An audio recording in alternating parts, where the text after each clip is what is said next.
right, we're here. Jets Chaos with Jeremy and my brother Lee. And today we're going to compare the 2021 and 2022 rosters. But just to remind you on who Lee is, we'll be back right after this.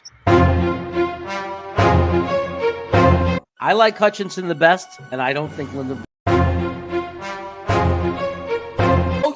Oh yeah! Go! Amazing! That's my boy! That's my boy! He breaks away from a sack and completes the pass for first down. Oh, Kittle just may have made the most amazing catch. He fights for the first down and gets out of bounds too. It's no good. Overtime. Oh, what a catch! How do you drop that? What are you, Jamal Adams? Touchdown! This is a touchdown all the way! He reached over the pylon. San Francisco beat Cincinnati.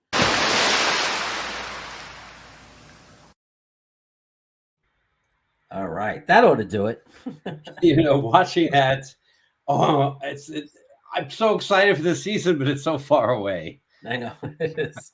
It is, but at least we got. It took forever for that draft to finally come, for free agency to open up. All those things seem like forever, but it happened, and it is a long time before the start of the season. But there are little events that, like, hopefully they'll have like another televised practice, like the green and white game kind of thing, and we'll get to see a little bit of that. And then there'll be some just the tweets from the reporters from training camp, just like who looks good and all those little exciting things. And then in preseason, what's going to be more fun for the Jets this year is that since they're a deeper team and we have a lot more players we're excited about, even when they put in the second string guys, there's still a lot of guys that we're going to get to see. Like maybe that will mean Garrett Wilson and Denzel Mims, and maybe that'll mean like only what running backs will play, who's going to play first team, who's going to come in the second quarter. And there's just like defensive line. We have so many defensive linemen now. It's like, who are we going to wait to see? Maybe we get to see Michael Clemens and Jermaine Johnson in the second and third quarters. It's interesting that you're mentioning all these names. I've been watching all your videos, and you have a lot of interesting predictions and thoughts about the future and how well the Jets are going to do and maybe some of the challenges. So what I really want to talk about, we watched the Jets last year. There were ups and downs, certainly. Recently, you talked about them starting weak, but this year you think they'll start a lot stronger. What I'd like to do is really get into first the defense and the offense. Look at last year at each piece of the defense. Maybe even find out what you would rank that part of the defense last year compared to the rest of the NFL, and then talk about what you see this year and why in each of those areas. Do that for defense and offense, and maybe even get a prediction about how they're really going to do for the season based on an analysis of each area of strengths and weaknesses of the team. You up for that? I'm up for that. Right. All right. Okay, so let's start on defense right off the bat. I'm going to start. I think it's a big thing that the Jets in the past have had some good defensive lines in the long past. Last year, how would you rate if 5 is an average team that goes 8-9 or 9-8? What would you give the Jets and why? Defense last year, defensive line. Well, are we talking about from when the game one started? Or are we talking about for exactly a year ago? Because there were some injuries that have impacted things, and that's a big change from that year to this year. And what we'll do is we'll talk about depth. And I think when you rate the line last year, the DL, you should talk about what depth they had as well, because that is part of the game, having to deal with injuries, right? I guess that's why I would say from what we thought last year, at this time, based on how guys had performed in the past and the trajectory of what they were going to do. You can talk about those guys if you want. To get into some yeah. I'm going to start the score and I'll explain why. I'm going to say 4 out of 5. A 4. If the top of the scale was 5 a year ago. That was before Carl Lawson got hurt. Yeah. It was when we thought Fatukasi was a very good run stuffing. No, I'm saying 5 is average. 5 is average. Okay. So 4 would be an under average DL in no. Okay, 10 is great, right? Yeah, 10 is a top defensive line. A 1 some of the teams that we saw last year. Okay, so I would say I thought we were a 7 or an 8, but let's say 7. Yeah. I thought we were like a 7 because I didn't know because on the flip side, I didn't know JFM was going to turn out to be much better and have a lot of promise. I didn't know if Huff was really going to be anything, and I think he's getting better. So I'm going to say at that time, because of depth, a year ago we were a 7 in my mind, but then it didn't play out that way on the field because at that time I thought Fado Kasi, I didn't realize that his game wouldn't translate to our system. And as far as being a run stopper, it didn't. I don't think, so. Yeah, so you got smarter also about how to look at players and understand the risks. So last year, if you look at 2021, how did they do? At scale of 1 to 10, what did we see over the course of the season? We saw like a 4. So you think they were almost average? They were almost an 8 and 9, 9 and 18. Yeah, it was so hard about them is they were so inconsistent. There were some games where they played really well, and there were games that they didn't show up at all. I might even say 3, to be honest, when I think about the run, because I think the pressure, as much as people complained, wasn't like compared to every other team. It's not like we were the worst at it. We just weren't good at it. It's just that our defense is so dependent on it that it's very noticeable when we're not above average. I'm looking at things like sacks and fumbles caused and even interceptions, rushed passes. There wasn't a lot from what I remember. No, there wasn't. And they were non-existent against the runs. That's why I'd have to give them a 3. And the only reason I give them even a 3, I guess, is because they had some games where they sacked the quarterback, and against other teams of our level, we were able to play at that level and play well. But the problem was it wasn't consistent, and there were games where they were completely invisible. I mean, it was embarrassing. Yeah, I remember those games. I watched some of them with you. Yeah. So let's talk about coming up. And I know it's early, and I know injuries can change things. I know free agency can change things. We're not done yet, but where they are right now and what you learned about last year, what do you think? And I want you to talk about players and why you think there's a difference. If you do think there's a difference, what would you give them this year? In your head now, how are they going in right now, and why do you think that? Okay. There's a lot of depends. So this is all about how you feel about the draft picks. Yeah. And it's really hard before anybody takes an NFL snap to say anything concretely. We don't know. Jermaine Johnson might be a complete bust. Hey, and I want to say one thing. There's free agency, there's draft, there's also young players getting better. So when you do your analysis, you have to look at all of that, I think. So here's what I think. I think Jermaine Johnson, his floor is not that low of being a bust. I think he might not have as high a ceiling as some of the other edges that came out of the draft. Like he might only more likely be a somewhere between 10 and 15 sacks. Maybe his best year is closer to 15.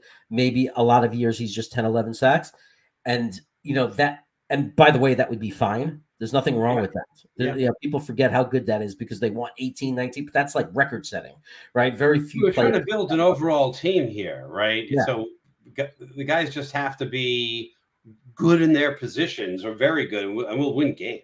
Yeah. So I think Jermaine Johnson is a safe pick to me as far as not having a bust floor. Like he was pro ready. He has certain attributes that I think is going to translate, that I feel pretty confident he'll be a good, like his floor is just being an average to, good defensive lineman. So I think at the very worst, that's going to be a lot of depth because we have Carl Lawson coming back. So now last year we were in a situation where we thought we were good because of Carl Lawson. Yeah. He gets hurt. And then we realize we're not good at all because one injury changed the entire narrative. Whereas this year, we still don't want that injury. We want 2 guys on both sides. We want the bookends to complement each other.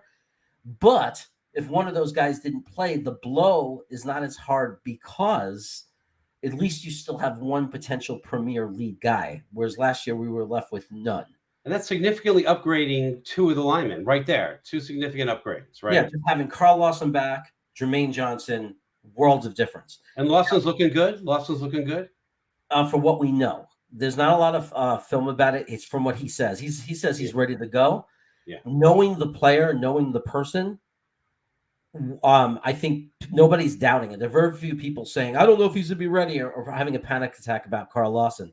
The coaching staff and the Jets organization is not talking like they have any concern about him being ready. He's certainly not having any concern about being ready. Yeah. And we've seen his work ethic and the kind of guy he is. Now, there's certain things you can't control, right? I mean, if his ankle's still hurting when he runs, and if it's preventing him from doing the same things, and it's not as strong, no matter how hard he works, it is something we have to worry about. But I think worst case scenario, he's 90% of himself. But there's also on the flip side the potential that he's better. People come back sometimes from injury better because they overcompensate and work so hard. I'll tell you, the first few games, the thought going through my head is going to be no injury, don't re-injure it, you know? Yeah. So you've upgraded 2 of the positions on the line there. That seems to automatically upgrade ones in the middle. Well, I think we automatically upgraded this. The fact, if those 2 stay healthy and are successful, I think what it starts to opening up the opportunity for is, don't forget, JFM, John Franklin Myers, played on the outside because of the Carl Lawson injury. Yeah. A lot of people believe that John Franklin Myers is actually better on the inside. So what it does is you take out Fatukasi, who's gone anyway, right? And you now all of a sudden, you're not just Sheldon Rankings, who was, to me, a little bit of a disappointment. But now you insert a guy who, before moving to edge, was playing really well on the inside. And now you put that around Q Williams. Now Quinn Williams has this guy next to him we're paying $12+ million a year for, because we believe in him so much. And he fits our system perfectly because we want all 4 guys to be disruptors. And now all of a sudden you put Franklin Myers, you put him on a guard instead of a tackle. Yeah. And he has Williams next to him, so they can't even, it's harder to double team him. It's harder to key against them because you got to worry about Quinn and Williams. John Franklin Myers might end up being the most improved player on the team because of these changes and these upgrades. So we didn't upgrade those 2 positions. We upgraded the defensive tackle position with John Franklin Myers. I don't know. It feels like you're saying all 5 are upgraded, all 4 or 5 are upgraded. Like the whole line is going to be better at the position they're going to be in. Well, it's very important to have other strong players around you because it's very easy to prepare for one guy. Like, oh, they have one great edge. We're going to chip them with our tight ends. We're going to do this. We're going to do that. We're going to design it. When you have, if Jermaine Johnson is to the better side of what we're hoping he is, now if you do that all day with Carl Lawson, it's like, okay, but what are you going to do about Jermaine Johnson? What do you do about him? You just have to go one-on-one with him. And keeping that in mind, if you're designing all these things to stop Lawson because he's being a disruptor, now how do you focus on Q Williams? What is that going to look like? And if you're focused on Q Williams and Carl Lawson, who's left to focus on John Franklin Myers? Yeah. Who's left and then the guys who rotate in, Solomon, who's used to the system, who showed he's very good on the inside. He's a better player on the inside and had a good year last year doing that. And then don't forget, you have Huff coming back, who's a guy who might improve because he's young and he was getting better every year. Like he didn't peak yet for his skill level.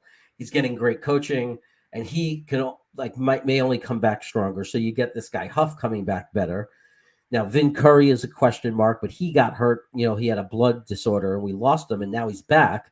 So we have to see if he's going to play that original role, which is a role of very good if he's playing minimal snaps. A guy you bring in for 10, 15% of the snaps, 3rd and long, who's proven very effective at getting to the quarterback, with that level of usage.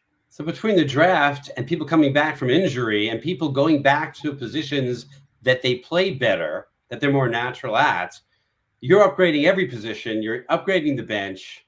So last year at this time, you were saying 7. It turned out to be 3. Where are you now?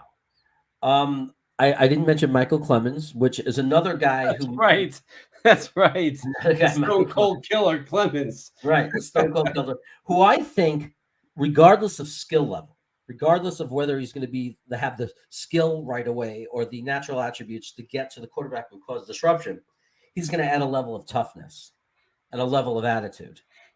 And I saw that from the moment he started talking at that press conference. I go, this is a different, this is the kind of guy this is a nasty person, a nasty human being, not as a human being, as a person, like with no. kids. I'm talking about on the football field. He's nasty.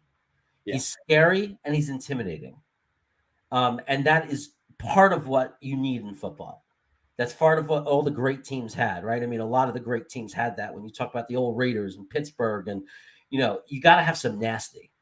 And this guy brings some nasty. He brings that mentality of, we're not little kids that are going to be walked on anymore. We're not, like you feel confident and you feel better about yourselves when you're standing around a guy like that, who's not going to let the other guys push you around or talk trash or walk all over you. This is not a guy that's going to get walked on, Michael Clemens. So even if he's not bringing the production, he's going to bring that into the locker room, that mental toughness. And I'm really excited about that. I would say we're going into the season, because we have a lot of unproven question marks, I'm going to say I feel like we're going in as an 8 out of 10 at defensive line. But I feel higher than that as far as the depth. I feel like we're going to finally be cutting good players. We're going to it's going to hurt to cut some of the guys we hurt, because there's so much depth. And if you put your chaos hat on, we're talking 9 or 10.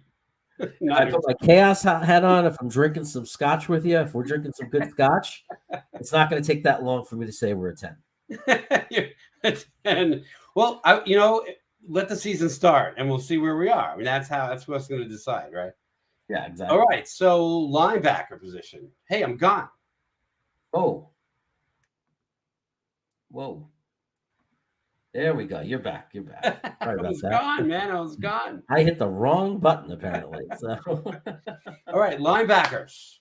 Which I know you've been complaining a little bit about our depth and our skill at linebacker. Yeah, so linebacker. And last year first. Okay, so last year I think there was some excitement at linebacker because we were.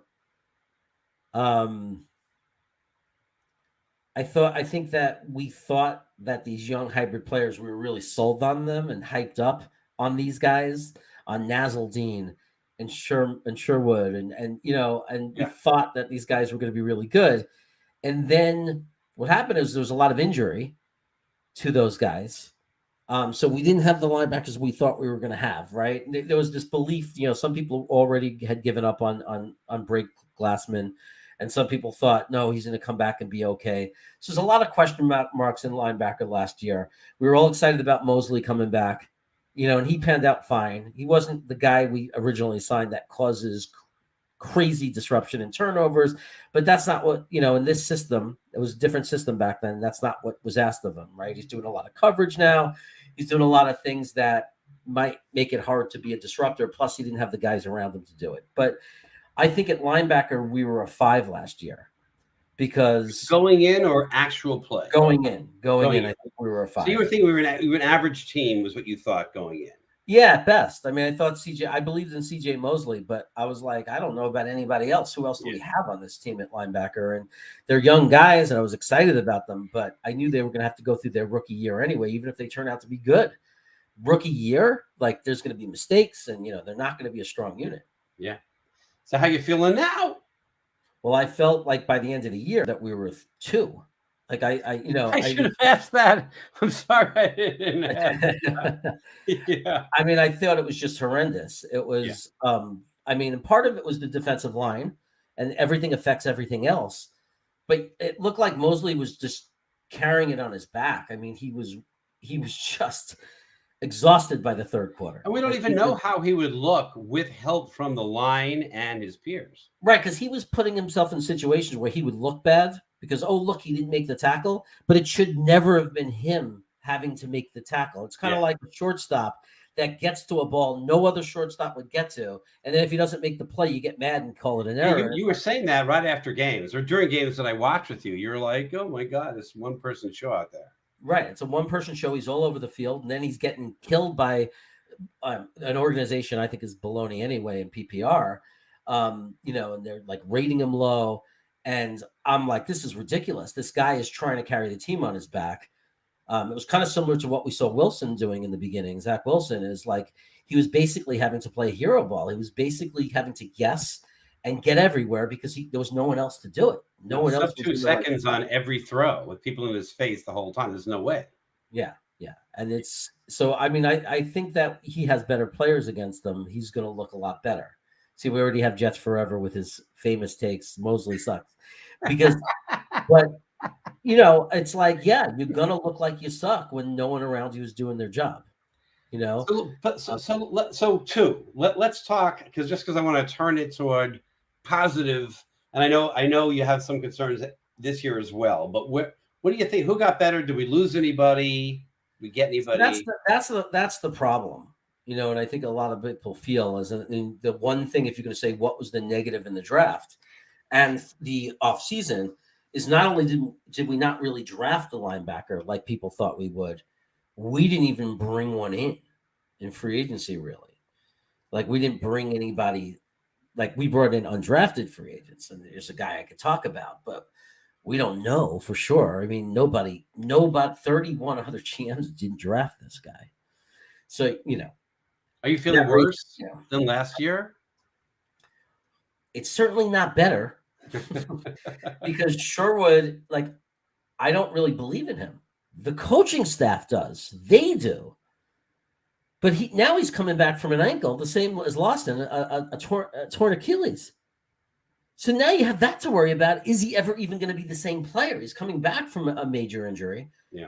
Nazeldine played special teams and didn't even get onto the field. As hurt and depleted as we were, he couldn't even get on the field. And now that could be, the 1 year you need to come back from, because he came back from an Achilles. So maybe this is the year they go full out with him.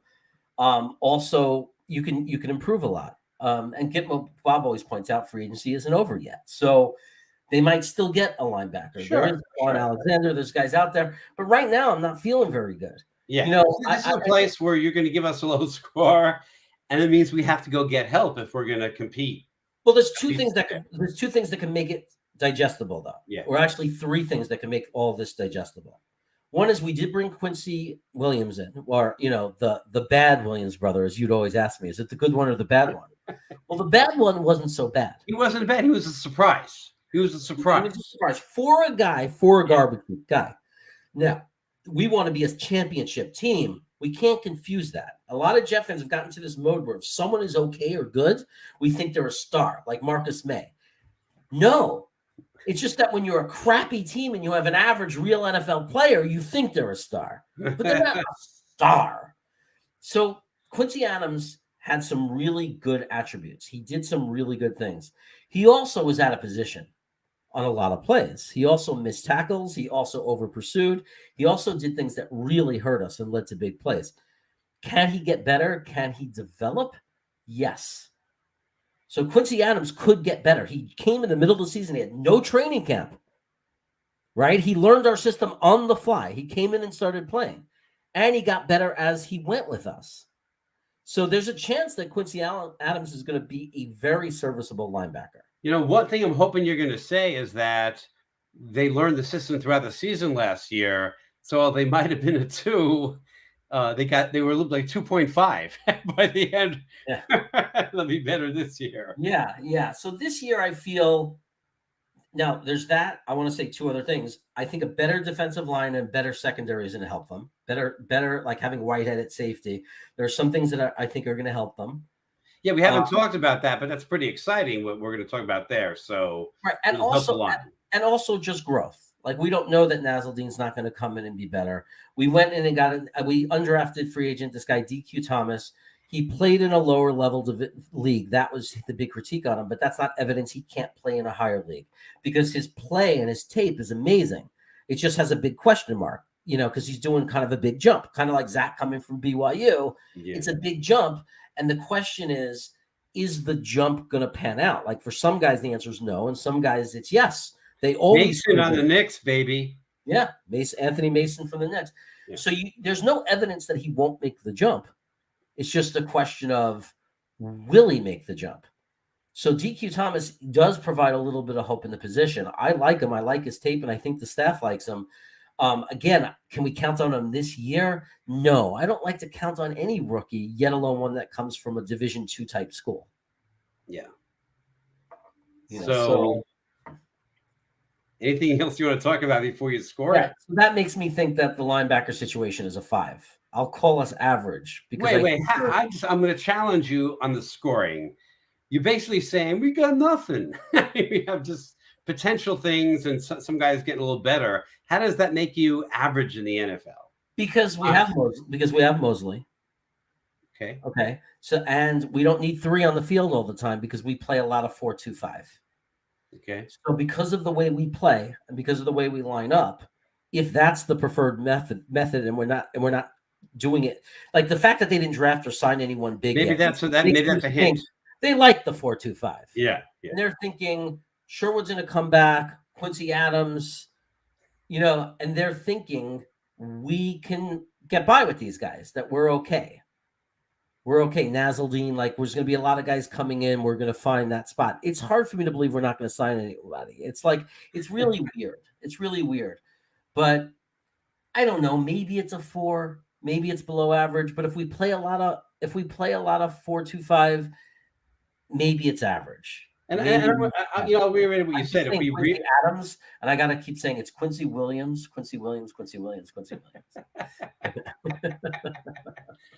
But listen, maybe the defensive line and the secondary will, just help. Will help make, the middle look better. That's what we're hoping, because that's where, and the defensive line. So we improved in the 2 other spots. Safety still a little bit of we'll talk about safety. Yeah. But the defensive line and the cornerback situation could help the linebacker situation too.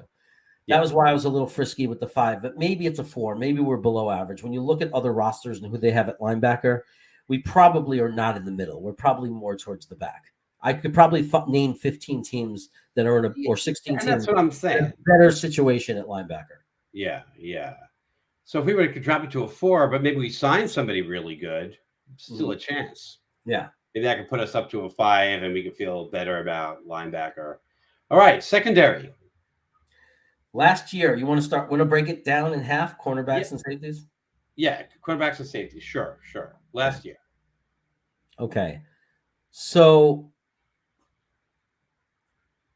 cornerbacks, I went into last year thinking we were 2. And what were we? I think we ended up being a 5. Yeah. I think we ended up being a 5. And but why was that? Because Eccles, as a rookie, held his own, and no one saw that.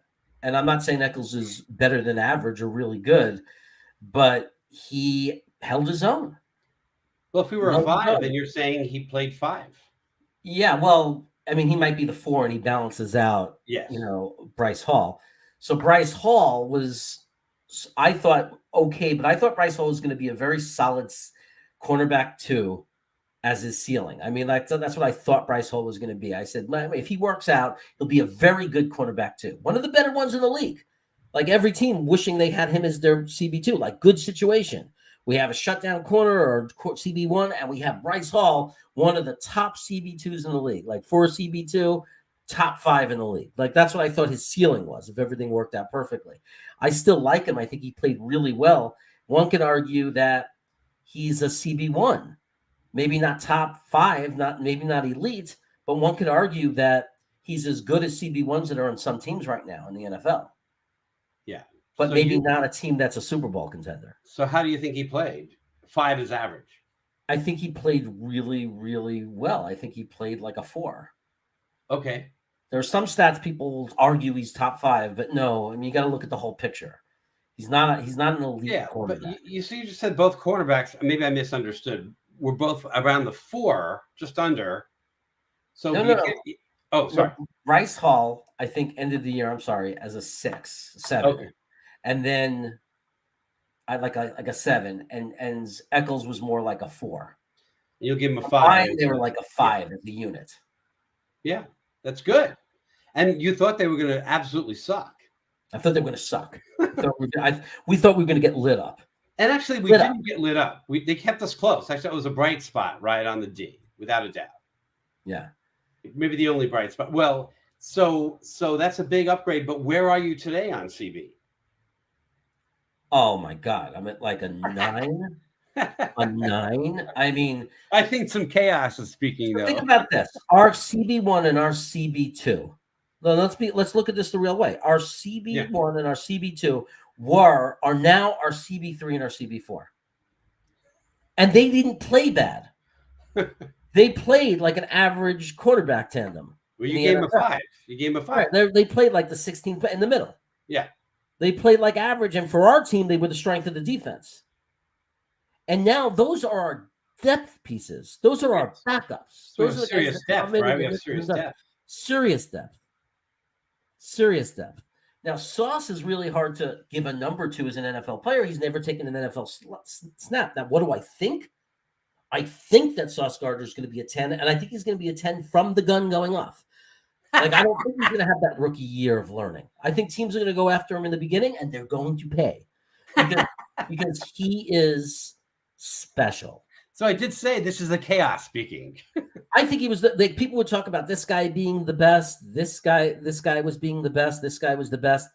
Sauce Gardner is the best at his position coming out of this draft. Better than Tyler Linderbaum as a center. Better than Kyle Hamilton is as a safety. There is no better player coming out of this draft at their position than Sauce Gardner.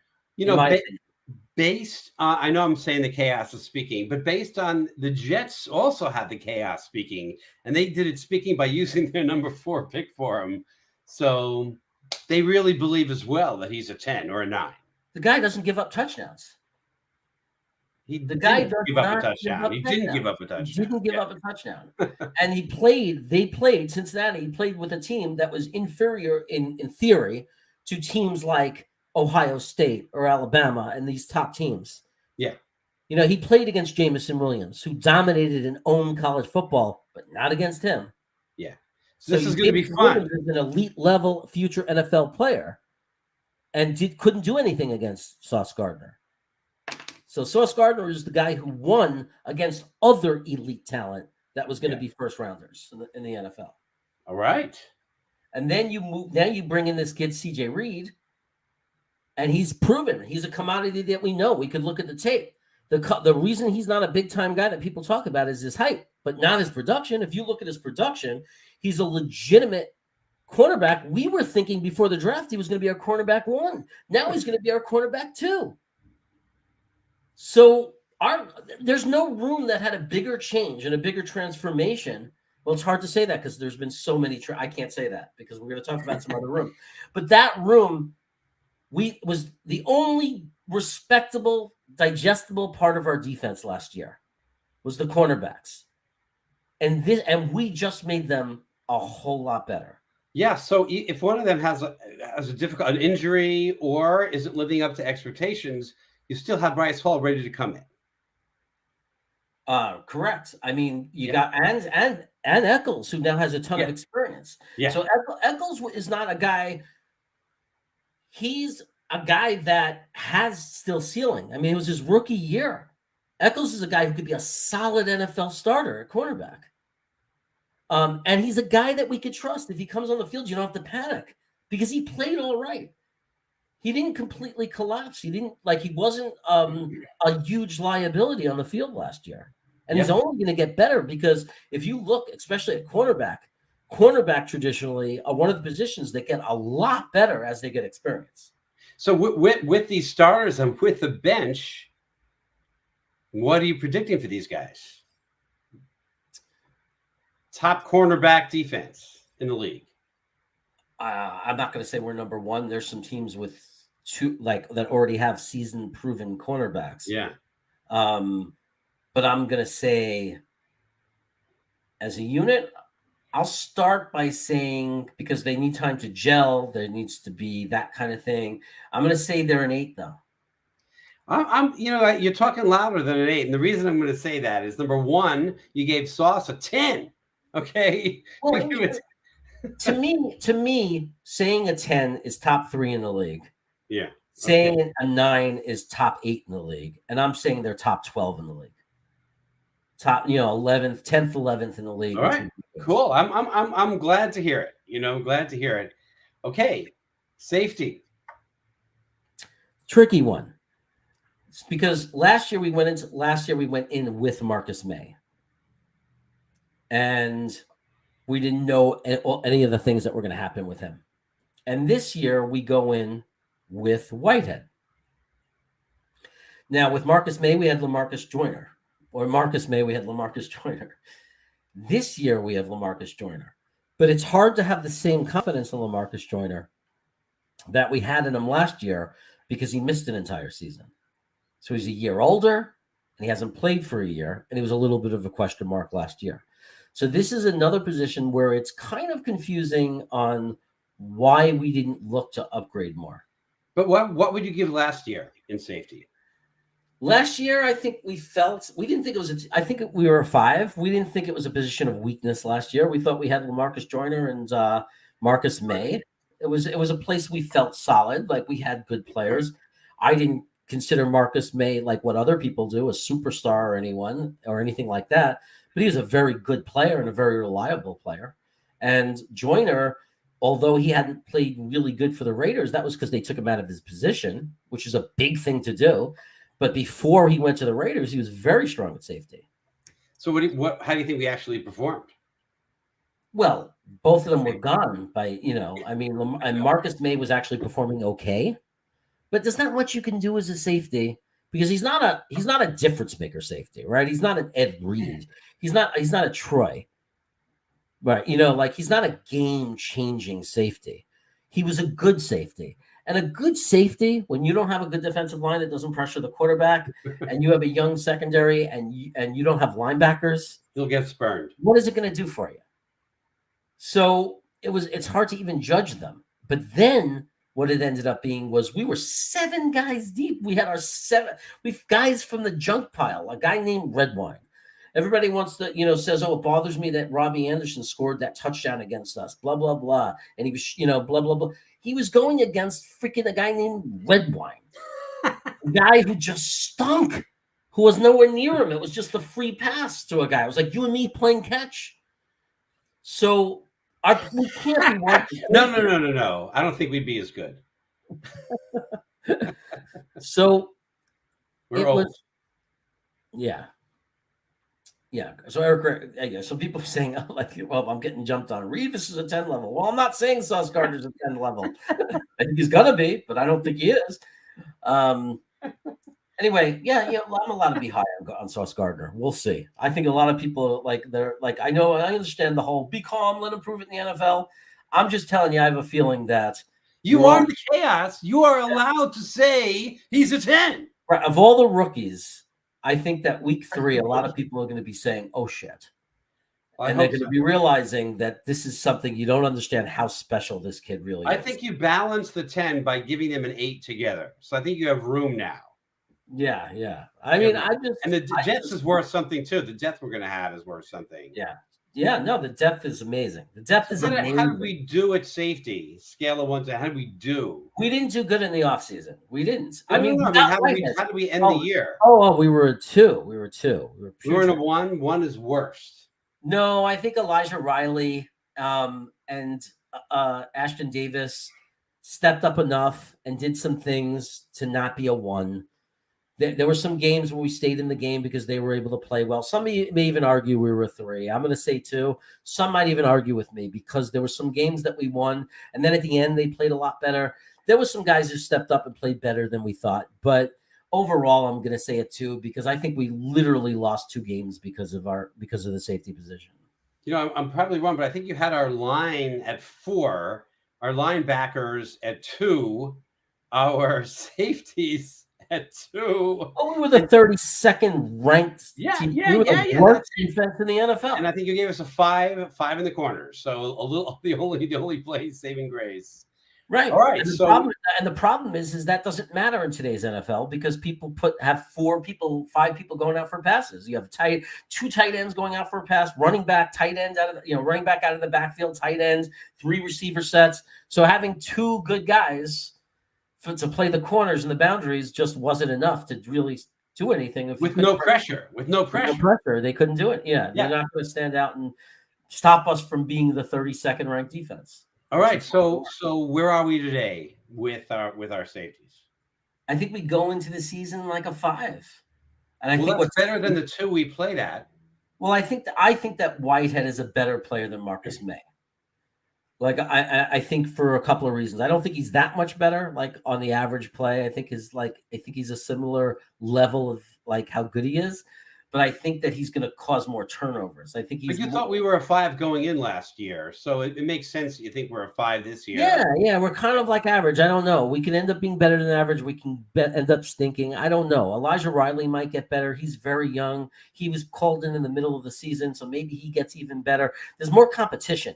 Pinnock moved to safety, and in the last 2 or 3 games, his PF score was amazing. PFF, not that I put a lot into it, but he played really well. We competed with Tampa Bay with Pinnock as safety, and this is a rookie who doesn't play safety. He was a cornerback.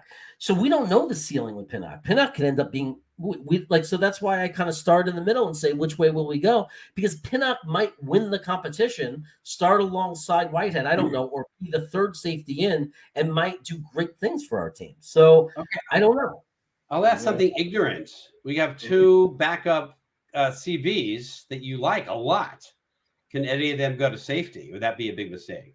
Some people are talking about it. So there are people talking about Bryce Hall even. Yeah. I don't think it would be a position change. I think you might see 3 corners on the field. I don't think they're going to call him a safety. 6 of one, half dozen the other, buddy. Right. I think they're going to go 4-2-5, and they're just going to line him up against the third receiver or line him up against a guy like Pitts or like a great tight end or, because they play zone, maybe he just has his spot in the zone. So I could see them just going for, like, they have their slot corner, they have their 2 boundary corners, and then you just have a third. I think they call that a dime or a nickel. I think there's a package. There's a name for it, I think. Package. Because why wouldn't you design? Why, if you could design your own package? I mean, most of us wish we could. If you could design your own package, why wouldn't you leverage your best talent? Right. If you could. Right. And I will say it's a small sample, but it's not crazy to think that Pinnock might end up being a very good safety in this league. It's not crazy because there's no evidence that he won't. The only dispute and the only argument someone has for it is small sample. So but it's an NFL sample. It's not a college sample. It's an NFL sample against Tampa Bay, against the real team. I didn't write this down. We'll have to look at the tape, but I think you had the line at like a 7. You've got the linebackers at like a 5.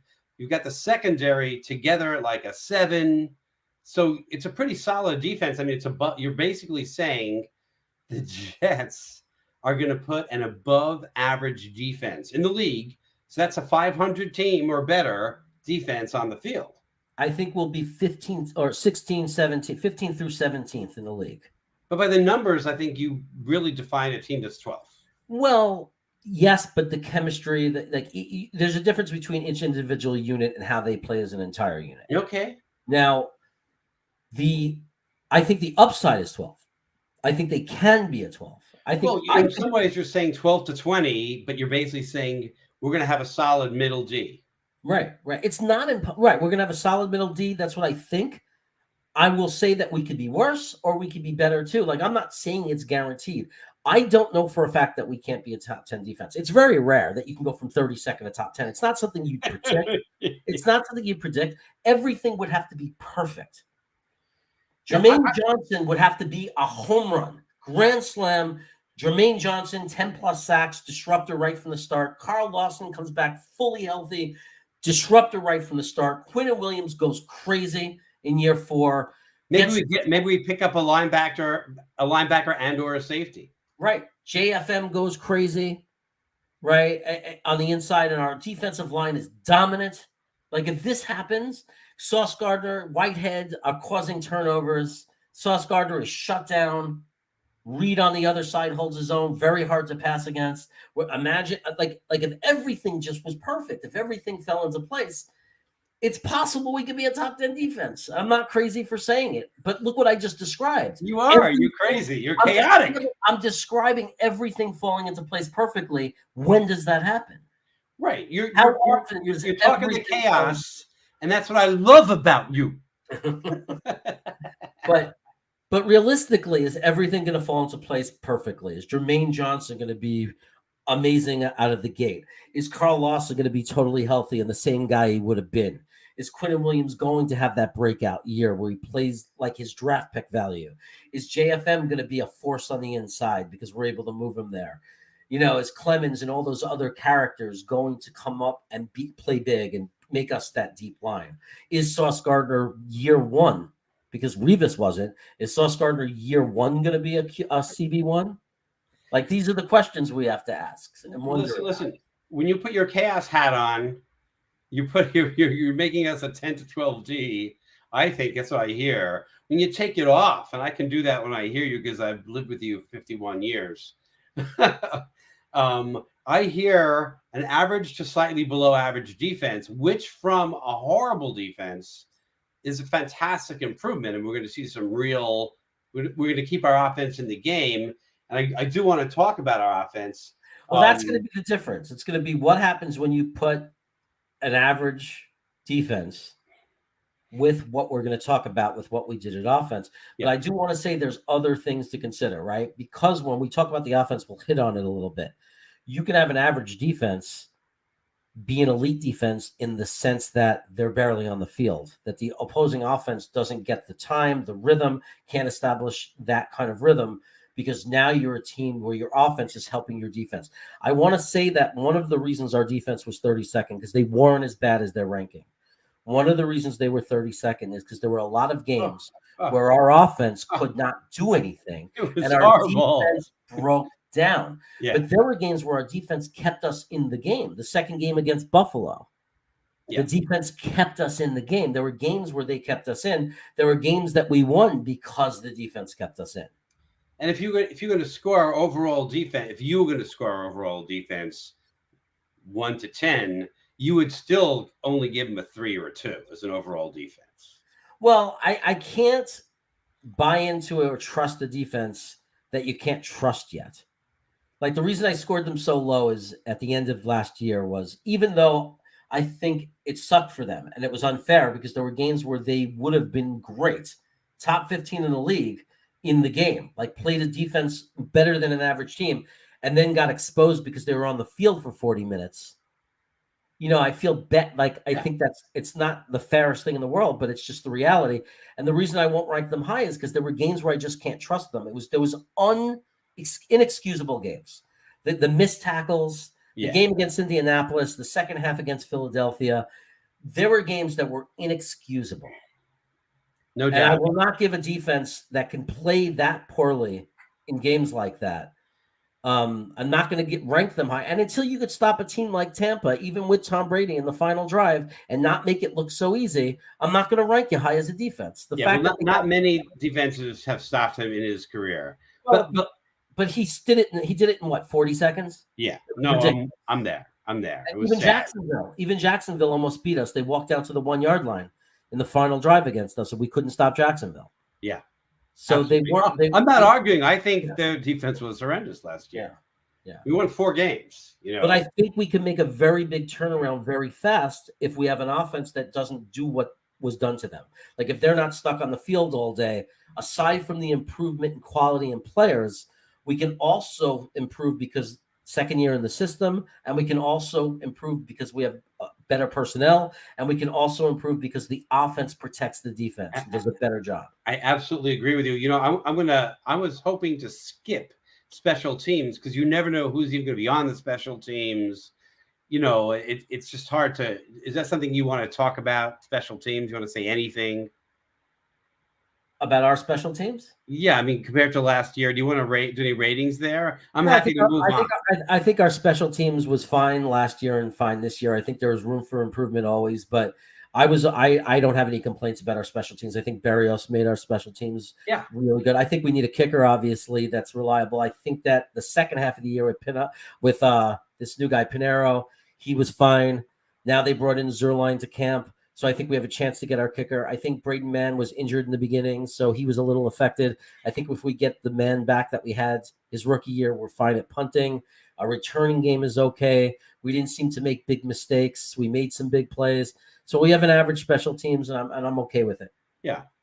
on offense, and I'm a crazy person when it comes to offensive line, and I became more crazy last year because the Jets gave Wilson no time. I mean, no time to throw, and he got a lot of flack for that. But to me, what was he going to do? He's a rookie. He's got people in his face constantly. The offensive line was the biggest disappointment last year. And that's saying a lot on a team that went 4-13 that had a lot of disappointment. Yeah. So let's talk about the offensive line. And, it's my spot I most like to talk about. So let's talk about last year going into the year and how the year ended. So going in, we were more confident because Becton was looking like he was on the path to being an all-pro. We just drafted AVT, so we're feeling really good about them. We're calling them the Bash Brothers, so everything was looking great there. McGovern had a really good second half of the year before. He was coming along. We thought that this system would be even better for him. GVR, some people will claim that we didn't know. We knew he wasn't a strength. We didn't know he was Van Rotten yet. Like, we didn't know he was that bad. Yeah. We didn't know he was that bad. We thought he was a disappointment.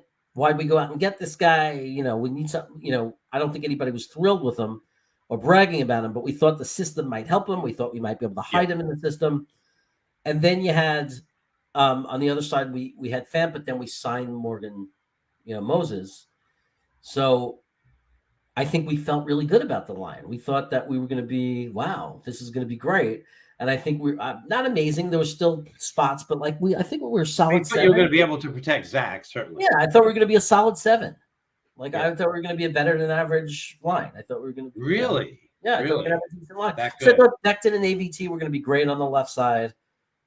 I thought getting Moses was, a great move. I thought we were going to be okay. I didn't think we were going to be great or dominating. I said because we had Van Rotten and McGovern in the middle, I said, we're not going to dominate. They're not going to push people.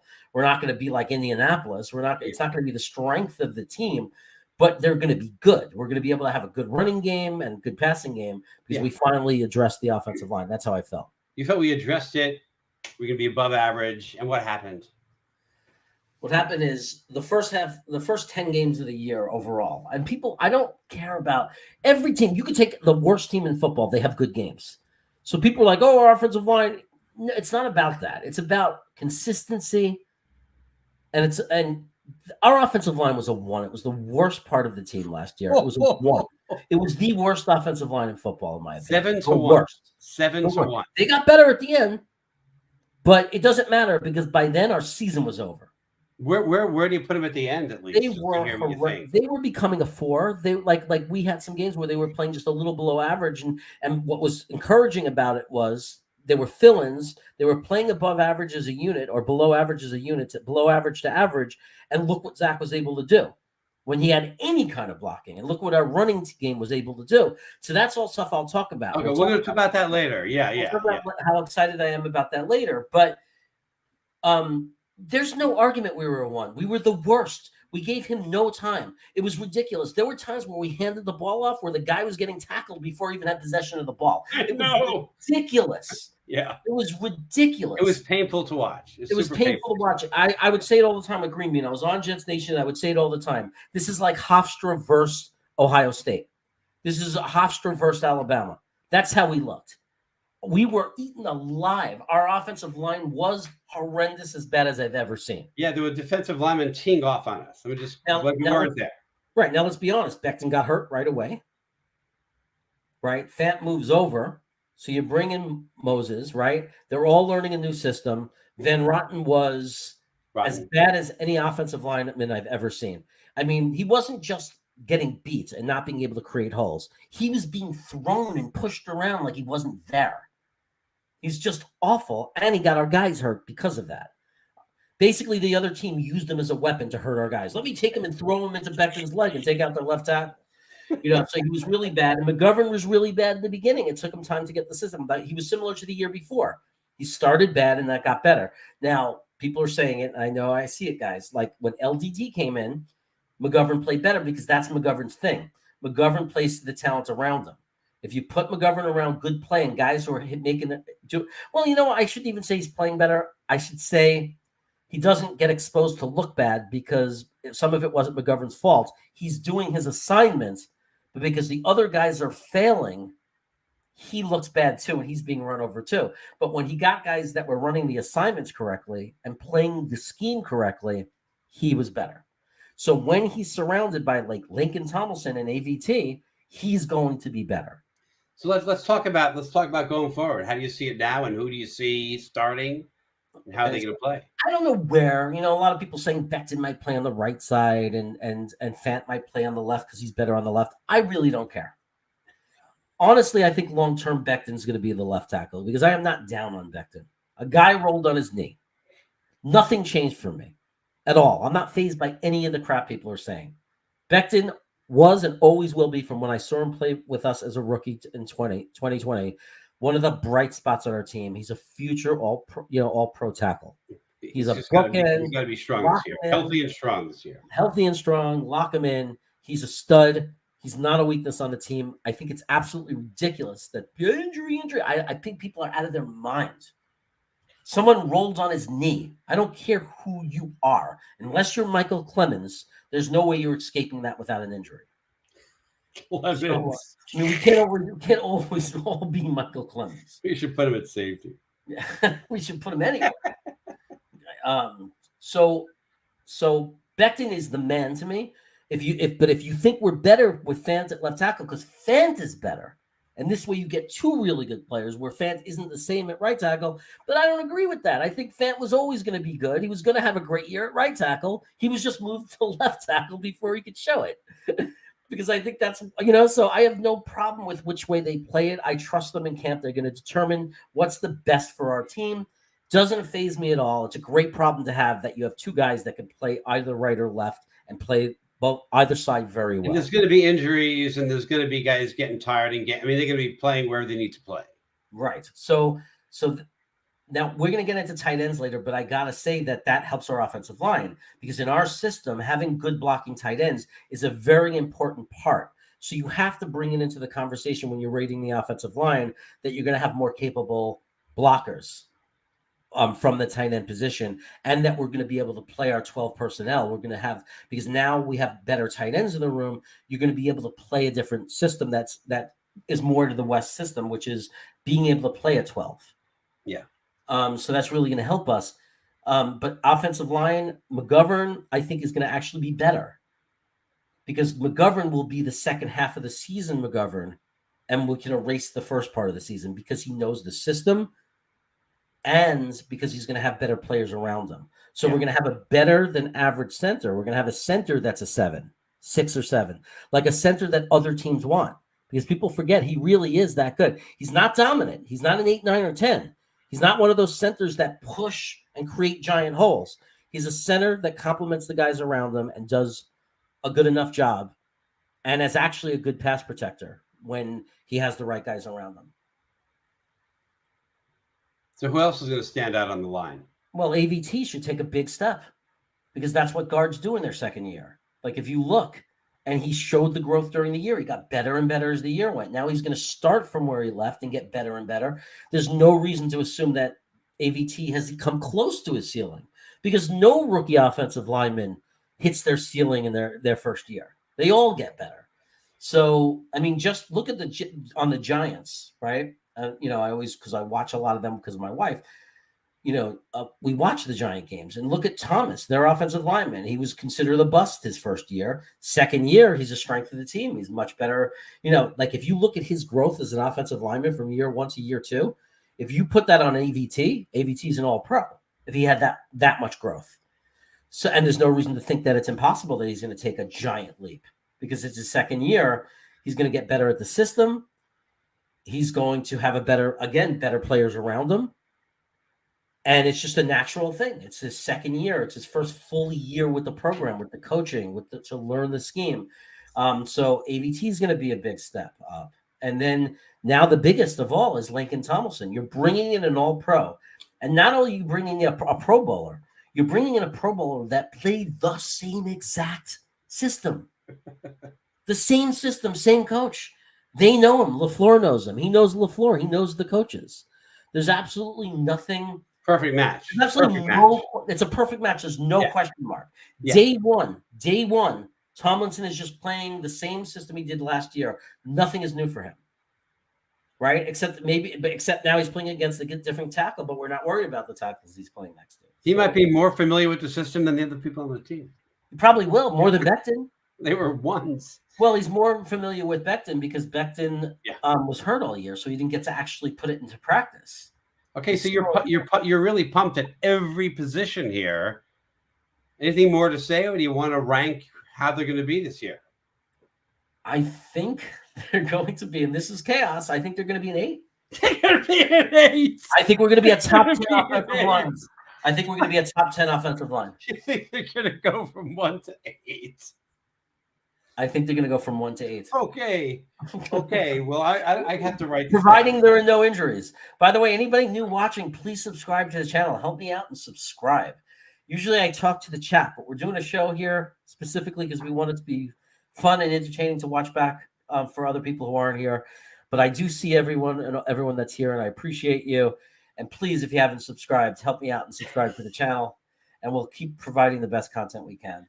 Okay, from 1 to an 8, that is the biggest jump that you predicted. Well, I think everything changes because you got Becton back, and you got Tomlinson. You're going from GVR to Tomlinson, and you're going from just getting Becton back, right? And when you look at it that way, and you look at it a year of experience with the system, I think that you're talking about the biggest leap. I think that it's 40% of the personnel is changing on that line. Hey, look, I know I'm laughing. You know that I'm not laughing at you. No, I know. You know this is our relationship. No, this is the one area where other fans agree with me. Even pessimistic fans will talk about the offensive line and say, "Oh no, we're going to be great with offensive line." All right, now you already mentioned it a little bit, but because it's part of the offensive line. Often. By the way, I just want to say the only negative with the offensive line is depth. So, and that's a problem because if one of our guys goes down, everything changes. So that's why it might. That's why it wouldn't be an 8. Well, someone's going to go down, so we've got to have some depth. Well, but if you have that many good players, we can handle small injuries that are 1 to 2 weeks.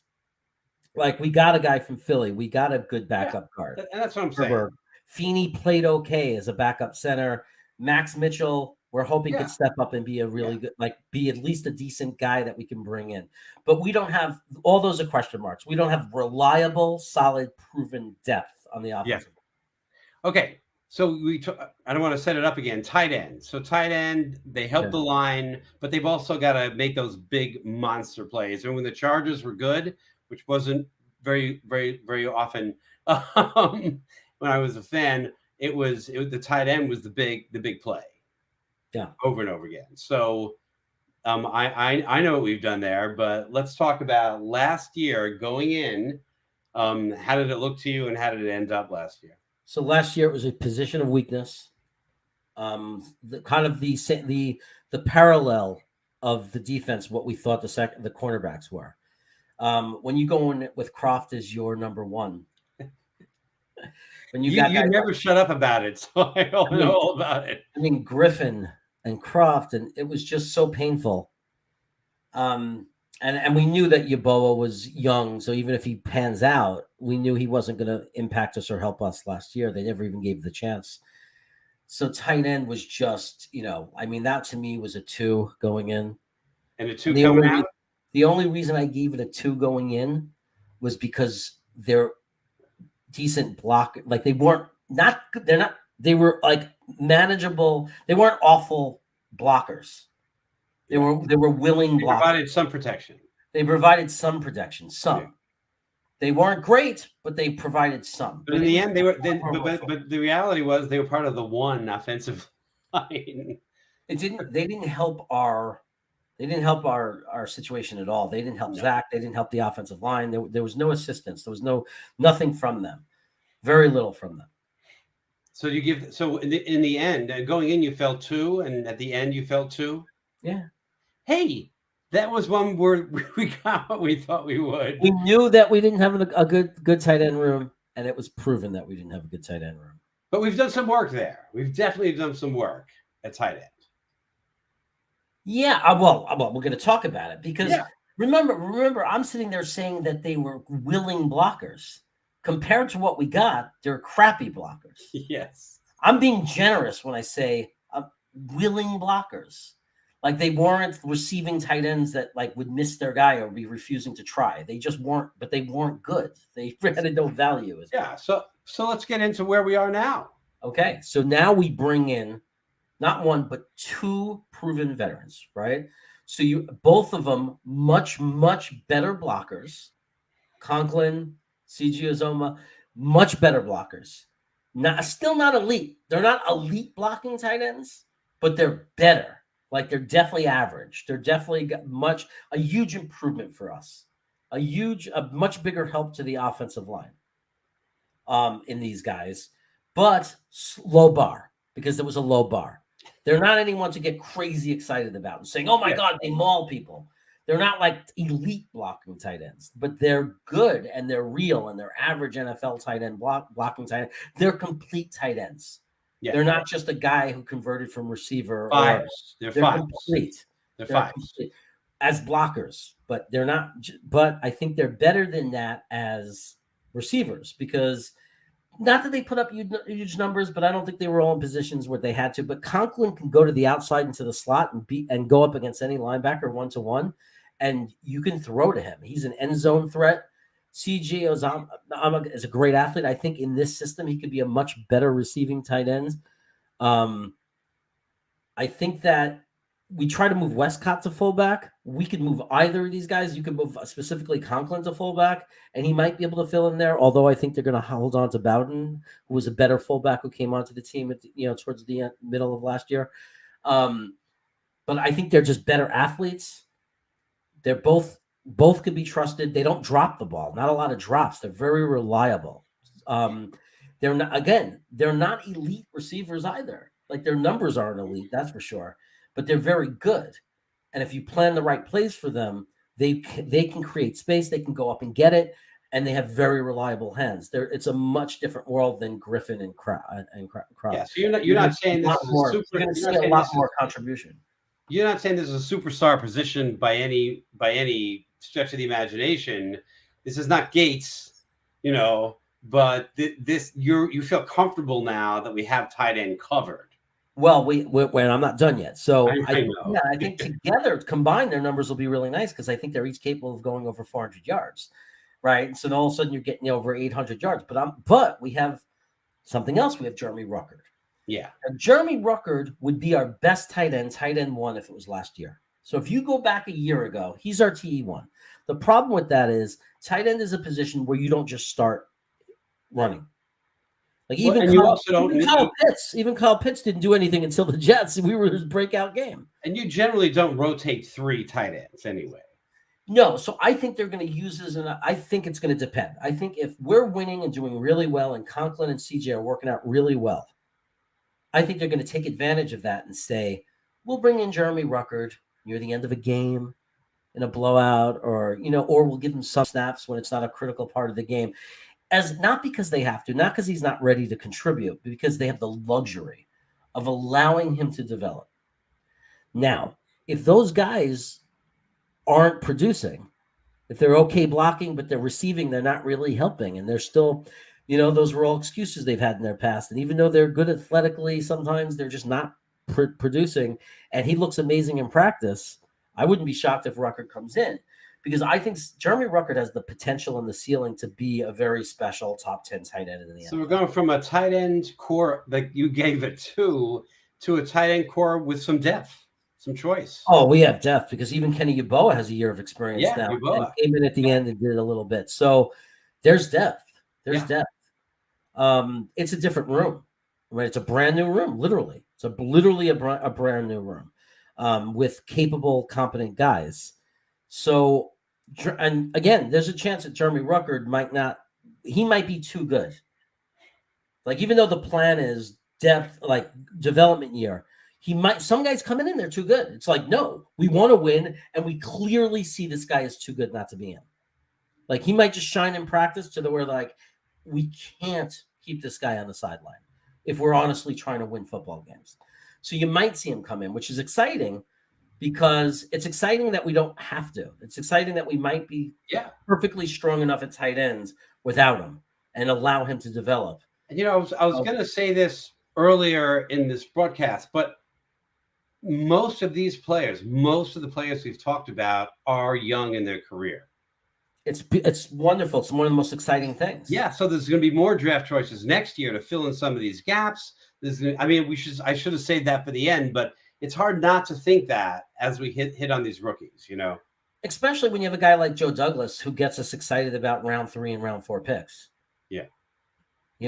Bryce Hall was a 5th round pick. Yeah. So where are we at tight ends? You said not 5, better than 5. I think we're 7. You think we're 7? And I think and I think if Rucker does what he could do, like if Rucker pans out and hits his ceiling, we'll be a 9. Yeah. No, not this year. In the future, Okay. We're setting ourselves up to be a 9 in the future. Jeremy Ruckert, to me, is arguably the number 1 tight end that came out in the class. With McBride. And he's been a Jet fan forever. I mean, you guys have talked about it on your shows. But for whatever amount that McBride is better as a receiver than Ruckert, if you want to argue that he is, Ruckert is undoubtedly at least that much better than McBride as a blocker. Yeah. So I'm just going to recap this, not to discourage you from your rankings, but you're taking the offensive line from a 1 to an 8 and the tight end core from a 2 to a 7 with some excitement about more potentially.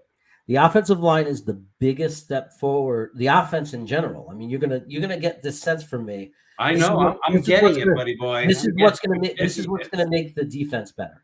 I'm getting it, bro. This is what's gonna make the defense better. Okay, let's get a running back.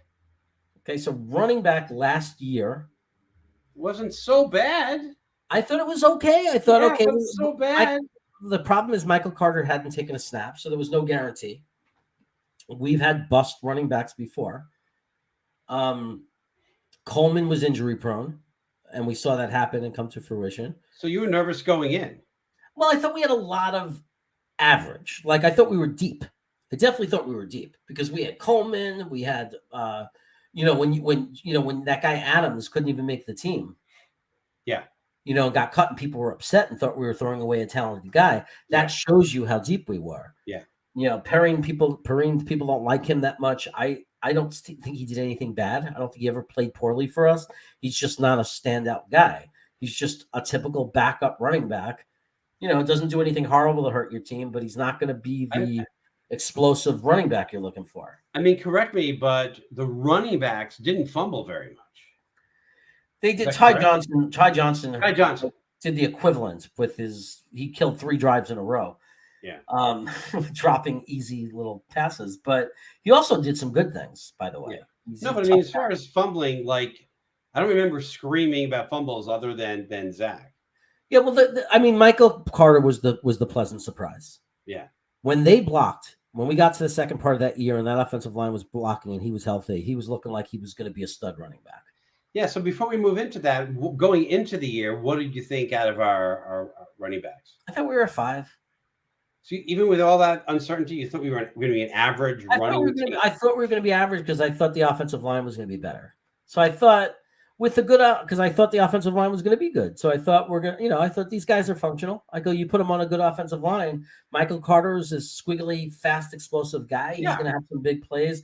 I thought that Ty Johnson was, a tough, strong, hard-headed runner. We still liked him in that way. And I thought Coleman was an experienced veteran. I thought we would be fine as long as the blocking was good.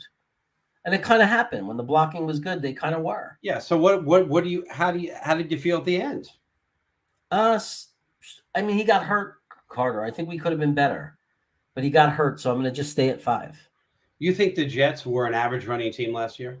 I think the running backs were average. Running backs. Yeah. They didn't get a lot of help. Not an average running team because of the offensive line. But I totally agree. But I think when the blocking was there, they proved themselves as they were in a situation where Zach had to pass a lot of games, right. So they didn't get that element of it could go either way at the end of games. The defense is tired.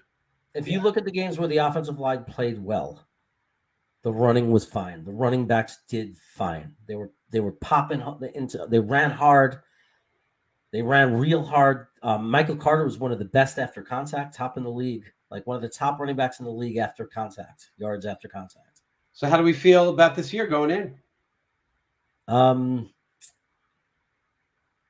Well, I feel much better for other reasons too, because one of the things I want to say about that made us a 5, the downside of that, and the reason why I could argue why it was a 4, not a 5, was not the running. All of them were bad at the other things. Like Ty Johnson was horrendous pass receiver, horrendous blocker, horrendous. Yes. Michael Carter was just learning. He showed that he's willing, and he could end up being an average blocker. Yeah. You're right. You're right. But Ty Johnson was awful. So that might even make it a 4, but I'm going to say 5 only because I thought they were really explosive and exciting when the blocking was there. Like even Walter, that nobody even heard of, looked explosive. Yeah, I remember. Exciting. He was exciting when the offensive line played. It's a but great this year, again, it's such a big flip. It's such a big change because now what you're doing is you're saying, I'm going to take my RB1 from last year, and now he's our RB2. Because we're bringing in a bell cow stud running back. Breece Hall, in our day, not to be confused with Bryce Hall. Not to be confused with Bryce Hall. Breece Hall, in any other year, in the years that we grew up watching football, in any other era, is a top 10 pick. In any other era. Before the football changed and the NFL changed and the value of running back went down, he was a top 10 running back. He was the best. I mean, what year from 1984 to year 2000, find a year where a running back didn't go in the top 15. Well, running backs used to go in the top 5 or top 1. Saquon Barkley went number 2 for the Giants just a few years ago. But it was a normal thing, right? It was a normal thing. Running back was one of the sexy picks in the draft. Although I always was nervous because so often the best running backs would come from the 2nd, 3rd, 4th round and not the first. It always made me nervous spending a pick there, Right. So it's a complete different room now because now Michael Carter is someone that is going to take his 2nd year step, who I already thought was really good and special. Yeah. And now he's the depth piece. He's the change of pace piece. He's the guy that can come in that we could give equal carries to, but we don't have to because we just got ourselves a guy who would have been when you got excited when you drafted a guy in the top 10. Like we have a guy that looks like his ceiling is elite running back. That's his ceiling. Elite. But a lot of running backs' ceiling is high. Yeah. That's why guys who are drafted 2nd and 3rd can end up being great running backs because you really don't know the ceiling as much. What I'm excited about, I don't know if you agree, is if Hall doesn't turn out to be as good as you're thinking, we turn to Michael Carter. We have him there. Right. It's not a disaster. It's not that we're left without a good running back. If he's a bust, it's not, we don't have a good running back. A 2nd year Michael Carter, right? Right. We have a 2nd year Michael Carter who hopefully is going to come back better, build his body up to be a little bit more durable. Yeah. And there are things. If one of them gets hurt, you have the other one, right? I mean, there's a whole bunch of reasons why that's exciting. Yeah. So it's exciting. It's an exciting running back room. I'm very high on Breece Hall, so there are people who are different. People in the middle, let him prove himself. There are people who are down on him. I don't think he's going to be that good. It wasn't a year for running backs, and they don't realize, no, it's the same as every year. It's just that NFL doesn't value running backs as much. I am very high on this kid. I've watched a lot of tape on him, and he excites me as much as any of the running back greats in the NFL in history. A lot of points were scored in college, and the quarterbacks didn't go real fast. So somebody had to be good on offense, right? Right. There were still teams that put up tons of points. Yeah, and had great offenses. So yes, someone had to be good. Yeah. You watch the tape on Breece Hall. It's now again you could go back and look at the tape of Blair Thomas and Saquon Barkley, and you thought they were going to be Blair Thomas was maybe one of our biggest busts at running back, and it's confusing, and you never really understand what went wrong. But I'm saying the difference is if something goes wrong, we have a 2nd year person that we know can deliver. We have a guy that many people thought we don't need a running back. People said we didn't need a running back because Michael Carter. And I know you're going to get into it, but now Michael Carter or Hall has a line in front of them. Yeah. Right. Exactly. They have a line in front of them. So we're going to get to see them when the blocking is good. Yeah, and we haven't talked about it yet, but potentially there's a passing threat. We'll talk about it. Potentially there's a passing threat, which opens up the running game as well. And that's the best thing about Breece Hall. And that's what makes him a true, and why he's the true bell cow 3-down running back, because there's nothing he can't do. He's a good blocker, and he'll probably develop into one of the better blockers because he's that kind of person and that kind of athlete. He's a excellent receiver. Excellent. And I don't look at which we didn't have at all last year. Well, and I don't know why Michael Carter wasn't used more in that capacity, but he wasn't. I mean, he could have been, because I still think Michael Carter can be explosive. But Breece Hall is more of a guy that in the play, when you're calling the audibles, could literally run and line up as a receiver. That's the difference. Michael Carter, you don't do that. Michael Carter out of the backfield. Breece Hall is the kind of athlete where he could even move, to the side of the line. Like he can move up and be like the slot and literally run a route. Absolutely. Absolutely. So, I expect that. So he's a super talented kid. He's going to be a home run hitter that the Jet, I don't even think the majority of casual Jet fans understand what we got in Breece Hall. He's a home run hitter. All right. Do you want to talk about any other depth at running back, or do you want to score? Well, I think we're deep again, because now we have people worrying, is Ty Johnson going to even make the team? We have Coleman competing for the 3 spot, Ty Johnson. We have Perrine. We brought in an undrafted free agent, Zonovan Knight, who everyone thought was going to get drafted out of NC State. 3 solid years of production, very solid, hits a hole. Like he gets the ball, sees a hole, hits it hard, doesn't look back. It's not a breakaway running back. How many running backs are we going to keep on the team, do you think? Well, that's the question. Do we keep, because if we keep Bowden the fullback and we keep 4 tight ends, you're talking about 3 running backs, 1 on the practice squad, most likely. Yeah. There's a lot of talent there. Right. Now, Zonovan Knight could be the guy on the practice squad. The question is who's the number 3? And they really like Coleman. They really like Austin Walter, maybe as a practice squad guy still. I don't know. But how long do you keep this guy as a practice squad guy? I think they let him go already. But that doesn't mean they won't quickly bring him back and throw him on the practice squad. So there's just there's no way to know. And I don't know that Michael Carter, by the way, couldn't line up on the outside. The only thing I could assume is the reason he didn't line up as a receiver is because they didn't believe in him in that capacity. But yeah. I could be wrong. But they certainly didn't line him up. So you have to assume they're the ones that sees what he's good at. And it wasn't like they were passing for tons of yardage. Right. So, but he is fine out of the backfield. I didn't think of Michael Carter as not being a good receiving threat. The problem is he was still developing as a pass blocker, and he needs to become a better pass blocker. Otherwise, it's too predictable. Yeah. You bring him in, he's on 3rd down in the passing situation. They're going to know you're not fooling anybody. That's one of the reasons why you have to be good at blocking, because then they don't know. Are you coming in to help give time for the quarterback, or are you going to shoot out for a pass? If you're not a good blocker, they're going to see you there and know what you're there for. That's why you have to be all around. Score the running backs. How you feeling? I'm feeling 7. You're feeling 7. So tight end and running back with offensive line helping, they are going to put yards up. Right? Yeah, and that's another room I think it could be a future 9. That's another future 9 room, because I think Breece Hall, if Breece Hall hits his ceiling, top 5 in the NFL, top 5 running back. I'm going to actually say I agree. I'm just going to say it's the biggest risk. Running back is always, to me, the biggest risk of what's going to. You never know what's going to happen. That's why I'm saying 7. Yeah, people come in, they fumble a lot, unexpected. You get injured. They get injured. You just don't know what's going to happen. I am seeing in the chat, and it's a good point, that Zonovan Knight is a superstar kick returner. He's like very special, so he might find a spot on the roster if they want to use him in that capacity. Yeah. And then they could.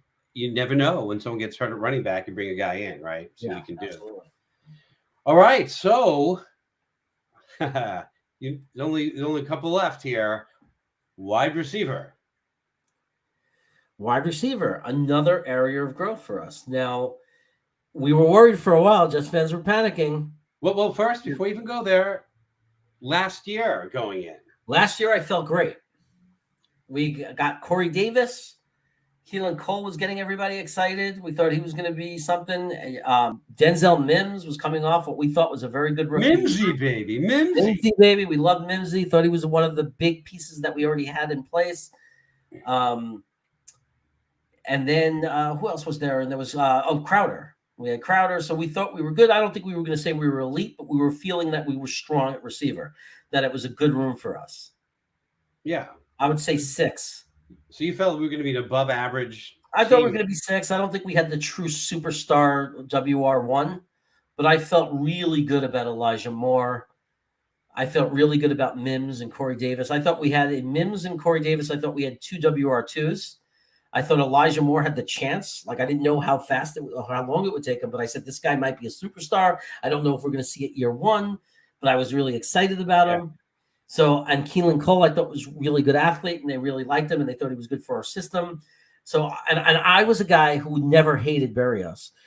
I'm not going to sit here and say I was all excited about Berrios and knew it all along. I'm not going to say I was that, but I never was down on Berrios like some fans were. Some fans were saying he stunk, he's this, he's that. I always thought he did his job in 20. I thought he did his job. A guy like Mimsy wasn't even on the bench for a lot of games. No. All right. So you felt good. You felt like we're going to be above average, a 6. How'd you feel by the end of the season? 4. Talk about that. Well, Cole sucks. I called by week 5. I was calling called the Invisible Man. Yeah. Keelan Cole. Where is he? The guy's invisible. Elijah Moore at that time for the first third of the season was learning. Not only was he learning, he was actually open. He was later in the progression because the way the plays were designed. Yeah. He wasn't the first guy that Zach was looking to, and Zach never had time to look to a second guy. Sometimes he didn't have time to look at the first guy. Yeah. So you have Zach running. The first guy he saw was a defender in his face. Right, but keep in mind, if you watch the tape and the All-22 and the people who do that breakdown, Elijah Moore was playing fine. He was running crisp routes. He was open. He was creating space. They just couldn't get to him. And they started to change that around when Zach got hurt. They started to change the way they were playing, and Zach needed to learn and see that. But it wasn't just Zach and them coming in. It was also the game plan changed, and we started to take what the defense was giving. A little out patterns. And we stopped being so obsessive throwing it to one receiver. It was like looking around and dumping the ball off and doing little patterns. And then Elijah Moore started to get more into the game. And then, by weeks 8, 9, 10, 11, we started seeing what a potential superstar, because he started scoring at least a touchdown every game, and like good things were happening. And you're thinking, wow, if we ever become a real offense with a real offensive line and Zach Wilson developed, this guy's going to be very special. He was a bright spot. Cole, not a bright spot. More a bright spot. Right, but not enough because he kept getting hurt, Elijah. He didn't play enough. Corey Davis got hurt. Corey Davis dropped too many passes. So it was a disappointment overall. So what did you give Mims? Mims was an absolute disappointment last year. I'm not down on Mims. I'm not done with Mims forever. But, I'm not going to deny Mims, for whatever reason, food poisoning, whatever you want to say, got COVID, I don't care. No matter what you want to say, Mims was a tremendous disappointment. Yeah, almost across the board, right? Just more. More is the only surprise. So what do you give? What do you give the room last year? Last year, I say they finished at I'd even say a 3. No. I'll say a 4 because of Berrios. Because Berrios was a surprise. Yeah, that was a surprise. I'll say an injury. So knowing that the guys were injured, I'm gonna say I was feeling like we played like 4 because we had Berrios was a bright spot. Elijah Moore's breakout was a bright spot. I felt that going into next year, I felt Corey Davis would be fine. If the quarterback had time, do you think they were average receivers? Almost. Yeah, I thought that they were average. I think they were victims of the system as well. As not that when a quarterback doesn't have time to throw, you're not going to see the receivers being productive. So I know you want to talk about it because you started jumping in before right away. How's it looking this year? This year it's looking much better. And I'm not saying we addressed it the way people wanted to. We still didn't get the proven 100% WR1. We still don't have it. If we would have gotten Hill in that trade, Tyreek Hill, if we would have gotten A.J. Brown or whatever, if we would have gotten one of those guys, it's a proven. That doesn't mean I'm not happy with what we did. It doesn't mean I don't think there's a ceiling that we could have a great room. I'm just saying I'm open-minded and cognizant of the fact that we didn't get a proven 100% guaranteed WR1. We'll talk about what we did get. But here's what we do have.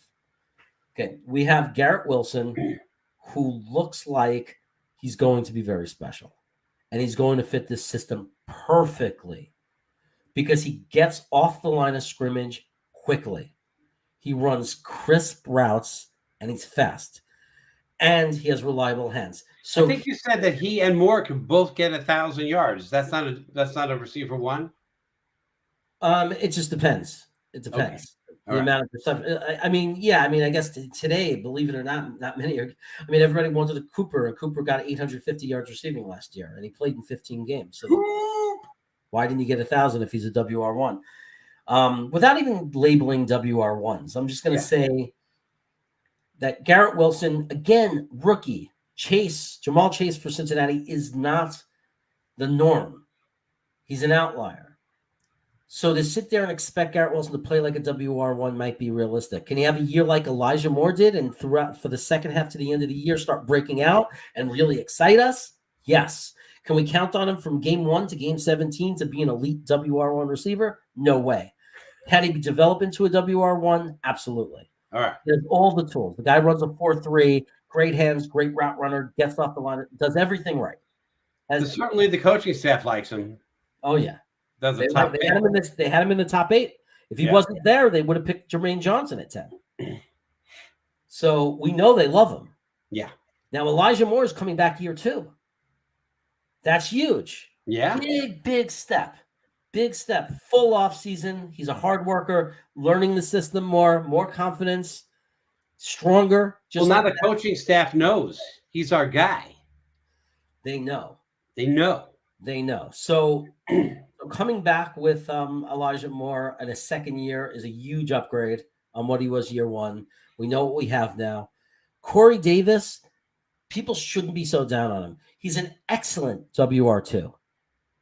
He might be as a WR2. He's not a great WR1, but as a WR2, he's excellent. He's a guy who can get close to 1,000 yards. He's an end zone threat. He's a big play threat. He's a third down threat. He had too many drops last year, and then he got hurt. He also had some good games for us and some good catches. He had some bad things happen to him last year. I think that he was in a new system. He's playing with young guys. The quarterback's scrambling for his life. I think there was a lot of pressure on him. I think that the addition of Garrett Wilson and a year 2 Elijah Moore and a good offensive line is going to take a lot of and good receivers, tight ends that are veterans, having CJ out there.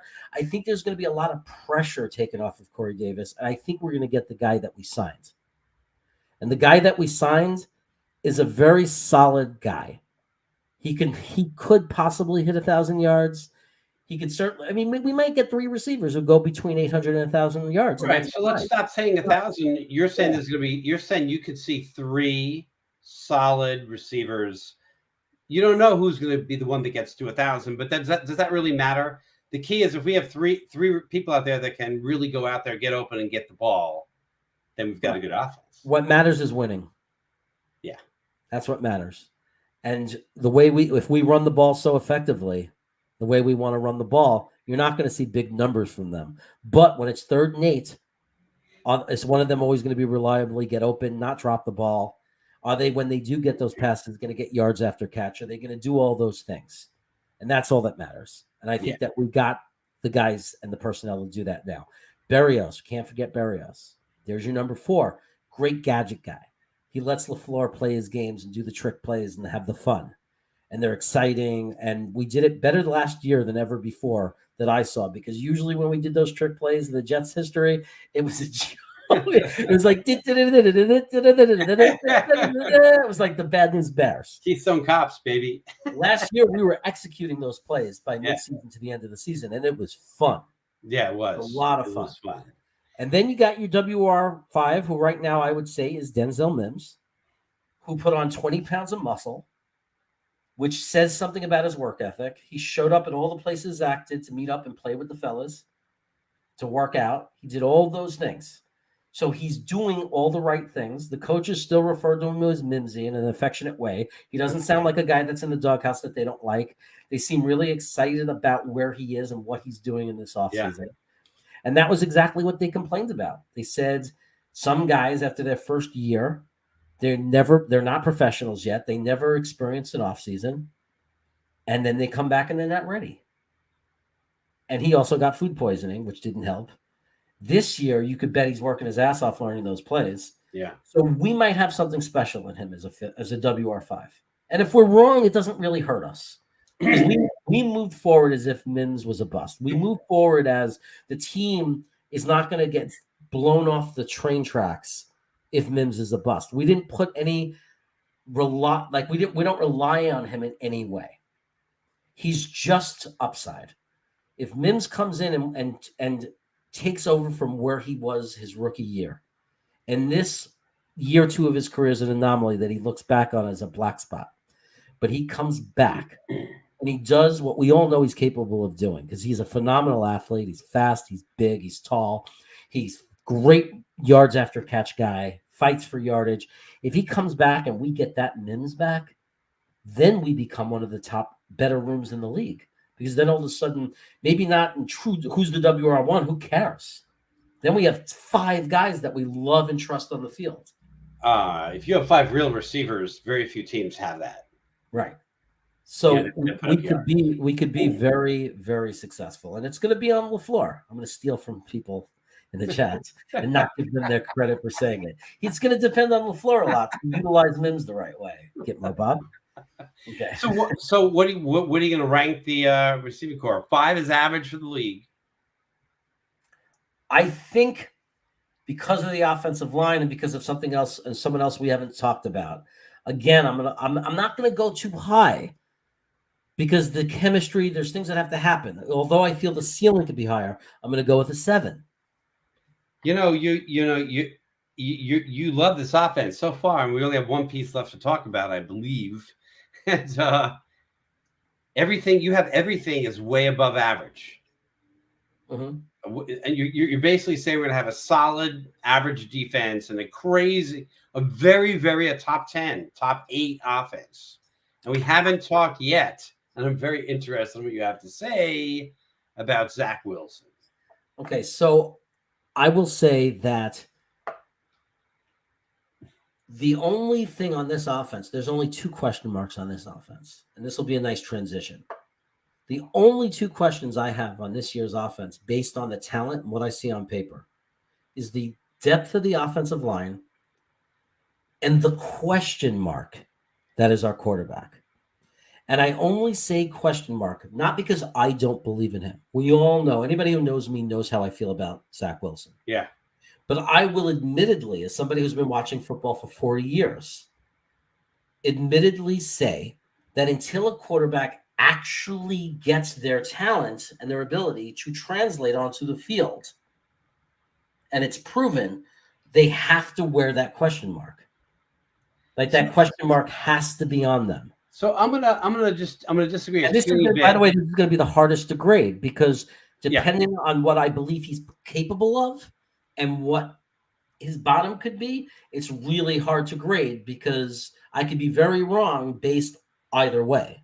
I'm still going to disagree. I'm going to say, as far as numbers go, and we haven't talked about last year yet, but if you suddenly give one of the worst quarterbacks, like I watched some bad quarterbacks last year have good games, and what made them have good games was an offensive line and people to throw to and people to run the ball. So if all your other scoring is okay, he doesn't even have to be that good to put together a good offense, right? He has less pressure on him this year to be good. He doesn't have to play the hero ball that he played. Mac Jones, right? Isn't Mac Jones? People forget we only like Mac Jones had. He'll be in that kind of situation. Yeah. But in all fairness, that's not what we're hoping for. We're hoping to hit the jackpot. To have a guy that, yes, you only need a Jimmy G level guy to get to the Super Bowl, but have the magic of we have a Patrick Mahomes, Aaron Rodgers, Josh Allen elite type quarterback, not this year, but I'm saying eventually, like he develops into one of these elite quarterbacks on top of a system that you really only need a game manager to win, but you need a higher level quarterback to reliably say we can compete for Super Bowls. All right. So let's go. Last year, they drafted him. You were super high on him. So pre the season starting, how did you feel about Zach? What number do you think he comes in at? I think last year he came in as a 4. So a little bit under average as a rookie. Because he still did amazing things aside from what people are saying. Like, no, about coming in before he did anything. Like, I'm not looking at the statistics. Yeah. I'm saying, oh no, I had him as a 5 going into the season. 5 going in. I had him, or maybe a 6. I was much higher on him. You were pretty high on him. Yeah. I was probably going in as a 6, but I knew he was a rookie, so you can't go higher. Sure. And then I came out at a 4. And the reason people might say, oh, he wasn't a 4, he wasn't a 4. Look at his stats. Like, those are people around the league that didn't watch the games. If you watched the games, first of all, his pass completion percentage should have been over 60%. They were the number 2 team in drops. So if you do the math, his yardage would have been higher, his completion rate would have been higher, drives would have went on longer, so much would have been different. So it's like, so people who didn't watch just don't know because they didn't watch the game. If you watched him as a player, especially after he came back from his injury, and he had his 1, 2, and 3 receivers were all out. So if you watch, and the 3 offensive linemen were out. I totally agree. Listen, I People agree. have no idea. They were in his face before he even could take a step back. They were in his face. It was insane. Right. And the few times he got some time, I thought he looked pretty good out there. Right. 1.7 the first 5 games, 1.7 seconds before he was under pressure. And yet against Tennessee, he found a way to shine. It's not like he didn't shine. He didn't go the whole year and people said there was nothing to be excited about. Watch the Tennessee game and tell me how you don't get excited about a guy that on a given day has the capability of doing what he did. Yeah. And then against Jacksonville, the escapability when he escaped and turned that nothing play into a 50-yard run touchdown. Like, when have we had a quarterback who could do that? I'm just having a good time watching you because you gave him a 4. He gave his performance a 4. Because overall, I mean, and I said it about the other rooms also, to be fair, because of the offensive line, because of the injuries to receivers, the injuries to the offensive line, because of how that affect, because of no tight ends, there's reasons why he was only a 4. I think he could have been much better as a rookie. If he was on New England, people wouldn't be calling him a 4. If he would have been in that nice system that protected him and took all that pressure off of him, he would have been fine. We don't know, but I tend to agree. We will never know. Now, Mac Jones is built more for that system. He's more accurate with short passes and everything. He's more built for that system, where Zach is built to throw deep. He's built to roll left and throw deep and make big plays. He's that type of quarterback. You're wasting him if you just keep him in the pocket for 5-yard dump offs. And okay, so you gave him a 4, and now we have this year. This year he's got running backs, he's got receivers, he's got tight end, he's got a line, he's even got a defense to keep the other team from feeling like they're going to win and they can just let off, on him, right? So I want to hear what you think Zach's going to do. I think he's going to have a very big step. I don't think he's going to have his final step. Like, oh, he's Patrick Mahomes now, elite quarterback. I don't think that. I think that he's going to take more of a Josh Allen trajectory in his career. I think he's going to be a 7 this year. That's an above-average quarterback. Yeah, I think he's going to be a very good quarterback this year. He's going to have 300-yard games. He's going to have a lot more TDs and interceptions. There's not going to be huge number of games. They're going to be like 240, 260, 240 to 260 yards, maybe a couple over 300, a few over 300. They're not going to be tremendous high yardage games because we're going to be a running team. We're going to pound the ball in their face. We're not going to be airing it out and getting huge games with you. And we're not going to be as behind. We're not going to be trailing where we need to pass every play as much. I think there'll be a couple of games where he might break 400 yards. I think there'll be a couple of games where he throws 3 or with running scores 3 touchdowns. I think he's going to have some giant games, like a few giant games. But I think there's going to be a lot of games where he throws for 200 yards, but he's going to throw at 70% completion rate. Well, He's as going you to be said, 17 for 20 with 200 yards. as you said, all that matters is the W's, right? So you're talking about an offense that you gave all 7s and 1-8 to the offensive line. This is all above average stuff. This is all top 12 teams in every offensive category. So that, to me, that's saying it's a top 8 offense. Are you saying that? I don't know. I don't, because chemistry and no injuries and there's so many things. But if everything falls correctly, why not? So what do you think? Instead of if, where does Jeremy? I think we're going to be a 7 offense because I think that there's still a lot of youth. And I think that there's a chemistry, even though individually the rooms, it's still the coordinator that's gaining experience and learning how to use the weapons the best way. And I think LaFleur is growing and our coaching staff is growing. And I think there'll be mistakes that some of these rooms make because of their young players. But I think we're going to take a giant step forward and we're going to show the league, like, as fans, we're going to know where we're headed because it's only going to be year 2 and we're still putting the pieces in. And then year 3, that's when Zach's really going to come out, year 3, because now he's going to have the confidence of year 2 that he played a lot better for a full season. And we're going to have more time. Garrett Wilson will be more developed. Elijah Moore will be full on developed. Breece Hall will be coming into his 2nd year. Michael Carter's 3rd year. Now they have experience. Everything's going to be stronger. Now you have a Jeremy Ruckert with a year under his belt ready to be unleashed. Okay. So let's talk about this year coming. Okay, this year coming. You're still saying they're 7, so still saying they're 7 is still a 12 offense, right? I just can't find a reason why they wouldn't be if they hit on all cylinders. Okay, I just don't see it. Their offensive line is there. The running back talent's there. The tight end talent's there. The receiver talent's there. And I believe in Zach Wilson. If you believe in Zach Wilson, there's no reason this shouldn't be a top 12 offense in the NFL. And you gave them an average or better defense. Yeah, I think that they're going to win. I think they're going to win 9 games. I think we're going like, and that's more than 9. If you're a 7 offense, that's a good deal above average. And your defense is above average. That's an 11-game team, buddy. Not if you don't have the experience. Not if you don't know how to close games.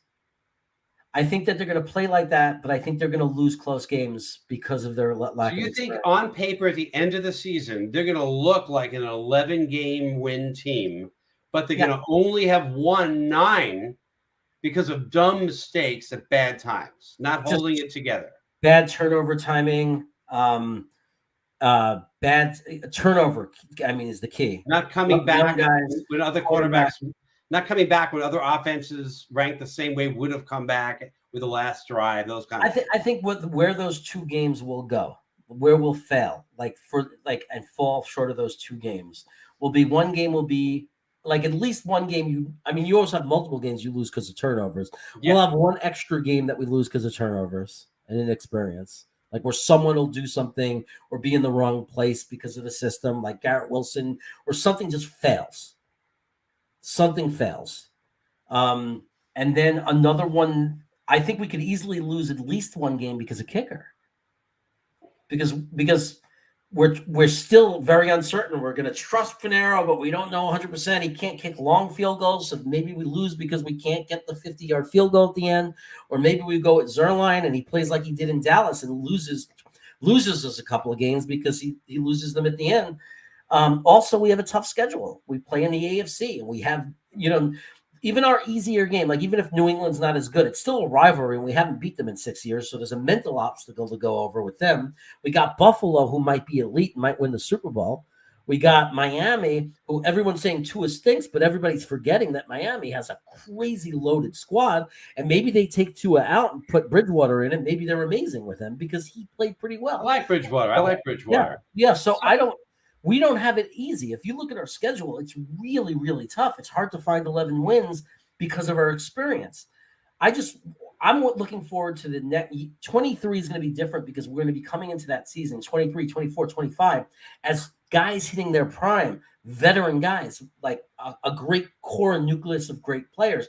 Right now, we're still kids. So you're saying 9-8, correct? Yeah. And are we 9-8 where the front half of the season we're under 500, but the back half we're above? Yes, we're gonna win. We're gonna be like 4-5, 4-6, or maybe even like something like that. We're gonna be, but then we're gonna come back strong and win a lot towards the end because we're gonna get better and because the schedule is a lot lighter. So, in that I agree with you. I think the back end is going to be stronger. I think the front end, okay, I think we're going to win 10 games. And to me, the big one is going to be Wilson to Wilson. That's where the surprise is going to be. Just more touchdowns, more production out of Wilson to Wilson. I think that would be great. That would be awesome. And I think it's very realistic because if I'm predicting 9-8, I acknowledge I could be wrong up to 2 games in each direction. I could be wrong more than that, but I'm saying it's likely anybody predicting could be wrong. So it could be 7 and we go 7-10, or it could be 11 and we go 11-5, or 11-6. 11-6. So I'm going to, by the way, that's Wilson squared. That's a Wilson squared connection right there. Yeah. Now, if you came and told me that the Jets won 12 at the end of the year, if we're sitting here and you say how it happened, I could give the reasons why it happened because I did. Everything we talked about today is reasons why you could justify we won 12 games if it happened, and said, how did that happen? Well, we'd say Zach took the Giants step forward. They stayed healthy. The offensive line all these things happen. It's just being realistic. We've been fans a long time. Things don't go well. Well, for the Jets, specifically for the Jets, but for any team, you have to be. Are we built strong enough and deep enough that we could survive all the things that go wrong? I say in certain areas, no. And the reason that is inexperience and knowing how to deal with it. I'm going to agree with you. I'm going to say it's because of inexperience. Inexperience is what makes losses turn into wins often, and lack of it gives you the loss. Yeah. I'm going to agree. But I'm gonna go into this year and I'm gonna hope every game we win, and have hope that we win every game, and I'm hoping for the playoffs. There's a side of us that talk about what we expect and being logical and calm and honest and real, and there's what we want. Like if we win the first few games, if we come out and we're 3-1, and then I'm looking at the back half of that schedule, I'm gonna be the first one screaming, "We're winning 12 games, we're going to the playoffs, baby!" I'm gonna be Dick Vitale. I'm going to be like, "Yeah, slam it, yeah, baby." I'm going to be going crazy if that happens. Because that's what's good about the way the schedule is set up, is if we find a way those first 8 games to win 4 of them and be 4-4, or we go 5-4 into the bye week, if we find a way to steal a couple of games and win the games we're supposed to, and we go into that bye week 5-4, we are in the conversation. Yes. Because when you look at the second half of that schedule, we're in the conversation. I'll tell you another reason we're in the conversation is because if it's a big ask, but if we're 5-4 going into the bye week, the players will have confidence. They'll know what winning is. They'll know what big plays feel like. Yeah. To get that record, you have to have one come from behind victory at least. So they'll have that taste in their mouth, right? So that would be exciting. That'd be very exciting. Yeah. I know I stopped you from talking about 2023, but I want you to get to close on that because I think that gets me even more excited because of what could happen a year from now.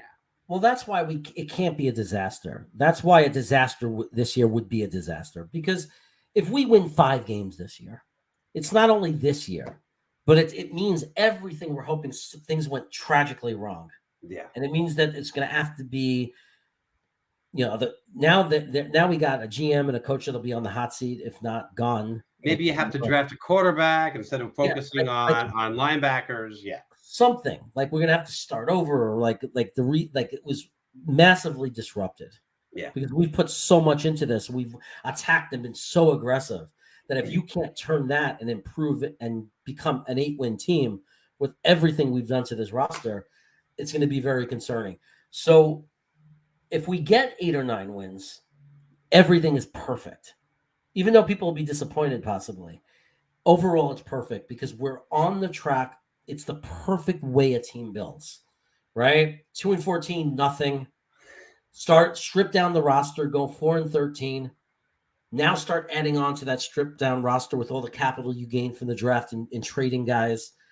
Come up and win 8-9 games. Be a team that shows tons of potential, tons of young talent, inexperienced, only wins 8 to 9 games. And then boom, you go into 2023, and now you got lots of third-year players from that first year. And now all those other guys are second-year players, and those are your inexperienced guys. And you had another draft where we have all our picks, 2 fourth-rounders, I think, but you have all your picks to add on little pieces where you missed.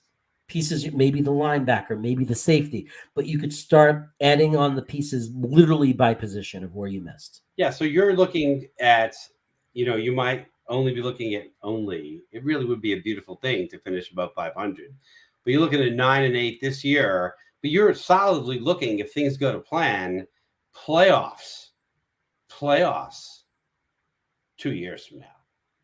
Oh yeah, if we go 9-8, my next step is 12 wins. We're going to improve 3 wins because the level of improvement of our players going into their third year, like Zach Wilson, Navy T, and the level of improvement of the guys going from their first to the second year, and the experience of the coaching staff, and now everybody knows the system. And now instead of putting 7 new players on the offense or 7 new players on the defense, now you're going to return 9 to 10 guys on both sides of the ball, and you're only plugging in 1 guy maybe on each side.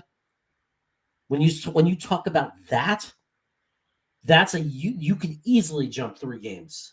You can easily move up 3 games with the confidence. So many things could justify going from 9 to 12 wins. Hey, Jeremy, I know we're coming up on 2 hours, so I kind of want to say at least my last thing to say, and you really set me up well to say it, and that is I started off this show by talking about how it was so long we had to wait to see what actually happens and to get excited about the season.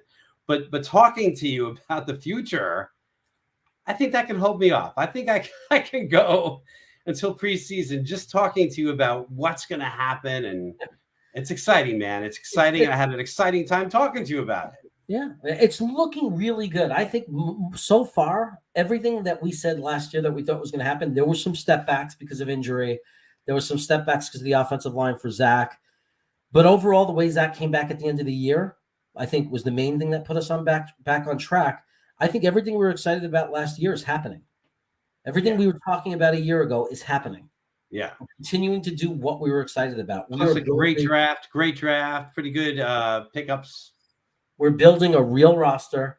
Yeah. We got a young quarterback who showed tons of evidence in those last 5 games last year that he's going to be our guy. There's a lot of exciting things happening, and it's like I'll say it a million times. It is a great time to be a Jets fan. You got me stoked.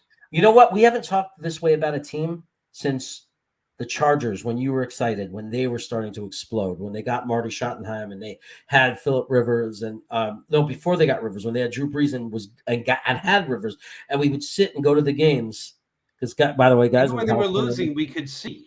We were seeing, and I remember being on the train, and we would talk about how exciting that team was, and how good the future was, and that's what it feels like right now for the Jets. Of course, now I hate the Chargers because they moved to LA. Yes, you do. And just now we can acknowledge, and people, hey, we see you all.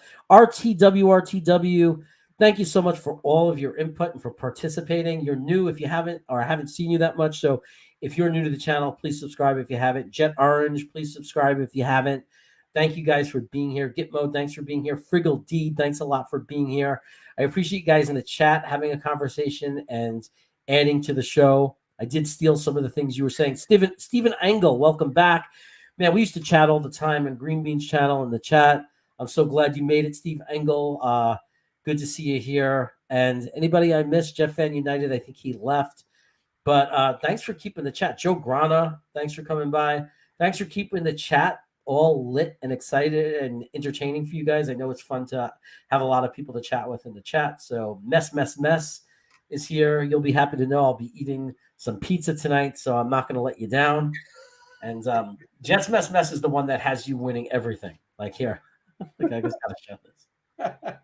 It's really gross. Wait a second. My last name is German, not Jewish. So what does that mean, like in pronunciation? If it's German, Jake would know. Engel. Say it with an A, like Engel. And how do you say it Jewish?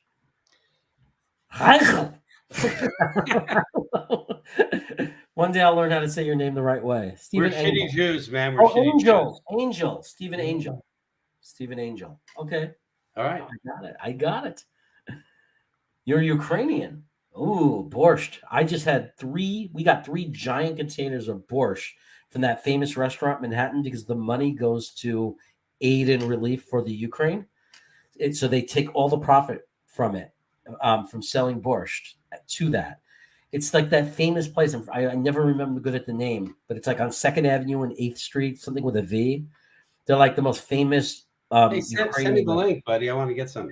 The borscht was the best I ever had. Look, he knows. The Selka. There, you get it on Goldbelly. You get like these half-gallon containers of borscht. It is so good. It's the best borscht I ever had. I haven't had good borscht in at least 10 years, maybe 20. They have we grew up on great borscht. Yeah. That's why I went nuts. They have vegetarian and pork. I'm telling you, the pork borscht was like the greatest thing in the world. The pieces of pork borscht. Very Jewish. Very Jewish. Pork borscht. We're shitty Jews. If it tastes good, we're there. Yeah. Give me some bacon borscht, baby. BBB. I'm telling you. No, it's pronounced Engel, but in Germany, it's Angel. Oh, so now you're confusing me. So it is Engel. Engel. I'm saying it right. Engel? Right? Because it's with an A. Engel. He's laughing at me. Oh my God. Cameron Trammell, what's going on, man? How long are you going live tonight? We thought this would be an hour show, and we would do it recorded and just release it as a video. I told my wife 1 hour show. 1 hour show. I don't know. Where's my dinner? Lee, I understand if you go, like maybe if you have to go, that's fine. I might stay on and just turn it into a call-in show and turn on my call-in technology. Go for it. It was super fun hanging with you, man. And I really wanted to hear what you had to say. You have turned me into a Jets fan, and I was teamless because my Chargers left me, and you turned me into a Jets fan again, like I was when I was growing up. I brought you back, baby. Huh? I brought you back. You brought me back. My wife don't like you, but I love you, man. Take care, buddy. Okay. All right. Ciao. Okay, take care. I'm going to transform into call-in show, Jeremy. Let me, I got to turn that on. So now I have my earbuds on. You want to shut me down first? Oh, I could hear you. Check that out. I got to shut you down. I'm going to shut you down. Let me remove you from the chat. Now you could go anytime you like, buddy. But thank you, Lee. Thank you for asking the questions and letting me express all of my feelings about the Jets. Usually when I have all the other guys in here, they don't shut up and I don't get a word in edgewise. So, okay, guys, I'm setting this up for call-in. So audio has to be set for the headphones. I think that's good. Okay, the microphone is still the same. That's good. Let's see. Now I have to open up Google Voice. Hopefully I saved it as a bookmark. Google Voice, here we go. Okay, so it's open. And now I got to change the settings in Google Voice to work to make sure this works. Okay, so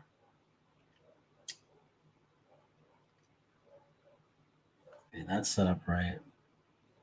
Audio settings, microphone array, audio. No, we're going to set that up for my microphone. Okay, the ringing is going to be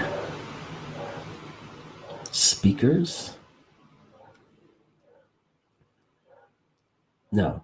How about just the freaking... Yeah, speakers, Realtek audio. And then the speakers has to be, so you guys can hear, it has to be speakers, Realtek audio, I think. Okay, we're going to try this out, guys. And now what I'm going to do is I'm going to take the phone number and I'm going to put it in the chat. Actually, I could do better than that. I'm going to go in and put the banner on that's going to show the phone number that you can call. So if anybody wants to call in, it might not work in the beginning and there might be some adjusting we have to do, but I'm about to have it set up that you can call, I think. I haven't practiced this in a while. So there's the phone number 9165. What is that? I can't see. I'm too old and blind. 565 or 585? 585 4216. Okay. So you can now call in, and I could also think and read from the chat. Jet Fuel, what's up? How about you subscribe to the channel? Just making sure that you have. I'm a guy who likes subs. All kinds of subs. I like sandwiches and I like subs. But if anybody wants to call in, ask any questions, phone number is right there. I think this technology is going to work. I think I'm set up to work.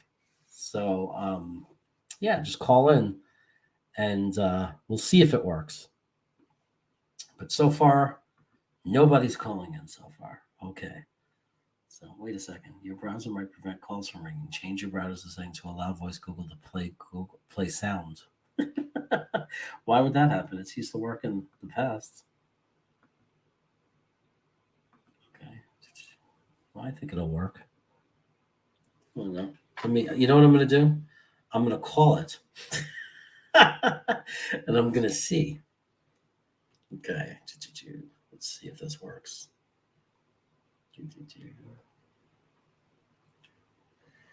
1916 585 4216.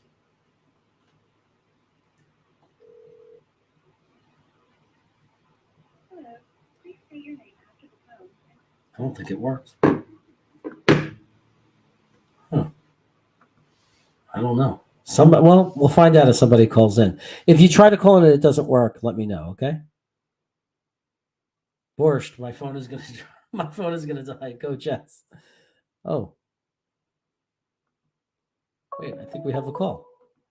We actually have a call. Call from Casey.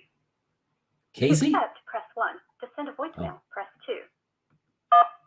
This is Jeremy. Hello, Hi, who's this? Casey. Okay, can everybody hear? I'm just asking the chat if they can hear you. What's up? Nothing much. Did you want to ask a question?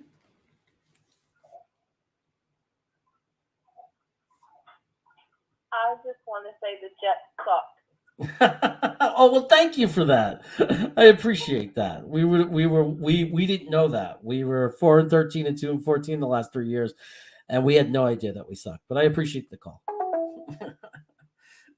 And there you have it.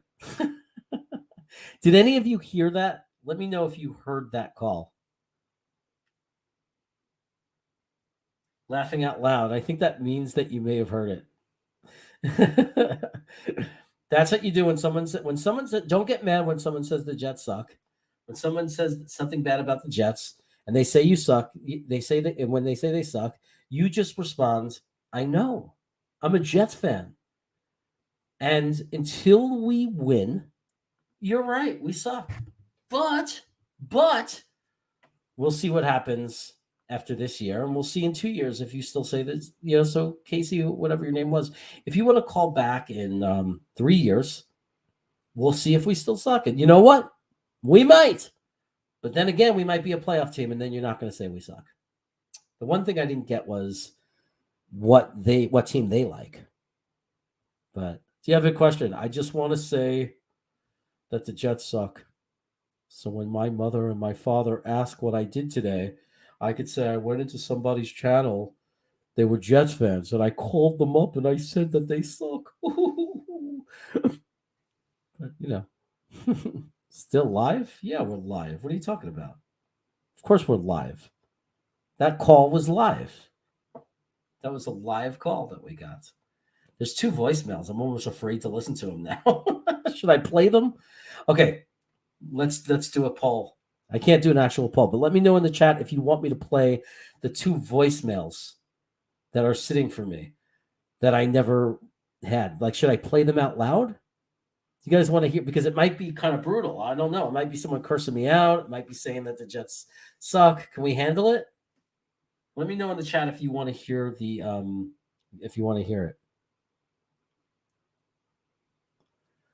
What does this say?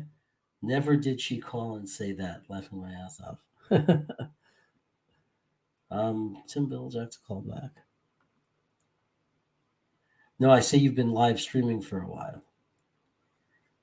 Oh, that I've been live streaming for a while. Yeah, I know. I've been. Me and my brother. We did the show went 2 hours, and then I just had the idea of just staying on. You know. Yes, play them. Okay, so you want me to play them? I'm gonna play the voicemails. Let me know. Again, I need you guys to tell me if you can hear, if you can't hear, all that good stuff. But let me figure out how to play the voicemail. This is all new to me. Oh, this is just boring stuff. It's me testing it. It's my wife testing it. You guys probably still want to hear it. Okay. I'm not sure if it's working right. That's my wife. Okay, let's see what about this one?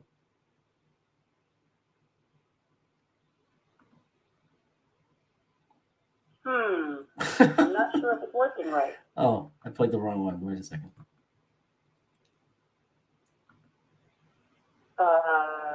What?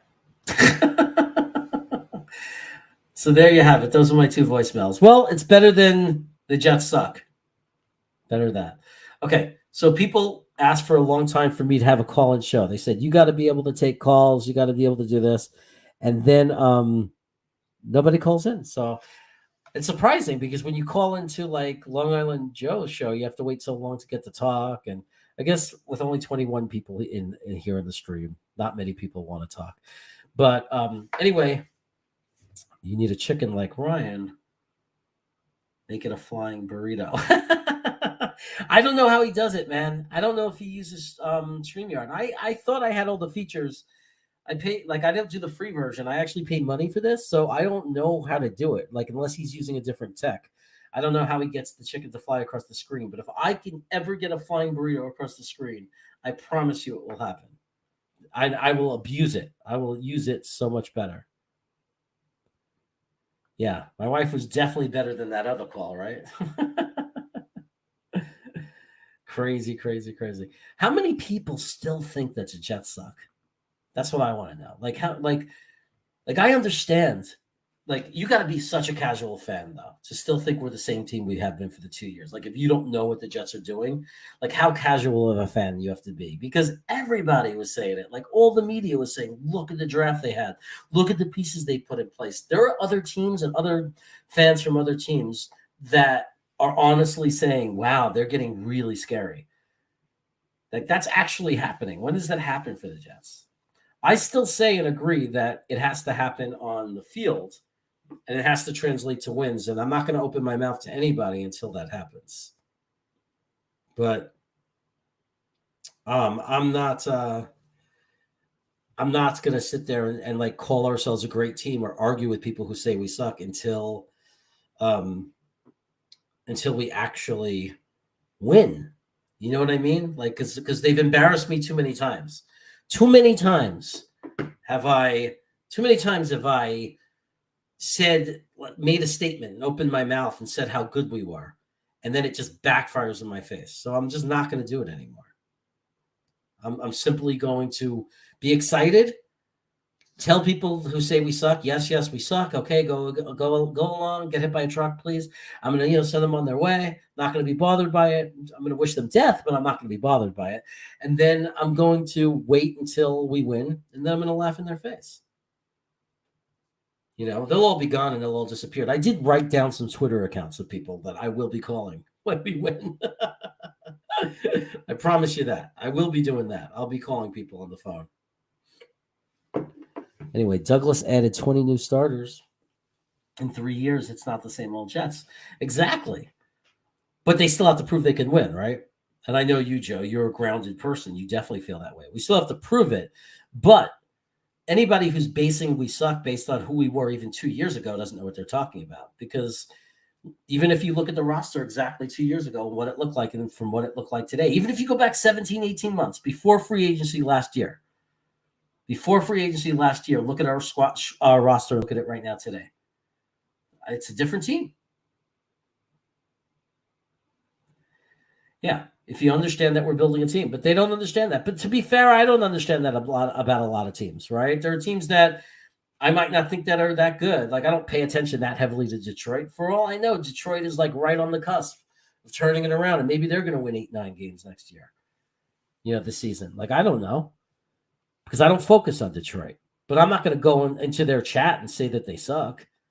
I'm not going to call up their YouTube content providers and say, you guys are on drugs, you're going to stink forever. First of all, because I have a life, if you call this a life.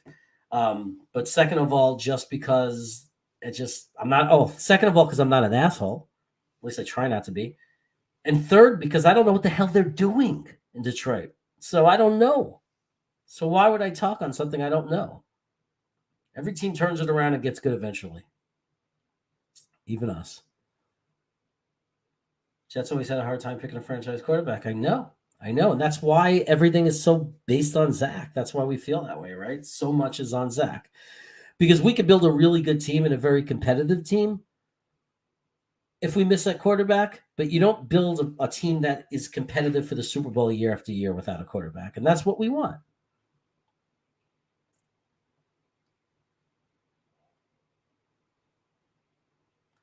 Yeah, don't be mad if someone tells the truth. However, if they don't want to hear anyone say that anymore, win. I agree with that. That's why I don't freak out when people say that they suck. Because it's not like we did anything to defend against that. We haven't done anything to prove that we don't. I get it. I know what's going on. I think I put enough analysis into this and enough hours of my life into this to really believe that we're going to turn it around. But I'm not going to sit there and argue with someone and say we're better than you. There's a lot of Jet fan content providers, and I like it. I laugh and I'm all excited and everything. But you're not going to hear me say we're going to sweep Miami, guaranteed. They suck. Tua sucks. New England didn't do anything this year in the offseason. They suck. We're going to beat them. I don't say that. Because I think because personally, I don't say it. I say we could beat them. I'm more confident than I've been in a long time that we're going to be able to split with them and beat them. I can see it now. Like, I say those kind of things. But until we actually do something, I don't sit there and say it as a statement. Oh, we're going to beat New England. I might feel that we have a good chance when I count up the win total that we're going to have. I put us at 3-3 in the division now, or 2-4 at the worst. But I'm not going to go out and tell a Miami fan, we're going to beat you both games. You suck. We're better than you. Like, why would I say that? We haven't done it. When's the last time we beat them? It's embarrassing. Like, I'm not going to say it. I believe that we can, and I believe we're a better team. But until we go on the field and win games, I have no defense for Jets suck. Now, Bruce Davis, if you haven't subscribed to the channel, please go and subscribe. I really need subscribers. No, really, I really do. I'm just impatient. Like, I'll get there to 1,000 one day, but I really want to get to 1,000. I don't want to wait any longer. So subscribe to my channel. Be someone that helps me out, whether you like the Jets or not. Do me a favor. I was surprised that they brought in 3 rookie free agents quarterbacks to rookie weekend.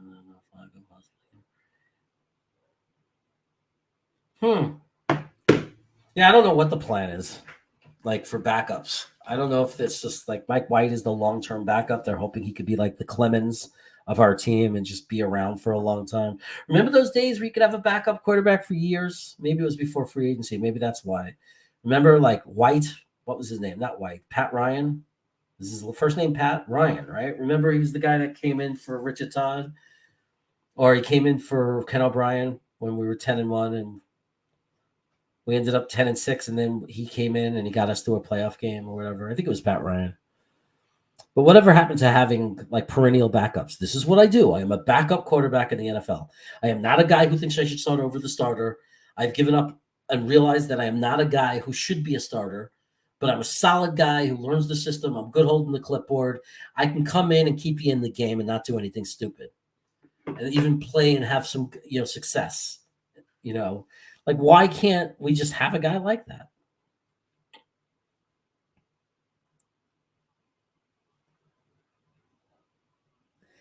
Yeah, you could say that you believe that Tua stinks, but I don't know that means Miami's going to stink. They did win like 8 games in a row last year. So they have Bridgewater on their team. So if Tua doesn't work out, it's not like they can't put Terry Bridgewater in. And when he was healthy, he looked good for the Broncos. And I just think Miami is a stacked team. They've got a ton of talent. So I'm not underestimating anyone. Remember, even when we were great, the last football game I went to for my 40th birthday, my wife got me tickets to Jets Miami. And that was back in the days, Rex Ryan, that we were good, right? We were supposed to, and Miami wasn't. And we went and we lost anyway. So I'm never confident about any game anymore as a Jet fan. How could you be? You know, it never feels like we've ever been a team that we could reliably win the games we're supposed to be. Even in the good years, it feels like we never like 14-2 going into the playoffs, the elite 1 seed. Like when were we that team? It was always through wild card games that we had to fight through to get to the AFC Championship. Like we were never that team. So I'm never confident. Like I'm confident that we could be a better team and we're going to be competitive, but like I'm nervous before every game. There are games I feel that are more winnable and there are games I feel are less winnable, but I'm nervous before every game. I never think easy win, ever. I'm a Jets fan. How could I ever think easy win? I want a quarterback that could come in with a competitive edge that strives to be a starter, but knows his role on the team and is always ready to step in. We don't have to dumb down the offense. Exactly.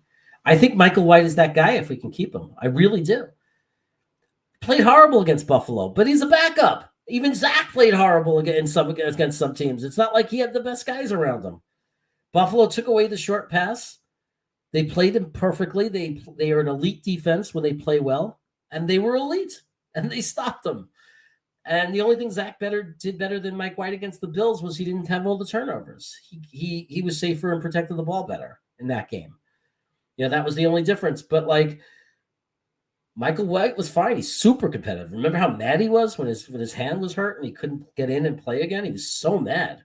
He's a competitor, and he played well when he came into the New England game. I mean, he played well overall for a backup. I mean, the Buffalo game exposed him as, no, he's not our future star franchise quarterback for a lot of people, to kind of made that statement. But, I mean, what do you want from a backup quarterback? How could he be much better than that? I mean, he's as good as anybody else's backup for the most part. I think Baltimore had a really good backup. The kid that came in for Lamar Jackson was really good.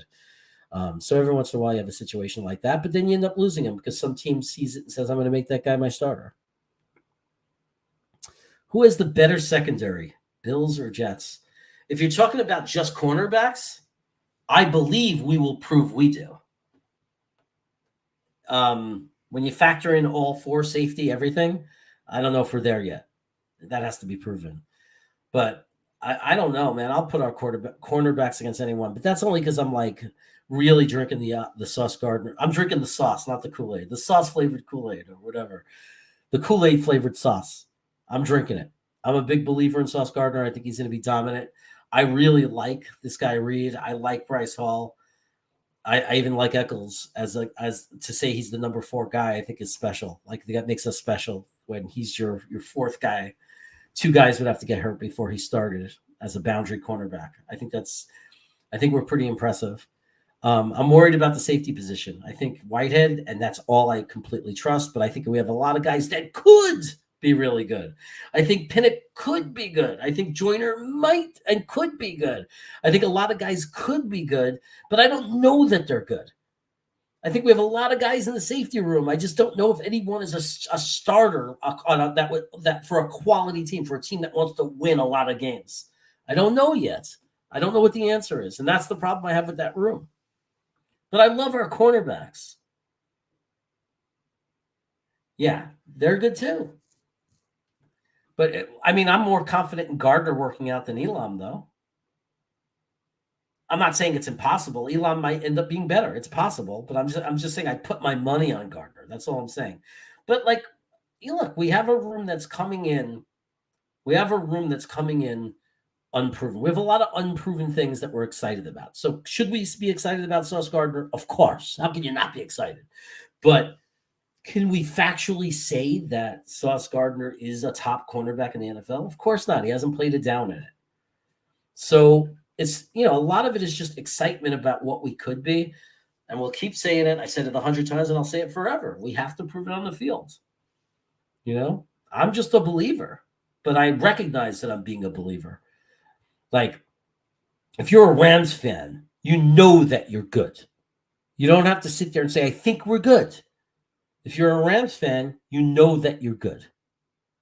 If you're right now, I'm feeling if I'm a Denver fan or a Raider fan or a Charger, the Chargers, I know that I'm good. I know that I'm going to win a lot of games and compete and have a chance for a championship. I don't think that we could really say that we know that we're good and compete for a championship, but I think we could be optimistic and excited and say we're definitely getting better. We definitely have a roster we're on the move. We have a roster that's getting better, that's growing, that's came a long way in 2 years, that it's looking a lot better for us, and we have a lot to be excited about. But also recognize that we have to still go on the field and do it. And we don't know. It hasn't completely, we haven't proven that it's going to work yet.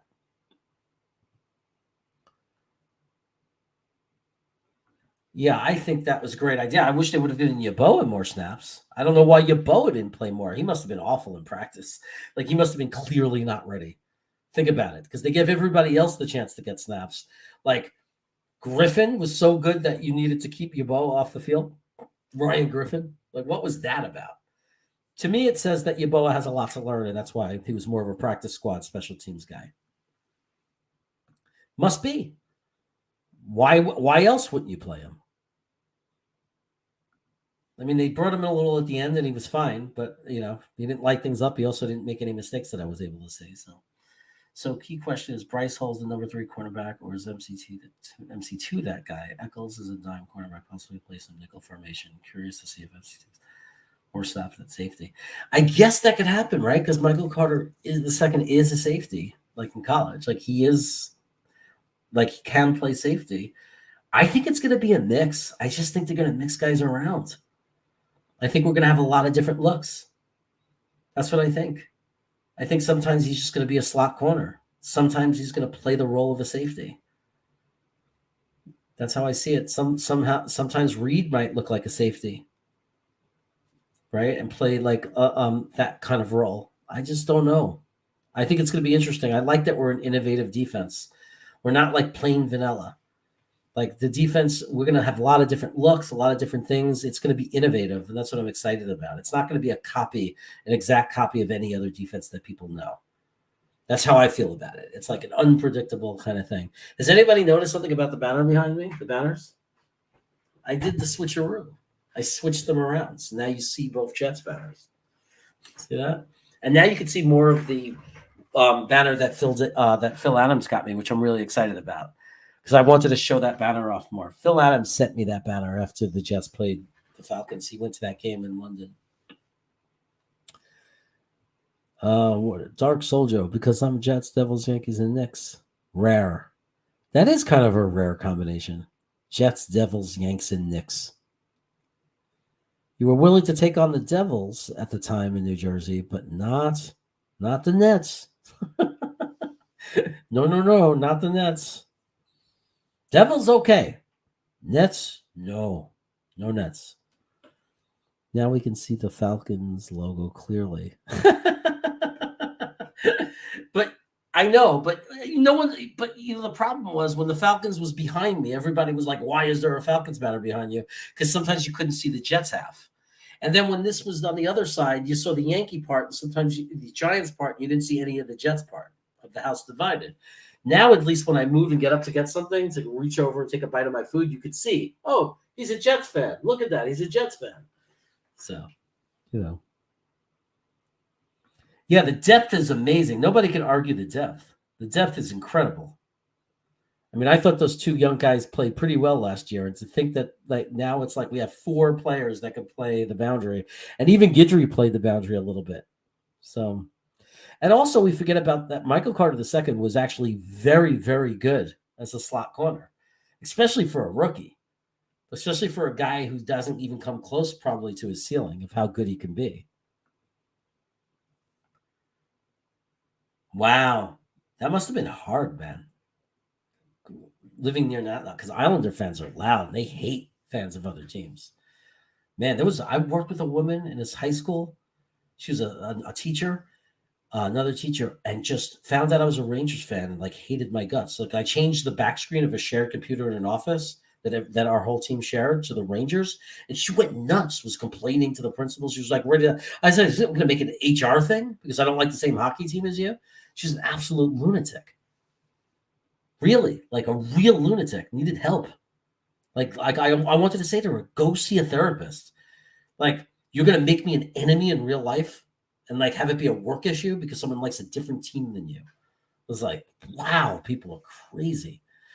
I mean, I have friends that are Giants fans. Grandizer is my friend now online. He's a Miami fan. Man, I'm not going to decide who my friend is based on what football team they like or what hockey team they like. You got to be out of your mind. Life is hard enough. The world's hard enough. You're going to start determining friends by if they like the same sports team as you. I mean, on game day, stay away from me. I hate your guts. But like outside of that, it's fine. I think our pass rush is going to be so good that we'll even see more screen passes this year. Last year, that was a nightmare. Do you think we'll be able to fix that? That's a great question. And because I'm trying to think of maybe Whitehead will improve that. Like I think Whitehead at safety, he's a really good in the box, like type of safety that will make big hits and big tackles. I think the defensive line, like their job is to pin their ears back and go to the quarterback. So I don't know. I don't know what we're going to do to adjust that and what's going to look different. Because we were really bad against the screen. I agree. I don't know what they're going to change, but they have to do something. There were times that Quincy Adams stuffed the screen, like when we were excited. We're like, finally, somebody's stuffing the screen. Elijah Riley did it a little bit, but we need the linebackers to be able to stuff the screen. And like, we need someone other than CJ Mosley to be able to make a tackle out there at linebacker. I think that they're going to study a lot of tape, Robert. Like, I think that they're going to study the tape a lot. I think they're looking at hours of tape, like for hours, studying every play. And there's no doubt that somebody is not studying those screen passes and what we did wrong and what technically, they're definitely talking about it. That's all I could say. I don't know if they added the personnel that can do anything about it yet. Because, if they would have gotten like a linebacker, like if they would have gotten Tyndall even, or if they would have drafted or signed somebody in free agency or brought in, not Leo Chanel, because he would have been more of a blitzing linebacker, I think. I don't know if he would have, I don't know, but he would have stuffed the screens probably well. He was really good at reacting. I don't know if they would have drafted like Nakobe Dean got hurt, but let's say he never got hurt and they drafted Nakobe Dean and you had CJ Mosley and Nakobe Dean. Would I be saying that I feel confident we could stuff screens? Maybe. Probably. I feel that we have a chance. I'm a little nervous about it. I'm a little nervous about that. I still think that we're vulnerable to the screen pass and to short passes. I still think that we can get eaten up in the middle a little bit. And it's hard to get to the quarterback, even with a great pass rush, when they could just easily go up the middle, 5, 10, 8-yard pass, little passes up the middle or screen passes, those type of plays. We're going to have to figure it out. That's an interesting concept. How about Ruckert? Not Conklin, but Ruckert playing a little fullback. I could see them trying him out in camp. You want to get guys on the field, right? That'd be interesting. It's an interesting take. It wouldn't shock me because Joe Douglas loves versatility. We saw what they did with Westco.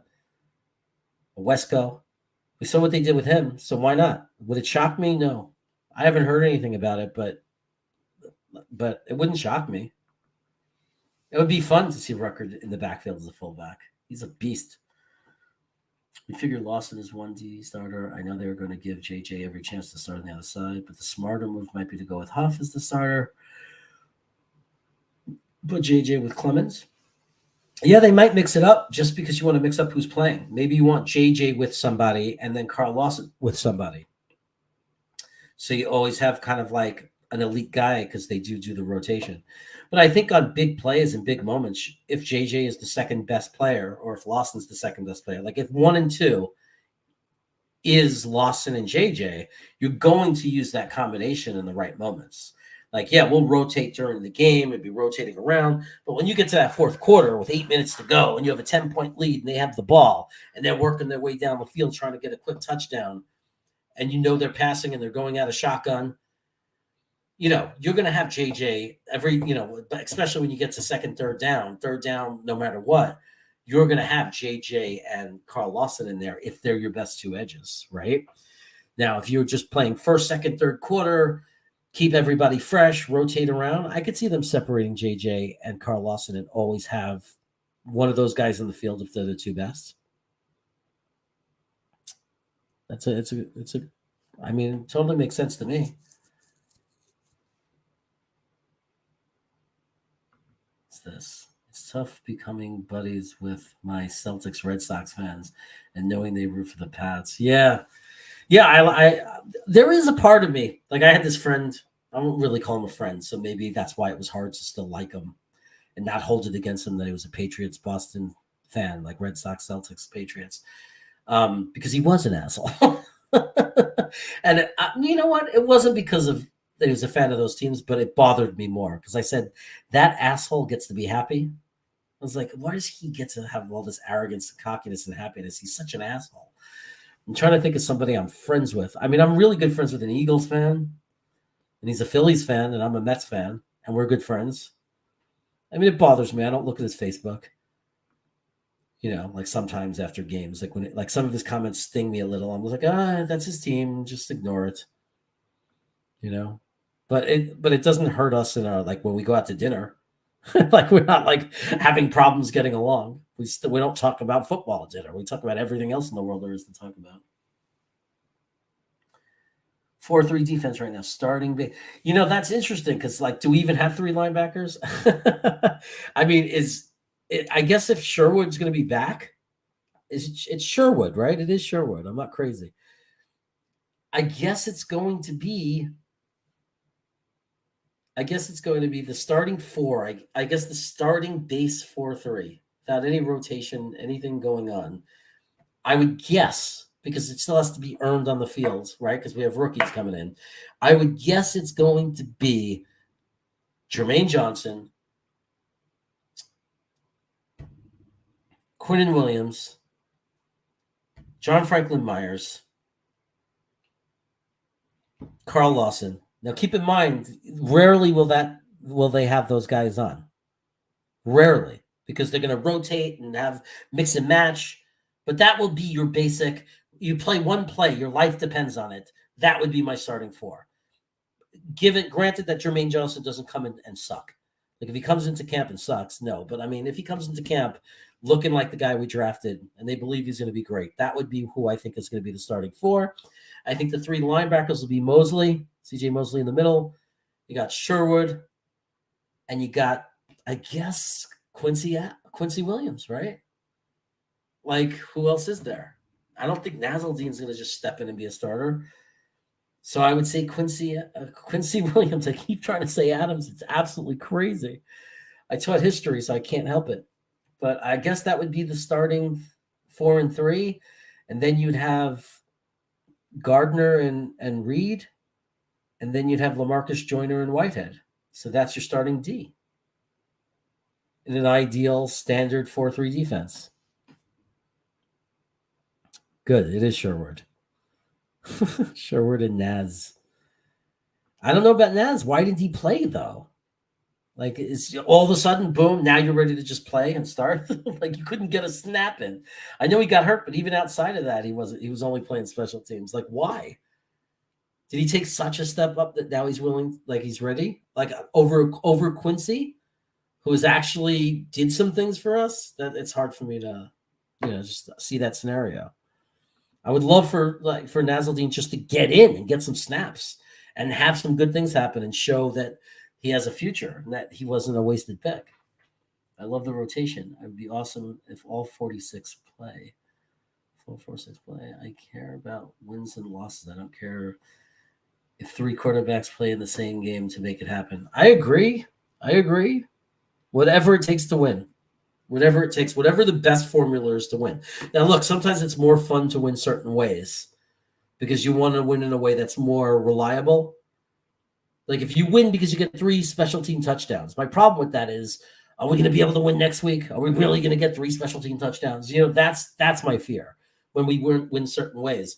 But at the end of the day, I'm happy when we win, and that's all that matters. Like at the end of the day, that's all that matters is we just got to win games. The one thing that ruins a game for me, if we win, that could ruin the game and make me feel sour, is when you have a bad injury. Right? You ever had that happen, right? We win the game, but we feel like crap because we lost a key player. That's the one thing that could ruin it.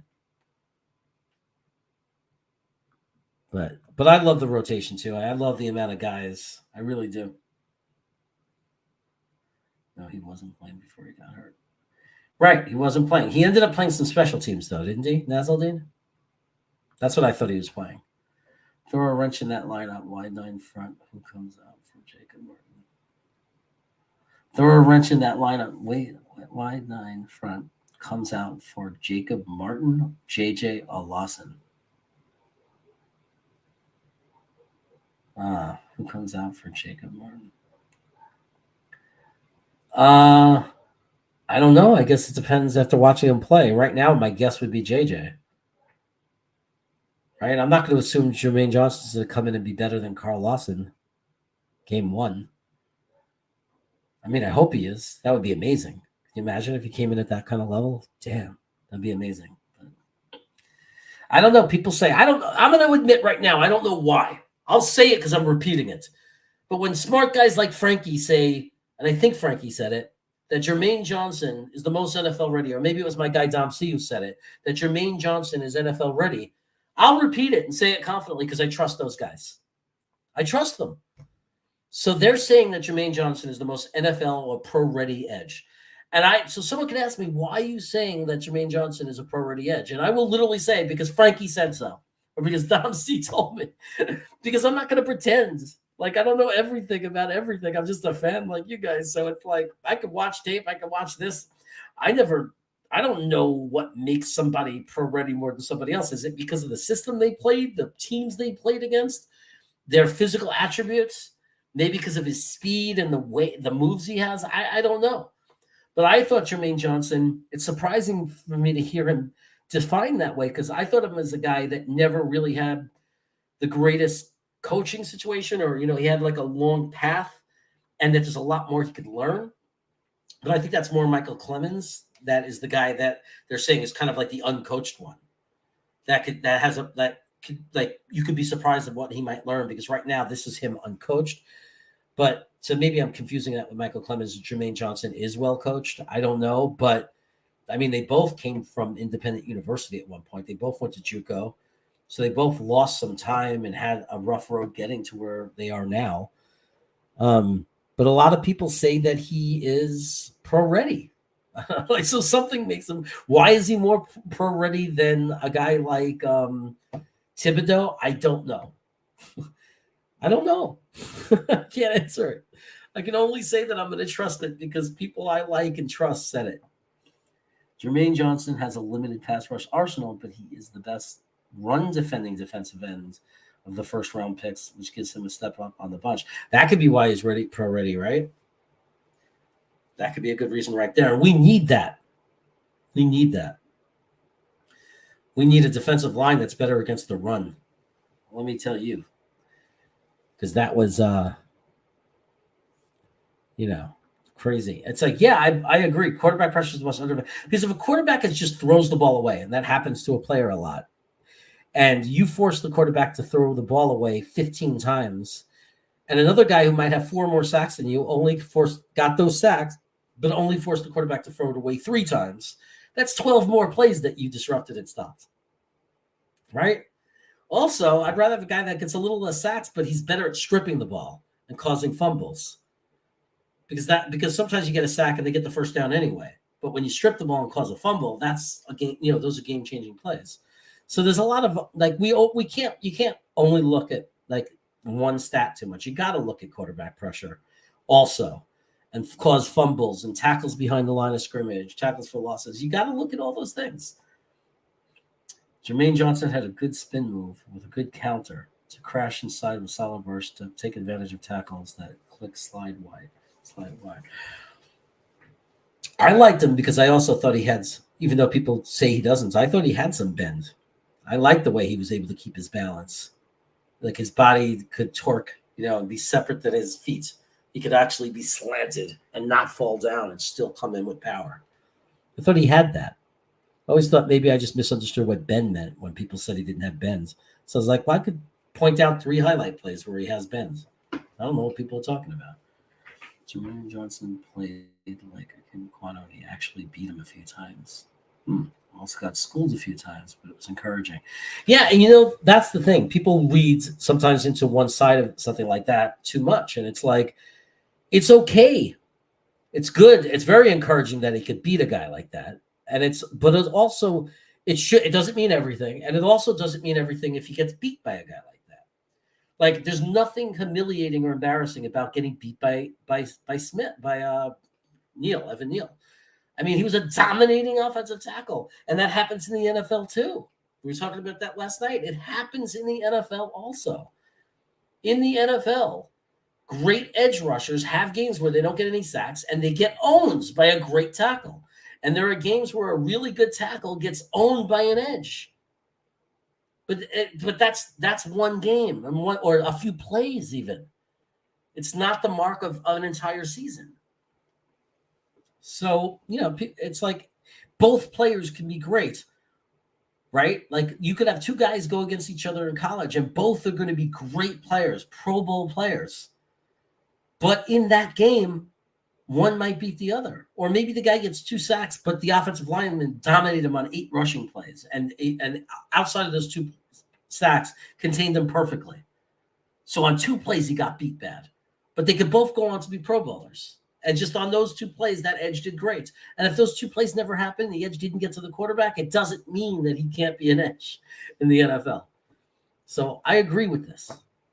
And I agree it's very encouraging that you do want to see some evidence that he was able to beat or play well against some NFL level type talent. So it is a good sign. Yeah, he was like top 5 in the NFL in quarterback pressures. So that's why I think we were so excited about him. I didn't care about the number of sacks. I just wanted somebody to go in there, and I just wanted somebody who can get in there and disrupt. That's what we need. That's what causes turnovers. That's why you get interceptions. That you force the team out of their rhythm. You force them to make mistakes. It's not always about the sack. I agree 100%. So you agree he had some bend. Good. Then I'm not crazy. I always wondered if I knew what bend was. I always assumed it was when they were like their head wasn't over their feet, like they were on an angle and they didn't fall down. Like a lot of people in that situation, especially going against a 340-pound offensive lineman who's strong, if you get bent like that, you're going to fall down. But you could stay up and still apply pressure and power and move a 300-plus pound man to get to a quarterback, even though your body's off balance. That's what bend means to me. I never knew if I was right or wrong. No one ever showed me or taught me that. I just assumed it. You're not going to win every rep. Iron sharpens iron. Exactly. Iron sharpens iron. But I would like to see Becton block Lawson sometimes too in camp. Sometimes.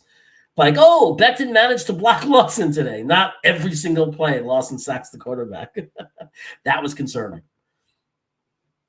How to use your hands, force leverage, and then bend that edge has to be more consistent. He has the potential, and Salah is the right guy with Lawson to help him grow. I that's another thing to consider.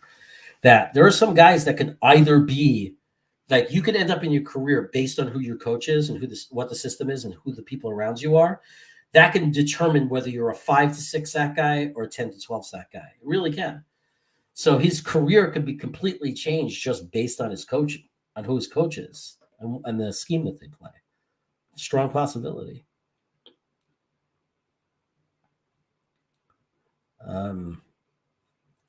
Wow, I'm surprised, man. I got a phone number and nobody's calling in. You guys are all voice shy too. If Rusty Spooner was here, he'd be calling in because he's a guy who loves to call in. He's the guy that begged me to do call-ins. Is he here? Let me look on the screen where I can actually see him if he's here. No, there's no Rusty Spooner. He would call. If he was out there, he'd call. Man, if my man Nick was out there, he'd call. Let's see this. This is okay. We could talk like this through the chat. We struggled when Quinnen got hurt late in the season. Our defensive run defense got exposed. Yeah. I think we were exposed before that, honestly, but I don't know. Like, I don't know who to blame. Like, was it the defensive line or was it the lack of linebacker or was it just a combination of both? All I know is it made me lose faith in Marshall, that young guy, because even though he had a great preseason, when he played, I don't have all 22. I can't watch to know for this for sure, but I felt like when Marshall was in and starting, and I said, "Oh, it's going to be exciting to see this kid play." I just know that they were running 30 yards of play against us. Like there was no interior of our line, so I assumed that he played poorly, but that was just an assumption.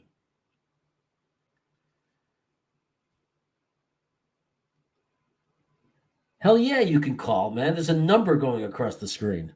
You see that phone number? You can call. That's why I'm wearing these crazy earphones. And we know that it works. So far, I got one caller. You know what that caller said? I said, "Do you have any questions?" I just want to say that the Jets suck. That was my first call. Someone calling in to tell me that the Jets suck. I can't right now, but I will. Okay. Zach Wilson needs to stop bringing attention to himself with his workout videos and just focus on playing well in real time on game day. I don't know who, like, don't they all put out those videos though? Like Becton's been putting out those videos. I don't know, man. I don't know. Zach Wilson's great character. Like I don't think he's a showboaty kind of guy. Who puts out those videos? Maybe does he put them out himself? Because I don't follow. Like I'll go now and post on Twitter for the sake of the channel, but I don't go and scroll and look at a lot of Twitter. So I don't know about those things. I mean, I see a lot of tape on players, but usually I've always thought that was put out mostly by the Jets, that the Jets put out tape. And then I know, like with Becton, I think it's more his agent or his trainer that puts out the tape. But I think the trainer does it for himself. I honestly think that the trainer is also promoting themselves when they, like Becton's trainer, when he puts that tape out of him, I think he's promoting himself because the other players say, "I want that guy. I want to train like that. I want that intensity. How do I do that? I don't know what I'm doing. Is that guy available? I don't know." They might not tell the player that's why they're putting it out, but sometimes they think they are. Becton definitely has it planned because he's wearing the big bust shirt. He's wearing big bust on his shirt. So it's definitely intentional that he wants us to see that. He wants us to see it. Oh, Dark Soldier's just listening, not watching. Okay. Jermaine Johnson. Well, why would you watch? The only difference between listening and watching is watching, you're looking at me. So I don't blame you. Jermaine Johnson reminds me a bit of Myles Garrett. I wish. May not have the same production right away coming out of college, but they're similar. Remember me saying that. Dude, from your mouth to the football, to the ears of the football gods. I would love if he turns out to be that kind of guy at 26. That would be pretty amazing. Pretty amazing. Becton and Duke put out tape on IG. Oh, on Instagram. Oh, okay. I don't know. I have no opinion of it. They're young. They're kids, you know? So what do I know? If I was 20, 21, 22, and I was diesel and working out and doing big things, and there was social media at that time in my life, maybe I'd be putting it out too, you know? I don't know. I don't know if that would affect. Well, you're not really saying it's affecting the way they're playing. You're just saying that's not what you care about. But you're saying he needs to stop. So I don't know why. But, you know, Steel, you're entitled to your opinion, Steelstone. I get you. I don't like when the players start doing commercials and all that stuff and all that garbage. I've never seen a career get better because of that. You know what I mean? I've never seen embracing the media and doing the circuit of the talk shows and tons of commercials. I've seen it not impact careers. I've never seen it improve a career. You know, the worst thing to happen to DK Metcalf, and maybe I'm wrong, maybe I don't watch enough to say this, is that I think that chase down when he ran down that play and tackled the guy and saved the touchdown, I think that hurt him more than it helped him. Because then he just magically became a diva right from that moment. And I don't know if we're seeing his full capability. if he didn't stop worrying about looking like a star. Like if I don't like that. Same thing with Odell Beckham. As soon as he colored his hair and started walking around like he was a star, he stopped being one. And then when he got hungry again and wanted to prove himself on the Rams, he started playing like one. I want them to all be like Marvin Harrison or Jerry Rice. Remember those guys? There was no flash or showboating. Those guys went out, worked their ass off, and they played like studs. So I wouldn't mind having those kind of guys. That's how I feel about Carl Lawson. He's just an animal, man. He just works out like a monster. He's just so obsessed with being great. And we have a lot of players now that are coming in like that. And I know Zach might be putting out tape, but you know what else Zach also is doing? He spent the entire offseason working out, putting on muscle, meeting with his receivers to throw at them, watching hours of tape, studying like this guy barely took an offseason. All I saw all year, the only reports we were getting is all these things he was doing to get better. So there's no question about the fact that Zach Wilson is very committed and dedicated to being the best quarterback that he can be. This is not a guy that's just relying on his talent. He's a very hard worker. Unless everybody's lying.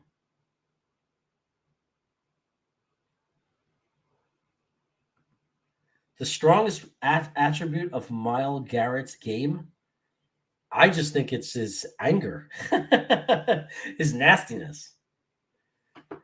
Like, I think there is something to someone like not being the scared kids on the field, but being the men.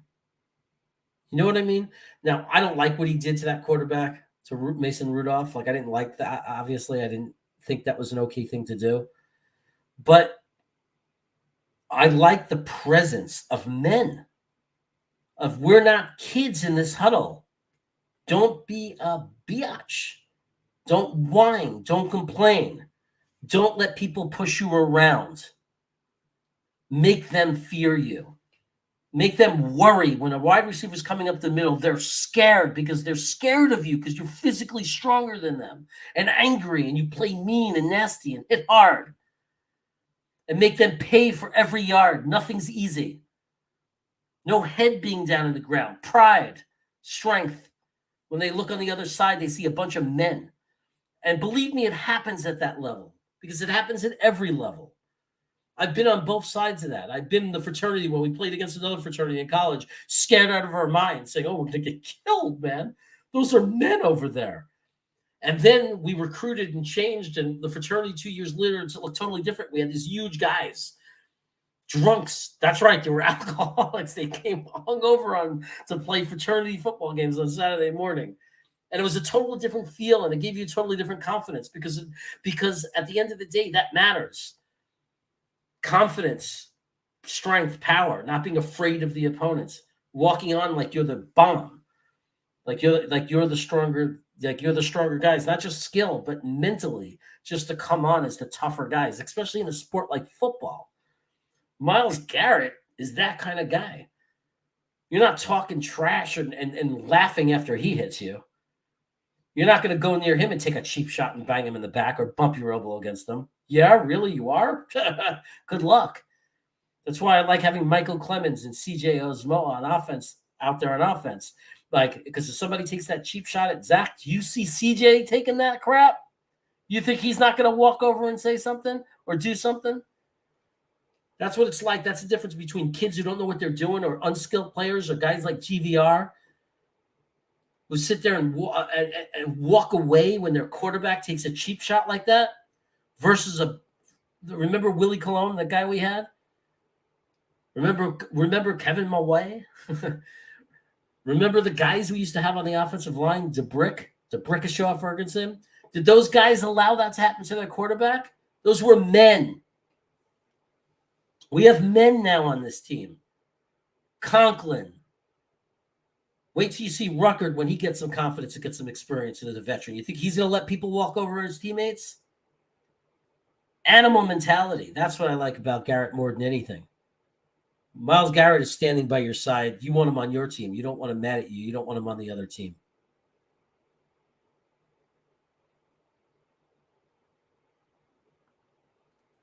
Michael Clemens is coach. I'm out of here.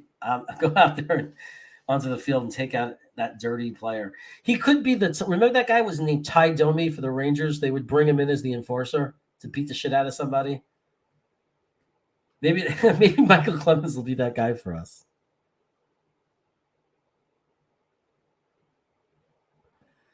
I agree with this one. Never be afraid to play any team. The only way you know you're good is when you punch the toughest team in the mouth.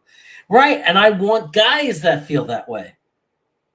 I want guys to go against New England and not say, we're going against Belichick in New England. We're going against Buffalo. Oh, no, they're so good. I want guys that, whether we're ready skill-wise or not, the attitude is we're going to go out and punch these guys in the face. We're going to crush these guys. We're going to put them in pain. These guys are going to hate them that they had to play us when this game's over. And the next time they play us, they're going to fear us. They're going to say, they're not going to want to get on the field.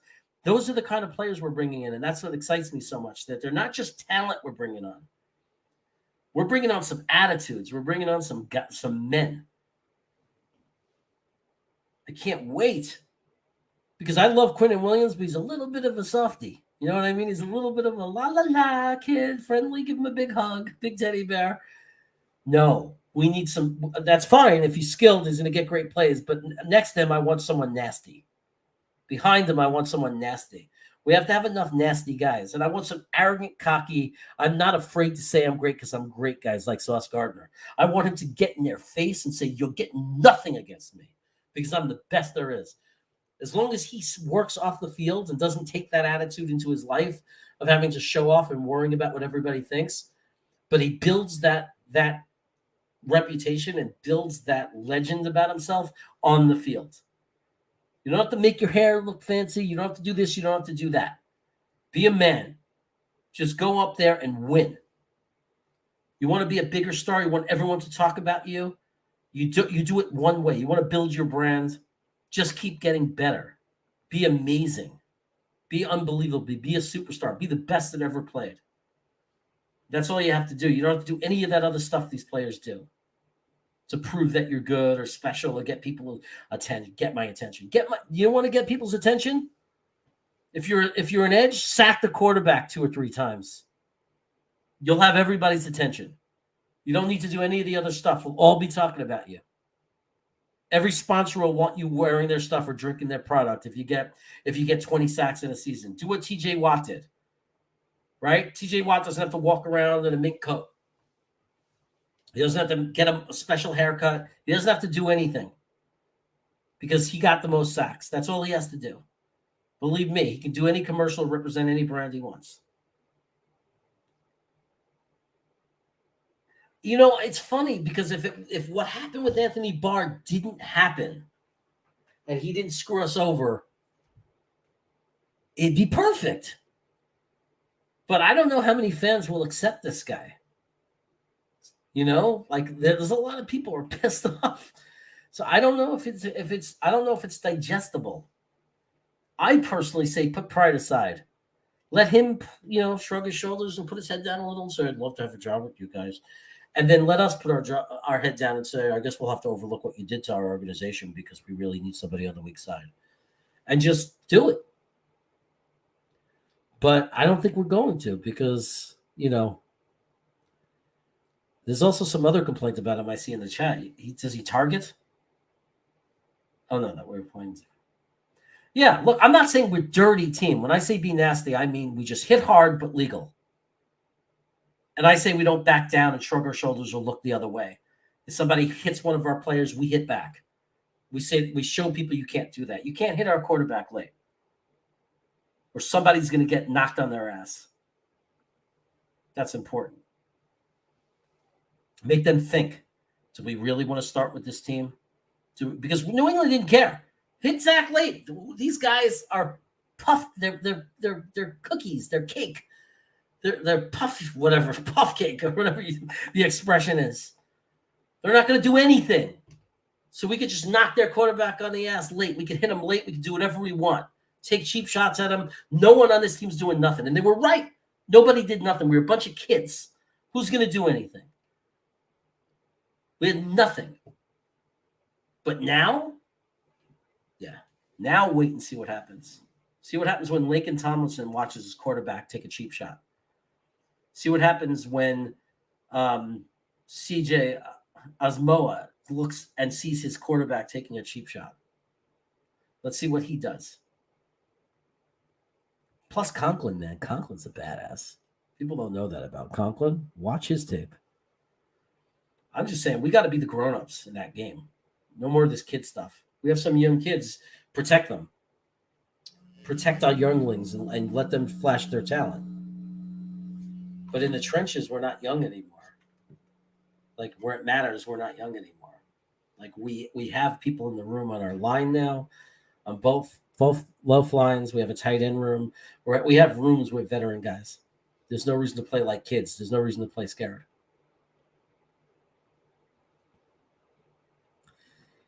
Yeah, we could definitely get them really cheap. Nobody wants them, right? Get them a lot cheaper than we had them. So that's a problem. Yeah, that's a positive. I don't know. Look, the fact that they didn't go out and get him, isn't that telling enough? I think if we pick up somebody, like if we're going to pick up another player, I don't know, except for the one guy, Ojuga, that we had, the defensive tackle that we already had. With the exception of him, because he was already, we already had him for 2 days. I think if we pick up a linebacker, it's more likely to be somebody who gets released for financial reasons. Like some team that's deep in linebacker wants to free up space, so they cut a better than average linebacker. Someone who's perfectly good.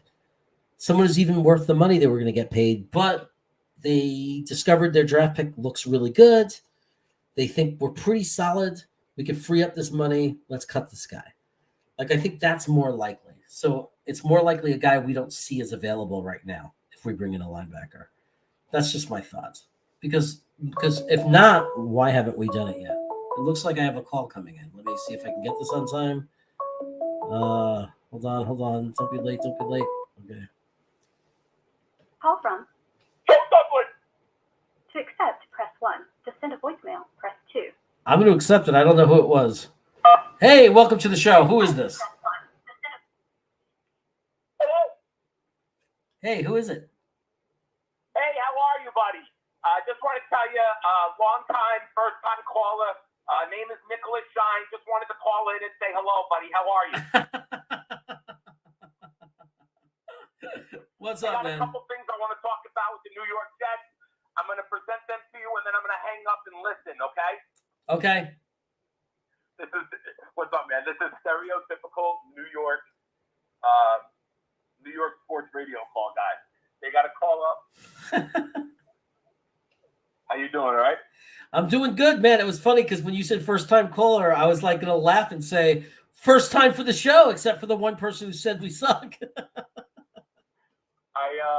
Actually, it's my second time. Remember the one time you did the test? Damn it, I messed up. You did the test one day. You popped up live out of nowhere. Oh, yeah. You needed someone to do a test call, and I called in to check it out for you. Yeah, that's true. But that was like a 2-minute video. Yeah. That's all I'm good for, buddy. No, stop that. What's up, brother? Nothing. I got my boy with me. We're door dashing. How do you feel about bringing men into the room? Bring it who? Like, how do you believe that the Jets are finally bringing some like grown-ups into the room? Hold on, I gotta put the seatbelt on. Oh, there we go. Stop. Yeah, we're bringing in. I mean, Jamal helped us to get dogs in the room, right? Yeah. Jamal is part of the big reason. He got his win, but he's not here to be a part of it, which I'm okay with. But the talent level's rising, the competition level's rising. Something that Jets fans have to accept. Guys that we've hoped to succeed are probably going to get cut because the roster's getting better, right? Yeah. Like we're not going to have the 40th guy that we're rooting for him to become something like we've done in the past. Now it's going to be the team is so talented. Guys who have been a part of what we've been doing might not be there anymore. True. So as long as the team improves, that's all I care about. Like rooting for players is nice and fun, but end of the day, I want the team to be the best possible team. If you were with us in the downtime, God bless you. Thank you for your service, but time to go. Yep. And so the thing is obviously the first priority is we want guys that are going to win.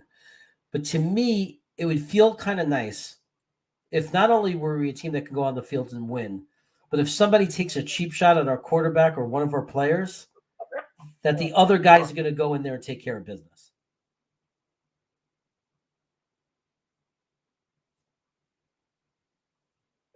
Hey, sorry, man. I'm just getting gas. Give me a second.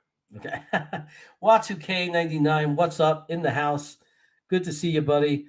We are getting so close. We are about 1 day and 2 weeks away. Tomorrow, we can say in 2 weeks, we will be together eating pizza. I cannot wait. It's very, very exciting. I cannot wait to try, what's its face? DeFaro's Pizza Tavern in in Cary. I am so excited. I was looking at the pictures the other day. I cannot tell you my level of excitement. And the Wicker Man, that's right. The Wicker Man is in the house. And this is kind of interesting, man. I've been on for a long time, and we're just kind of flowing along. But the part with my brother, I can't believe that went for 2 hours. I have to tell you, that felt like 45 minutes. Cannot believe it was 2 hours that we were on. But it looks like another marathon. You still out there, Nick? Yeah, I'm here. I ran into someone I know. Hey, let me go. Okay, buddy. And I call and check in real quick. Have a good show, and we'll talk tomorrow night. All right, brother. All right, later, buddy. So as you can see, the technology works. I assume everybody was able to hear Nick. Did you hear him crystal clear? Like, was it good? Very easy to hear him? I do want to do a test because right now I have it coming out of my computer. I want to know if you could still hear him if I have it coming out of my headphones, like if I can hear him better and you guys hear him. But let me know. I just want to confirm again that you were able to hear Nick and that the technology works, because it's kind of silly if I'm talking to a phone call and then you guys can't hear it. So that doesn't make any sense. Decent enough quality. Oh, we got another call coming in. Let's see what's going on here. Let's see. Call from Buffalo. to accept, press 1. To send a voicemail, press 2. I think that's Buffalo Jets fan. Hey, you're on the show. Is this Buffalo Jets fan? This is Buffalo Jets fan. What's going on, man? This is so cool that you're doing this. I can't believe it, man. It's like, this is so exciting to be doing a call-in show. I'm glad I got people calling in, though. Heck yeah. There's something more nostalgic about it than dropping in on like a webcam. Good stuff. I got a question for you. So I just caught the last bit you guys are doing about bringing in some leaders, some men, some dogs. I like it. Now, looking at the Jets in the next 1 to 2 to 3 years between now and 2024. Now, I'm not going to say playoffs. I'm not going to even dare use that S word. But I think the Jets could be entering a window of opportunity in the next couple years where you're going to have these young guys when they start to hit their peak and they're still on their rookie contract. So, man, if we can't get excited, if we can't start thinking about really making some noise and really making a playoff run and becoming a contender within the next couple of years, my question to you, Jeremy, is if not now, then when? And I'm going to hang up and I'll catch your answer on the stream. All right, brother. I appreciate the question. Thank you. And that's interesting because, and I think I've talked to this before in the past. And I'll say, and I was thinking it as Buffalo was talking, if you're not enjoying this part, like if you're just waiting for us to win a Super Bowl and then you're going to be happy, I think you're going to be really disappointed. Because I think part of what's amazing about a championship team, and you're going to say, well, how do you know? You never had one. The Jets never won in your lifetime. Well, the Mets did. The New York Mets did. And I got to watch the process. I was a diehard fan when they sucked. 1977, I was a Mets fan. 78, 79, 80, 81. They sucked. And to me, it was a lifetime because when you're a kid, that's a lifetime. Like it feels, since 1986 to now, seems like less than 1977 felt to 1986. It was a lifetime. But, when I think about victory, that World Series title in 86, it's not only the Game 6 and the Game 7 that I remember. I remember the process, the joy of 1983 turned into 1984. We went from always sucking to 1984 battling it out with the Cubs for the division. Dwight Gooden, Gary Carter coming in 85, Darryl Strawberry. It was the process, watching it complete with the Super Bowl. Right now, if you're not enjoying this, you've missed out on a lot of joy, because in the last year, even with the frustration mixed in with losing and going 4-13, we've had a lot of great, exciting, fun moments. The draft last year was great. The draft this year was great. It was great to watch. Zach Wilson against Tennessee. That play where he told Corey Davis to go out while he was under pressure. If you can't look back as a positive and say, wow, that's not a fluke. It's not evidence he's going to be an elite quarterback, but there's a flash there. It's not the same thing as another quarterback. Sanchez did not have those moments. He didn't. It's different. Sam Darnold didn't have those moments. He had good games. He threw touchdown passes, big deal. But not a play as a rookie where he's being chased down and he tells the guy to go and in midair throws the ball into the end zone for a touchdown. He had moments where he did things that only Patrick Mahomes or Aaron Rodgers or Russell Wilson do in those moments. And if you know about football, if you're really studying the game, if you're a student of the game, what you'll know and understand is there's a speed to the game that a quarterback has to adjust to. Now, for Zach Wilson, it's a huge adjustment because the speed of that game is much different than the teams he played last year, a year and a half ago with BYU. It doesn't mean it's that he can never play at the NFL level and adjust to that speed. But yes, he has to adjust. And not only that, combined with the having to adjust, he also had to deal with the worst protection, the most drop passes, just a horrible situation. A team that's young, a team that's learning a new system, everything was against him. And it's not like he just, horrible year, every game sucked, and it's like, now what makes you think he'll be good? He turned it around in less than a season. By game 12, when he came back from the injury, he was a different player. Still playing incredibly handicapped. Still a lot of guys out, a lot of injuries. But we saw it. We saw what he could be. How could you not enjoy that? Enjoy it. Enjoy the fact that we went for a team that had nothing but holes, nothing but empty rooms. Nothing. To a team with 3 tight ends, 2 tight ends that are solid and a future superstar possibly. A room with Garrett Wilson, a potential star wide receiver. Elijah Moore, a guy who's starting to shine.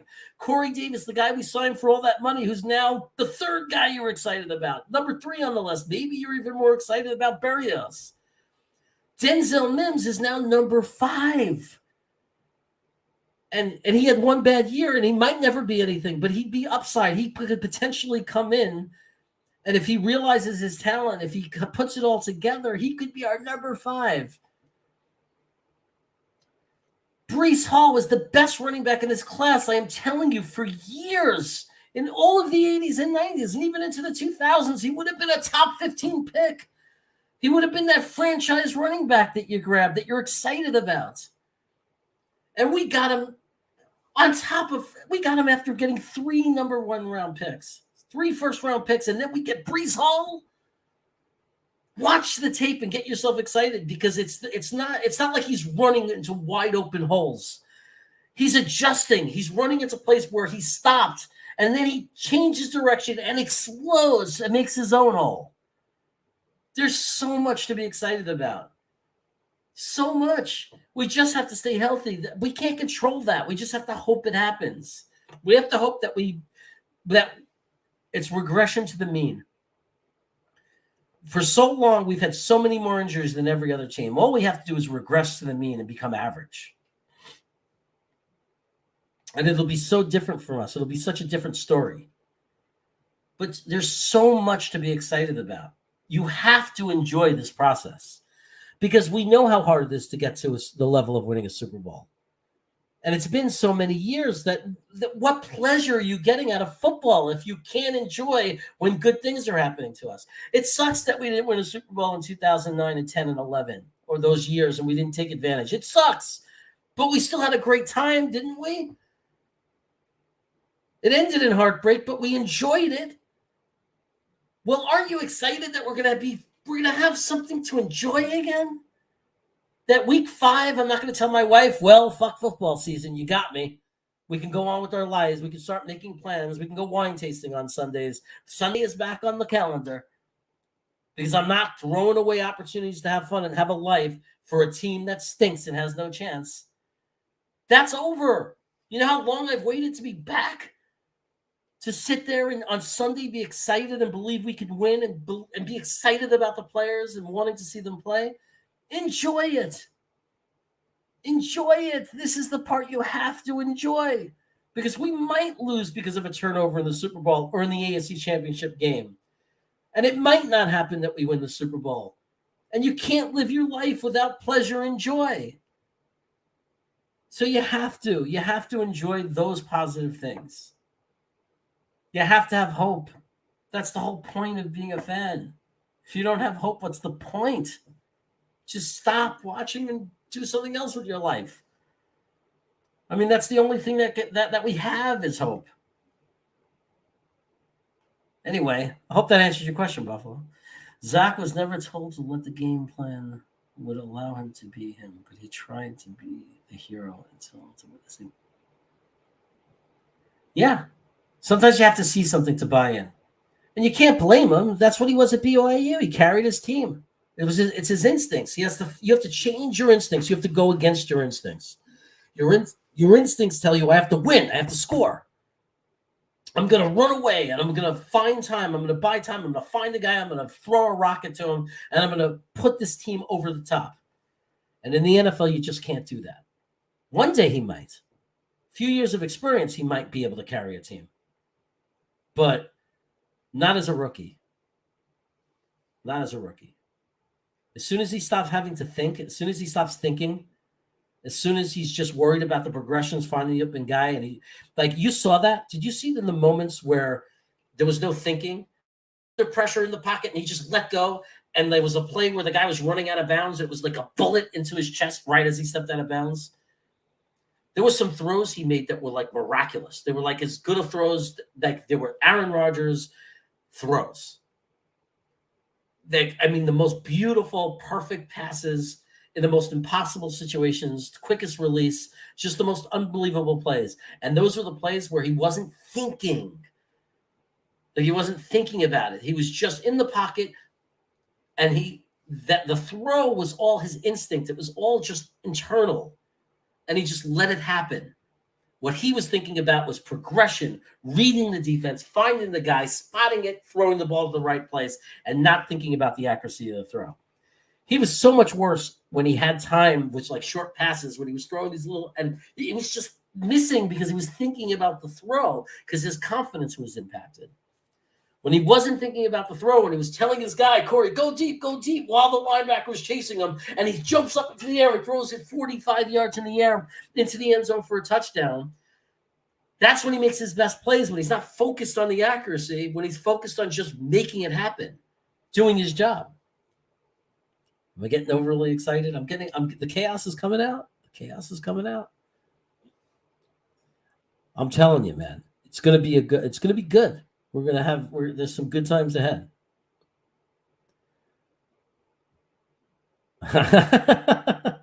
Well, Buffalo asked me why I would say to a Jets fan they should not be miserable right now, and why you shouldn't wait to be winning to be happy. And I'm saying that we need to be happy now. And people say, oh, no, we haven't won anything. Why are you happy? Why am I happy? Because we might not win anything, and this is an opportunity to be happy. I've built up a thickness to being disappointed.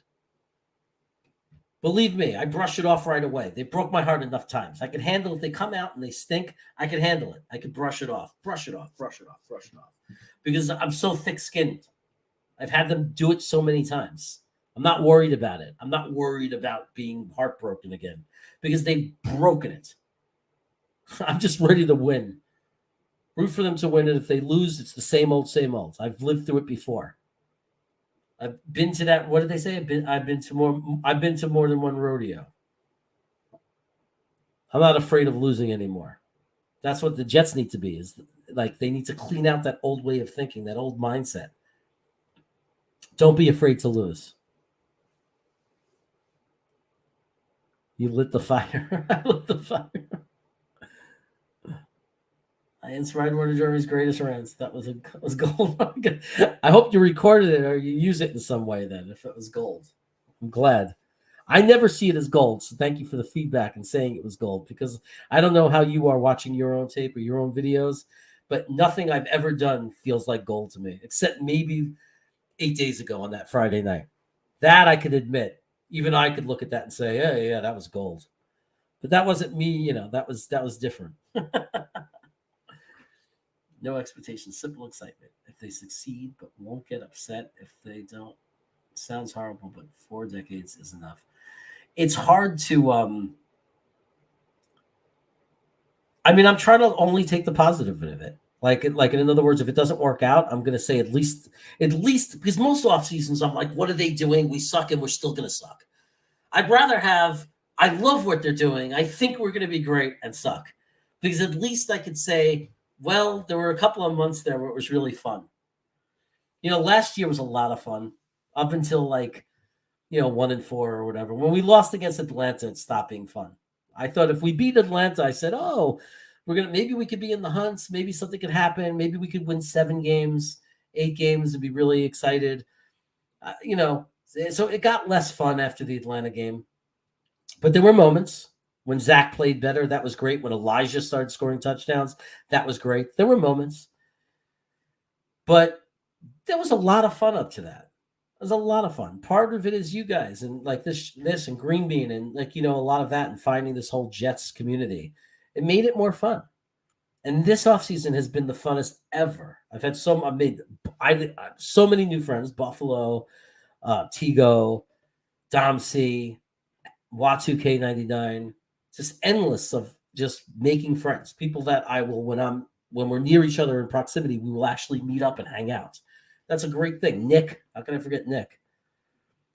Gitmo, although I don't know if he'd want to hang out if I was ever in Florida. I still consider him a friend. Really happy he's recovering. But tons of people. Jets fans united. We talk and text to each other and stay up late at night talking. Okay, so there's this is what it is. This is the joy of being a fan. This is what they're giving us even without winning. They're giving us the conversation. Because if you really, even Jets fan forever, who by the way loves guys and believes we're going to do great also, and he's a big Zach Wilson fan, which I love. But even guys that maybe he's not the best example, but even guys that are super negative, the most negative of negative, they're here, they're watching. They're watching Green Bean. They're watching Ryan. They're talking, right? If they really had no hope, they wouldn't be here. They wouldn't be talking. They'd be doing something else. And wake me up when tell me when the Jets look good again. They wouldn't be in the conversation if part of them didn't believe that something was happening. That's why they're in the conversation. Sometimes we just don't know when we're having fun, and we don't know how good we have it. It's later on down the road where we realize I should have really enjoyed that time. I feel that way a little bit about 2010, 11, that time. I was so worried about winning and this and that and being upset about this and that I never really took the time to enjoy just having a great team. Green Bean pulled me out of that because he said that was the way he talks about it. That was such a great team, man. That was such a great team. And I never appreciated it because I was so hyper-focused on they have to win the Super Bowl for it to be a good year that I never got to enjoy the fact that, hey, Green Bean was right. We had a great team. They were great. We had a great offensive line. We had a shutdown corner. We were fun. We had a great running back. Remember, we go back far to Curtis Martin then in 98. Like, I'm no longer going to be afraid to lose because I realize we've had so much losing that what's the point of being afraid to lose? Let's just be excited. Let's be hopeful. And when we win, let's just celebrate. Let's go absolutely crazy when we win. And I have a feeling that that is no longer a far-fetched notion when we win. I cringe watching myself. That's good to know. Jim Page, I don't know if you're the actual guitar player from Led Zeppelin, but thanks for being here. Thanks for listening and being a supporter of the channel. I appreciate it. But yeah, no more fear, man. I'm tired of being afraid. Like, I'm tired of ruining something that's supposed to be great in our life. It's football. We're watching them play. I'm tired of being nervous about what if things go wrong. I'm just going to go in there and I'm going to just root for them to win and be happy if they win. And that's it. What do we know about moving over to Braxton Berrios? We know two things. Braxton Berrios is that guy that Zach can count on. Elijah Moore has that potential, but needs to stay healthy. The jury is out on the rest of the receivers. Yeah, there's always going to be questions. I agree. We can only go by like the excitement. I'm excited about the receivers but you're right. They have to prove it. We say it all the time. I feel okay with Corey Davis. I do. He was off a little bit, but part of it was the team. I think Corey Davis will be fine. I'm with Watu-K99 on that. He's big on that. Corey Davis is going to be fine. We could trust him. Trust me. And Zach likes him. I live in New England. It sucks. They're so spoiled here. Wow. Yeah, I remember I was in the Bay Area. I moved to the Bay Area first in '96. Was the first time I lived in California. And they really were the 40 Whiner fans. Whined and whined. They were spoiled like little babies. Fire that coach because they didn't win the Super Bowl, and they only made the playoffs. And I know someone who's still like that. He's like, they need to fire Shanahan.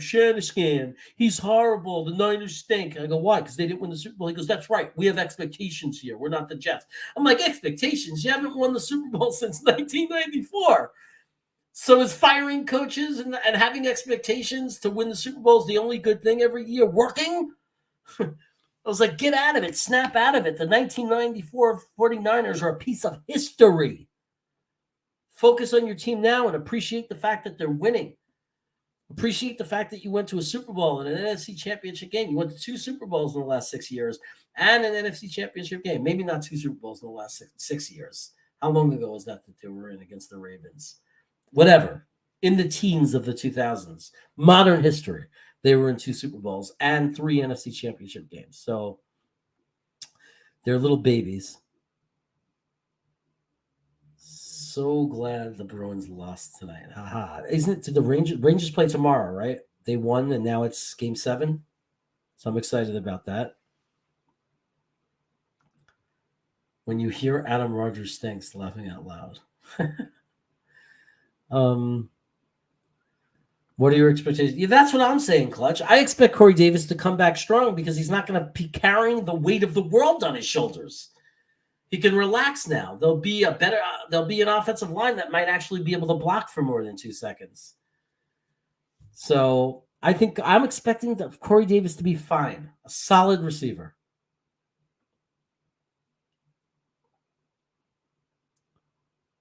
Hopefully he can stay. Yeah, Elijah Moore's got to stay healthy. They all got to stay healthy. Healthy is like the big thing. That's been our kryptonite. More than anything in the world, our healthy tonight is just health. It really is. We don't even really know what we want. You're saying, what's the number?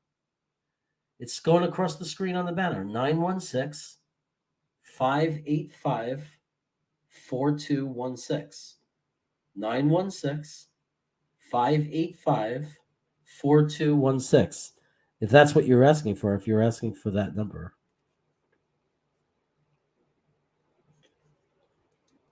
He said, okay, I guess that's what he wanted. He wanted the number. You can't sound like a chipmunk again, though, when you talk, though. Make sure your microphone's okay. I don't want to talk to Alvin or Simon, the chipmunks, okay? I had to bring that back up. Adam takes so much crap for things. Like, he's going to have to hear about that wicker chair for the rest of his life. And Now I just brought up the technical difficulty he had 2 weeks ago before he bought a microphone when he sounded like an Alvin the Chipmunk. Since the twin. Corey hasn't been able to stay healthy since 2020. The dude cannot stay healthy. Well, we'll see if there's less pressure on him. Now that we have more receivers and it's a rotation, maybe they can keep him healthy. We'll see. You never know with injuries, right? He might be injury prone forever. He might be perfectly healthy for the next 3-4 years of his career, finish out his career reliably. That's the way injuries are. They're freak things we don't know. But, it was kind of like a freak thing that happened to him last year with his hip. So I don't know. I don't know why that is. Why people are so injury prone versus people who are not. Okay, so I got this call coming in from, I believe it's Adam. Call from. Watsu K99. To accept, press 1. To send. Watsu K99, you're on the show. How we doing tonight, Jeremy? We're doing okay. Me and my brother, we're going to record a 1-hour video of me comparing the roster from 21 to now to 22 in the last year. And I said, let's just do it live. We'll ignore the chat. And I'll, you know what I mean? We'll just won't acknowledge them. So it's still like a professional show it's not about the chat. It's going to be about us doing this thing. And I said, you know what? I don't want to edit or anything. So let's just do that and go live. We thought it was going to take an hour. It took 2 hours. And now at the 2-hour mark, my brother had to go. And I said, you know what? Let me plug the headphones in and make it a call-in show because we still had like 20 people in the stream. And it seems like people just still wanted to hang out. The funny thing was, Jets Fan United actually DM'd me on Twitter and said, you were dying for some help. you said that you were looking for a little bit of assistance there. And I got an alert a little while ago that you were starting the show. And then I checked into it and I said, oh my God, he's been on the air for 3 hours now by himself? No, me and my brother were doing the show, and then I actually just wanted someone to call in so I could test the technology, which I guess wouldn't have mattered much if somebody did or didn't call in, because if nobody called in, who cares about testing the technology? You know what I mean? Yeah, that makes sense. Oh, by the way, with the Corey Davis injury situation, in his 3 years with Tennessee after his rookie year, he played in 16 games, 15 games, and 14 games. That's not exactly what I would call injury prone. That's 3 games in 2 years. So I'm not exactly worried about being injury prone. Okay, there you go. And that's good to hear. And that's why I need you, because like you're the guy with that kind of information. And I know that was one of the things that bothered you when people would refer to him. It's weird. Oh, and my favorite one. Well, he's never had a 1,000-yard season. He had 984 yards in 2020. What are we talking about, guys? Let's look just a little deeper. Right. That's all I'm saying. See, I'm open. I will say this. Once we form our opinions as fans, we tend to be very headstrong, and we want to convince other people that we're right. I think it's a really good thing when you can get more information and you can come back and say, you know what, this is how I was thinking, but now I'm starting to think this way. It's really okay to do that. It's okay to admit that, maybe I wasn't right about it, and that just makes things more open, just makes it more real. Yeah. I'm willing to be more open-minded about Breece Hall than I was on draft night. Yeah, absolutely. I mean, what's the point of being negative about it? It's over. It happened. They made the pick. Now the only thing we have left is to enjoy the reasons why they did make that pick, whether you liked it or not. It's not like, because he's very talented and he can make us very explosive on offense. And, what can he do? What can he bring to the team? Yep, and the better he looks, the dumber it makes PFF look, which is a victory for all of us. Oh, did PFF put us down for drafting him? Oh yeah, the guy. I don't want to say the guy's name again, but I'm talking about the PFF nerd who said we should have drafted Malik Willis this year instead of drafting Breece Hall. Yeah. Yeah, instead of trading up for a running back. Yeah, the Jets should have taken Breece Hall. Should have taken Malik Willis. I'm like, to play what position? Linebacker? That's a good point. Just some of the insanity. It's just like, it becomes entertainment after a while. It's like, not a whole lot of these. It's just, they don't know better, in my opinion. A lot of these people, they're just ignorant. They just don't. They have to pay attention to every team, so they can only know us so well. It's not that much different than with a Mel Kiper or a Todd McShay come draft time. It's really the same idea. So yeah, this is true. True. Look, I don't care what people say because I agree, because so much of this is meaningless because nobody knows. If Mel Kiper knew who's going to be great, or PFF, anybody there knew who's going to be great and who's going to be bad, they would be a GM and they would be a Super Bowl winning GM. The reality is very few people are very good at this job. Very good people consistently bring in very talented players year after year. I honestly think we may have the next superstar GM, like what's going to prove to be the next superstar GM. We can't say it yet because not enough guys have panned out yet, but there's a chance in 5 years we're going to look back and GM is, Joe Douglas is going to be looked upon as one of the best GMs in football. It's very possible. most definitely. I think we've seen all the indications. I mean, I guess the biggest thing that people knock him for really are I guess it's really the 2020 draft class, and I still say injuries had quite a bit to do with that, and I'd say that Adam Gase's coaches had a lot to do with it also.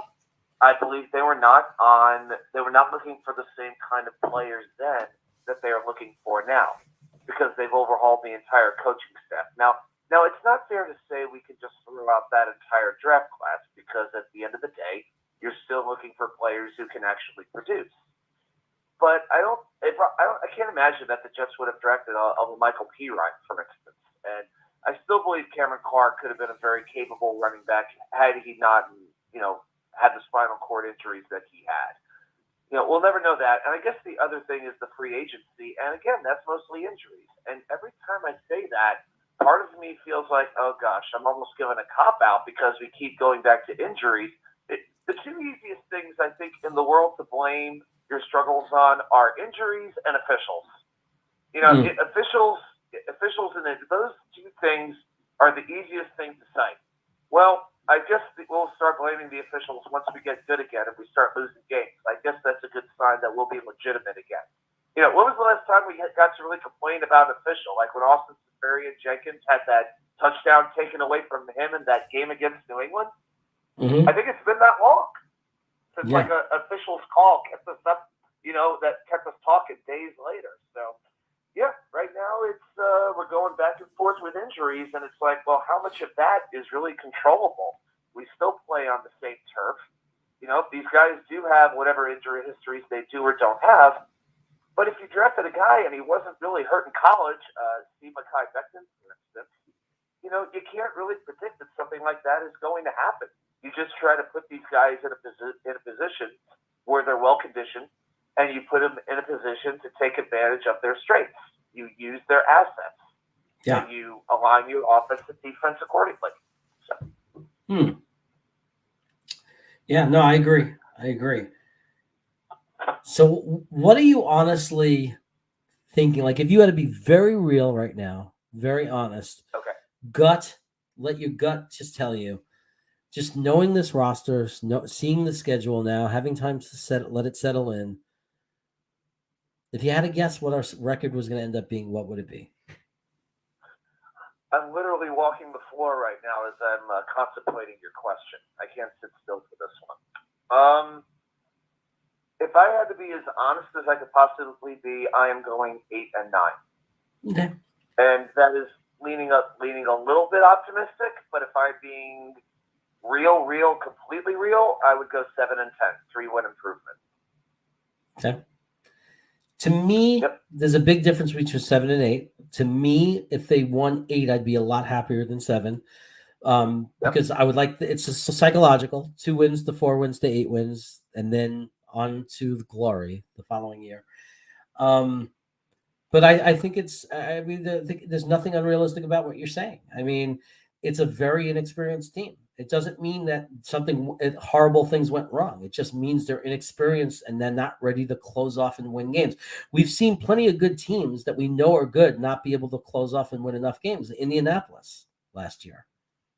Oh gosh, there have been several games. It feels like every season in the last 5 years, there have been about 3 or 4 games where you didn't really think they were going to win, and within 2 or 3 plays, you knew they were going to get their doors blown off. Indianapolis was a perfect example. The second New England game, absolutely, it happened there as well. You know, it's happened on and on and on. And one of the biggest signs of improvement we could see is a team that's competitive no matter who they play. Now, that doesn't mean that they're going to win all these games. You know, young teams, it's like the song lyric says, you've got to lose to know how to win. You know, they may have to take a few bumps against some of these good teams. They may give, Green Bay a good battle. I could legitimately see them hanging tough with Green Bay for most of that game. You know, especially with Green Bay coming off that London game. You know, let us not overlook that.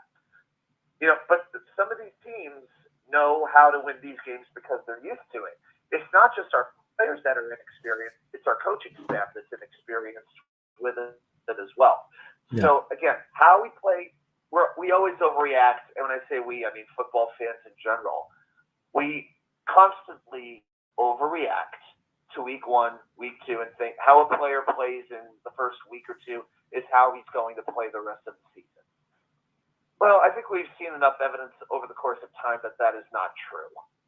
You know, we could cite plenty of examples if we went back and looked a little bit, but this more than ever in this season, we have to really watch the progression of players from game 1 to game 17. Because I think we're going to see some players who we are just ripping, and we say, okay, next year we need to draft this, and this. The next week our draft needs are miraculously going to change. Yeah, yeah. We'll be doing mock drafts week 6, saying, okay, we need to get this position, this position, this position. Yeah. You don't do it by position. I know I'm going all over the map here, but I've got so many thoughts in my mind right now. But that's why we do the show as well as we do it. But seriously, I think one of the biggest things that I've learned about the draft over the last 2 years, more than ever, you can't attach a position to a pick. They have their positions that they know they want to address, but they are not going to say, this is the position we need to take here. They are just going to take the best player. Because going into this draft, I wouldn't have considered cornerback to be one of our top needs, one of our biggest gaping holes. Yet we drafted one, number 4 overall. And why? Because he was the best available prospect that they felt they could have used at that time. And it made sense then, it made sense now, and I think it's going to make even more sense when you watch a Jets game on TV, when I watch a Jets game on TV, and you're going to see a lot of Gardner 1 jerseys throughout the stand. I have a feeling his jersey is going to get snatched up like hotcakes. Like, it's going to be sold out on the Jets website. The only sizes you'll be able to get are like the small and like the quadruple and quintuple XL. It's going to be crazy. Yep. It's going to be the hottest selling jersey for sure. I really think so. I think him and Wilson. I think Wilson and Gardner are going to be the 2 biggest selling jerseys. And I think I've seen a stat where, like, as of right now, Wilson is like the only jersey in the top 50 that's a Jets player, and I think he is number 50.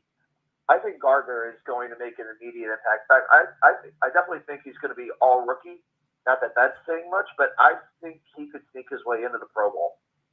I'm going to make one other. You're like me. You're like me. You're like me. I am like super, super high on this kid. Yes, absolutely.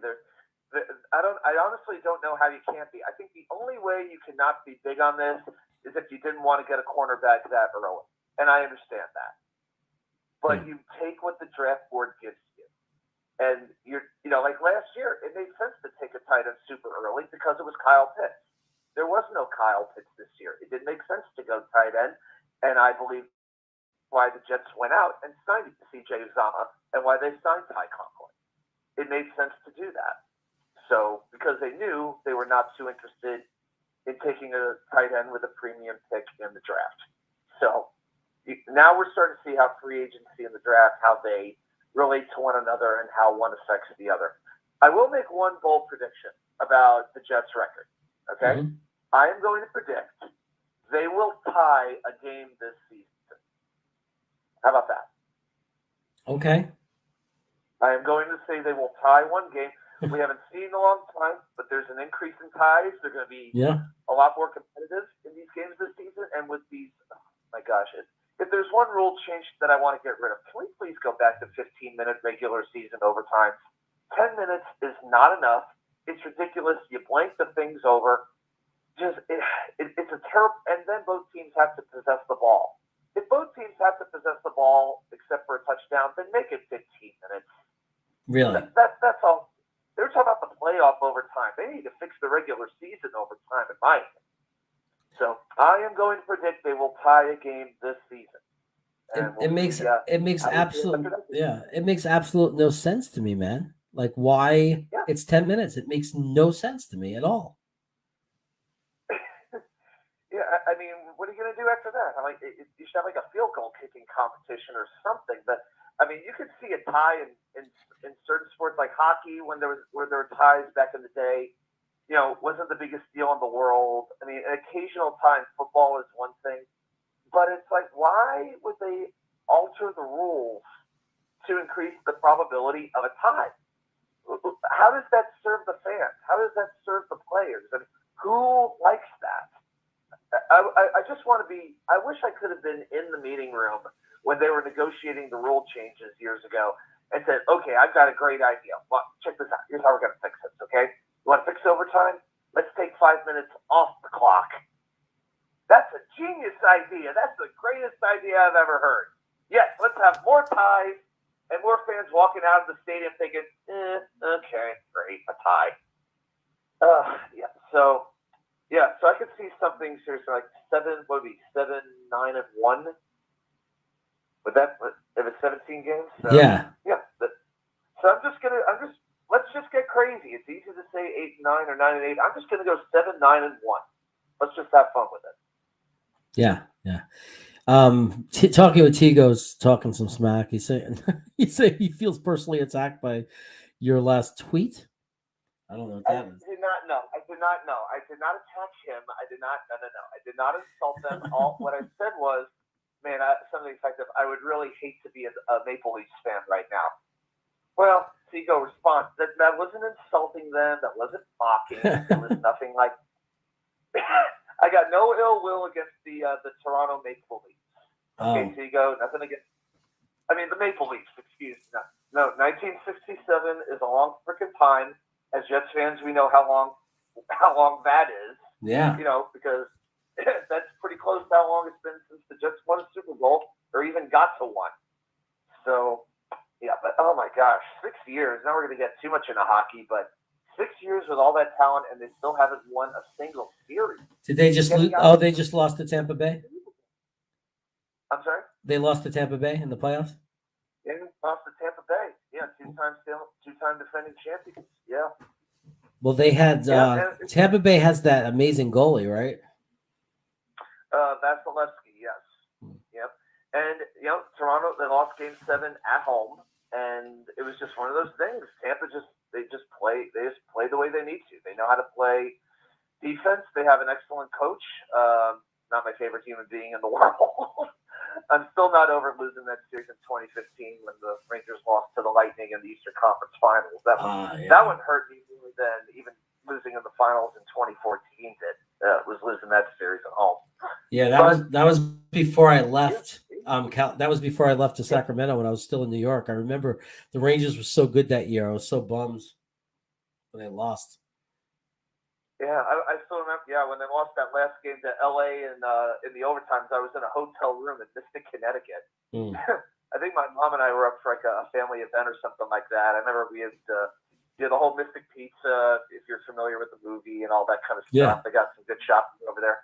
And I am just like living and dying with every save. And when the game finally ended, I just it's like all the air was left out of me. Like it was like the balloon finally got popped. It just that was That was painful, but yeah, I'm actually going to be in New York tomorrow, meeting one of my best friends.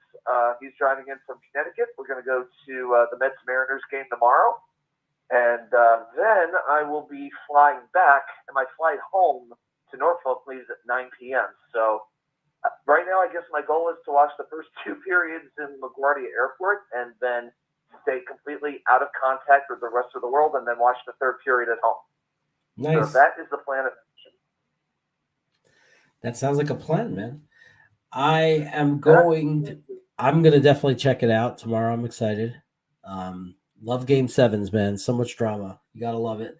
It's always fun to come back down from. Yeah, there's nothing like hockey in the Stanley Cup playoffs.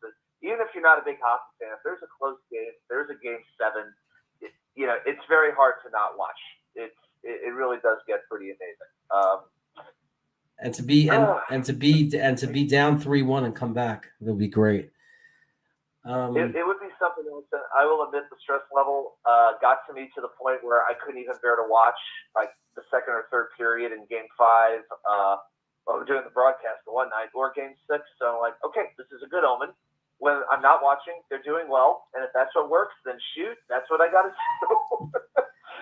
I'm not always superstitious, but when it comes to the playoffs, all of a sudden I tend to have like these weird tendencies and superstitions and stuff like that. So I hear you.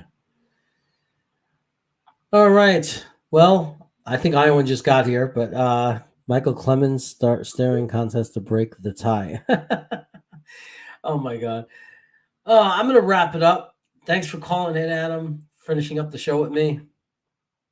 All right, you're welcome. I appreciate it. And tomorrow is going to be the 2-week anniversary, or the 2 weeks till we have our pizza day. So I'm excited. Yeah, I was going to say, we celebrate the 2-week anniversary of anything. I didn't know that was. Well, it's a pre-anniversary. It's like we just get to say in 2 weeks we get to have pizza. The countdown is on. Yep, we're on 15 days, and we're going from Eddie Pinheiro to Sam Darnold tomorrow. Exactly. All right. Take care, man. All right. Good night. Night. That was WA2K99. Do we all get pizza? I don't know. They haven't invented that technology, but if you want to come to Cary, North Carolina in 2 weeks from tomorrow, me and Adam are going to be hitting at least 3 different spots. We'll try to get some pictures and some of it on video, so you could actually, for the first time ever, see us together. Also, that week, later that week, I'm planning on meeting in Richmond, Virginia. I'm planning on meeting Green Bean for lunch. So, it's going to be a pizza party, baby. But as a matter of fact, I'm going to heat up some pizza right now. It's 8 o'clock here, and I have not had dinner, and I'm sure my wife is wondering what's going on. So, hey, everybody who joined. Tonight was a kind of a surprise show, so thanks for joining. It was a lot of fun. Me and my brother had a good time to start it off, and I'm going to stop before we get to 4 hours because I want to frustrate people and say, why didn't you get to 4 hours? No, just kidding. Everybody, good night, good night, good night. Iowa and I am not buying you all pizza, although in Iowa, I'm sure there's places where you can get pizza for $5.99 because like you guys are like 30 years in the past. Another crack. Oh, I just don't stop with it. I'm horrible. But seriously, everybody, take care. Have a great rest of your weekend. Vervain, thanks for being here, man. I appreciate you. Glad you found the channel when you did a few months ago. And hope to see you again more, my friend. So take care, everybody. And I am going to play. What am I going to play for you guys to end it? I'll do my draft promo. Don't not be Thibodeau. And here it comes. It's about to come in. Oh, my God. They didn't. They took Sauce Gardner. Oh, my God. They don't want an edge. Maybe he likes Jermaine Johnson at 10. Then we're not going to get a wide receiver? Garrett Wilson, wide receiver. Oh, my God. No edge. Who's sitting there? The Jets traded up. Are we taking JJ? Because I know Braden is in New Zealand saying, we should get Lily, Mike. He's definitely saying that. JJ! We got Johnson! At 26! This is great! Yes! They took Roger McCreary. They didn't take Dean. We traded up. We can get Nakobe Dean. We can get Nakobe Dean. It really is. They took Breece Hall. Wow. I mean, look, I love Breece Hall. But there's also Jeremy Ruckert, who I think is the best tight end in the class personally. They took Jeremy Ruckert. Yes. We got a Jeremy. Oh, and the Jets pick, and it's Max Mitchell, offensive tackle. We needed that. Wow. We took Michael Clemens. I never heard of him. A defensive edge